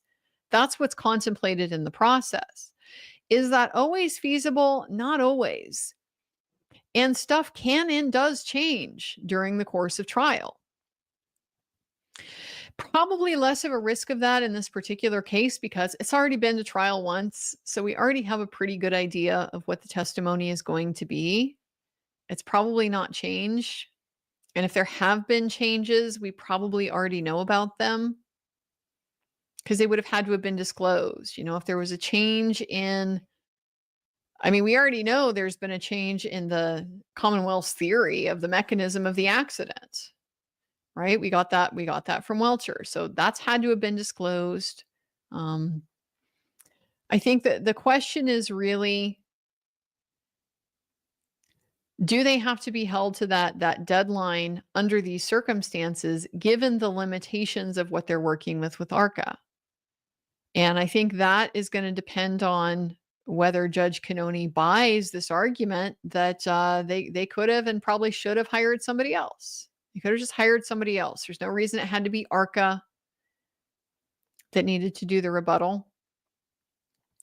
It makes sense for it to be ARCA for a whole bunch of reasons. I mean, I talked about some of them, but another one is simply just expense. They're already familiar with the case and with all the evidence. If you're going to bring in another accident reconstructionist to respond to Welcher, you're going to have to pay them all over again to get up to speed on everything that the ARCA witnesses already know, as far as the background and what the evidence is and the bases and all of that stuff. So that's certainly a reason why you don't hire a second expert where you already have one on board. Is that going to be good enough for Judge Canoni? I don't know.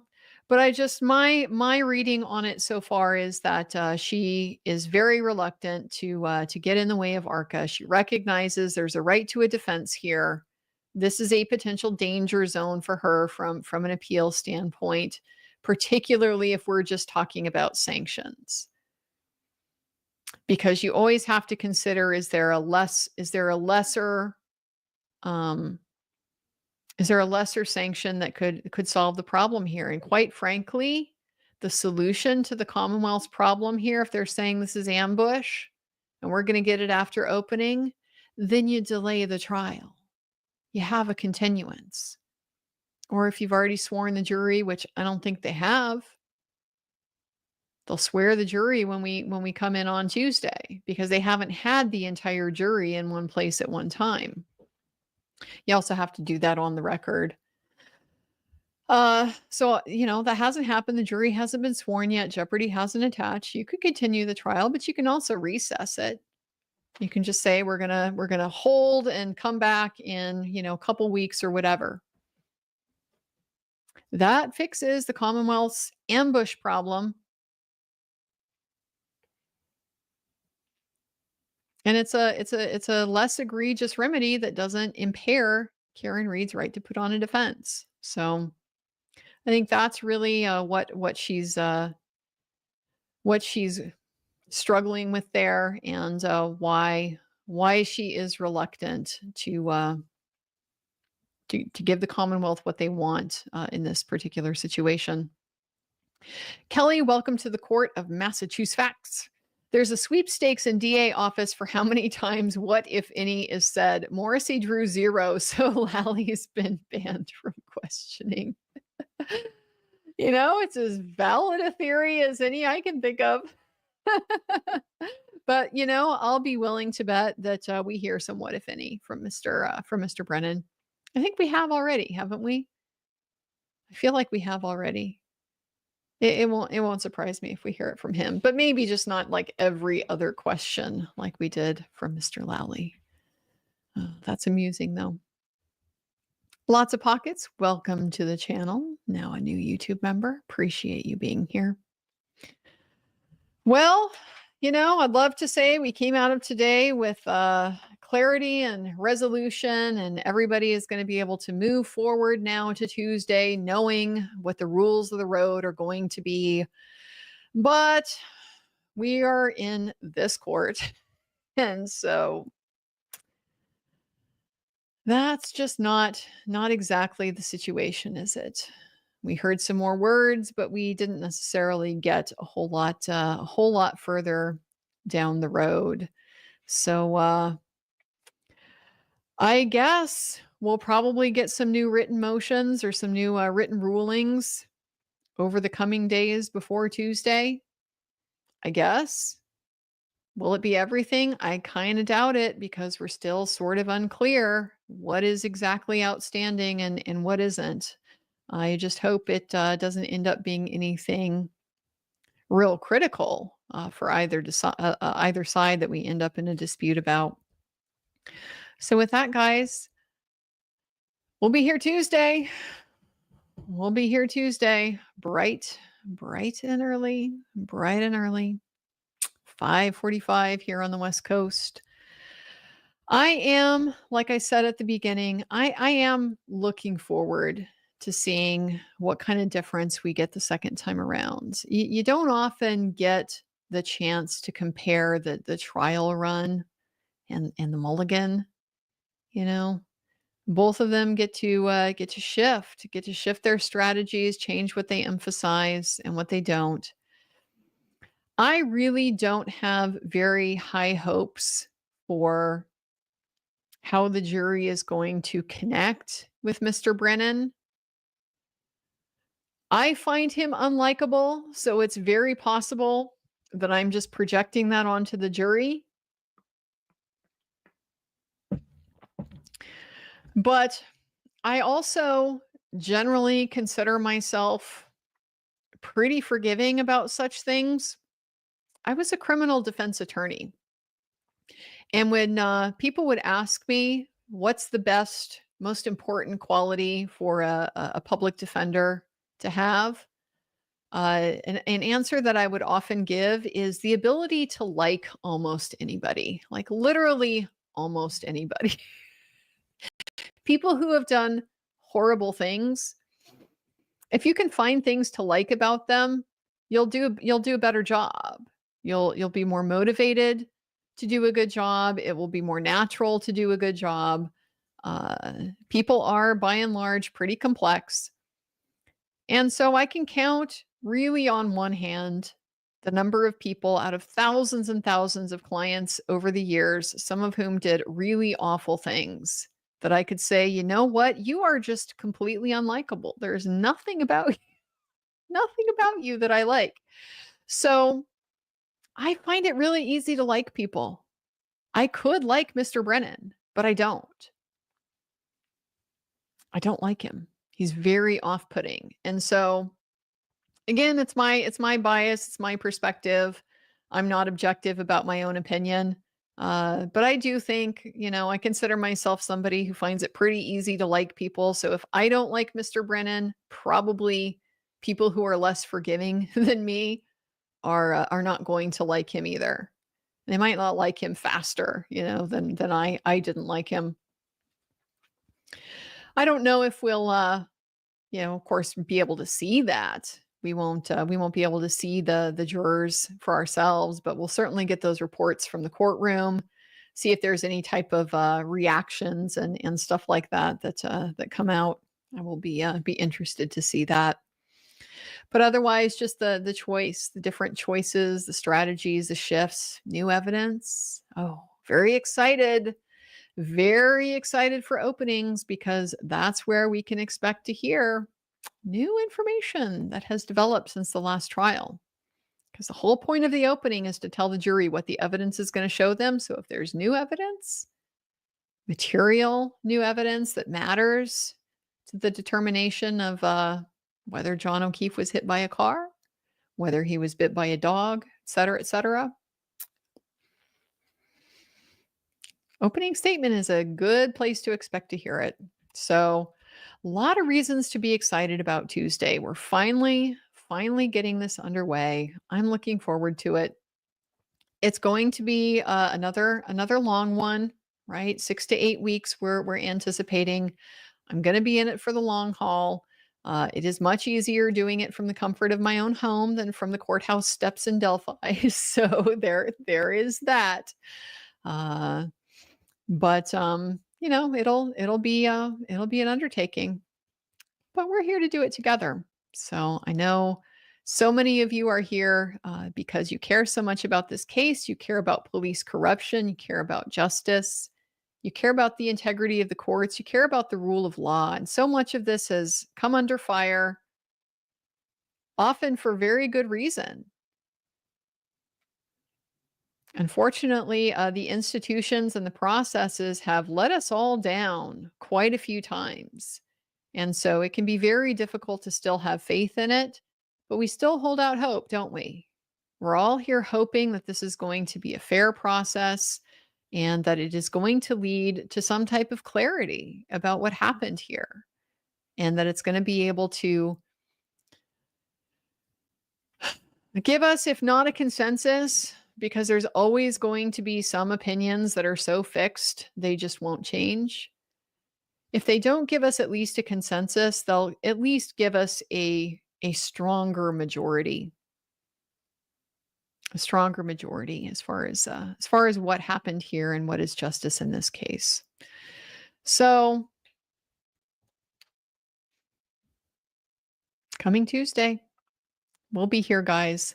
I'm going to sign off now. It is once again a sunny day outside. We got a couple more days to get all of our loose ends tied up before we'll be in here on the trial watch. Spring is always the busiest time when you have a garden, as I'm sure I've mentioned many times. I do still have one big bonsai repotting that I need to do. That's my juniper. My juniper can wait until later than a lot of the other plants. They just are slower to kind of come back to life in the spring. They like the soil to get real warm before they kind of perk up and get into their growth stage. So I still need to do that. I will consider filming that, seeing if I can come up with something to say while I'm doing that one that doesn't require me to necessarily focus a ton, because it's a complicated tree. I should do it just so you can see it. I don't know. I'll work on it, guys. But there's potentially a lot to this one that I'm going to have to maybe stop and pause and think about. Not necessarily divide my attention with conversation about other things. But I still got that on the horizon. We did get chicks. Last time Jeff was successful. If you were here with us, he had to be gone from the chat to go stand in line because it is very, very difficult to get chicks this year. They're selling out by the hundreds. But we are now the proud owners of 12 new Americana chicks, which I'm very excited about. It's exactly the breed I wanted. They're doing very well, starting to get their little wing feathers are growing out. They get their little wing feathers the first, then they start to get little tufts on their tails. Then they go into this very unattractive, awkward adolescent stage where just adult feathers start popping out in all kinds of different places. They look very raggedy, and it's like any teenager, really. But then eventually they fully fledge. They have all their feathers. They can at that point regulate their own temperature. So that's when we'll go out and start introducing them to the existing chickens, see how that goes. There's a lot of them. And so hopefully that will assist with the integration process, because chickens can be pretty bitchy. Yeah, they can be really mean to each other. They're very, very status oriented. They don't like their status being threatened. So the fact that there's 12 of them should be helpful. It'll kind of let them have their own little group that can stick up for each other and not necessarily be so bullied by the big older chickens. Tons of stuff to do in the yard, get the irrigation going, all the normal spring things. So it's a beautiful day out. I'm going to go get started on that. And then hopefully that will just let me be worry-free when we come back in on Tuesday morning. Ready for those opening statements. Very excited to see what the different approaches are this time, what the tweaks are this time. So thank you again to everybody here who has joined us. Thank you for your contributions to the chat. Thank you for your clever comments and your clever names that you use. Massa choose facts. It's a good one. That's a good one. I like it. We really appreciate the good humor. These are very serious issues, court processes. A woman's life is on the line. A man's life has been lost. You know, these are very important and they're very serious, but it doesn't take anything away from that to bring a little bit of levity to the process where it's warranted. Because the reality is sometimes it is just absurd. And what are you going to do about that? Are you going to cry about everything? Sometimes you just got to laugh. So I appreciate your contributions to that lighthearted type of attitude here in the chat.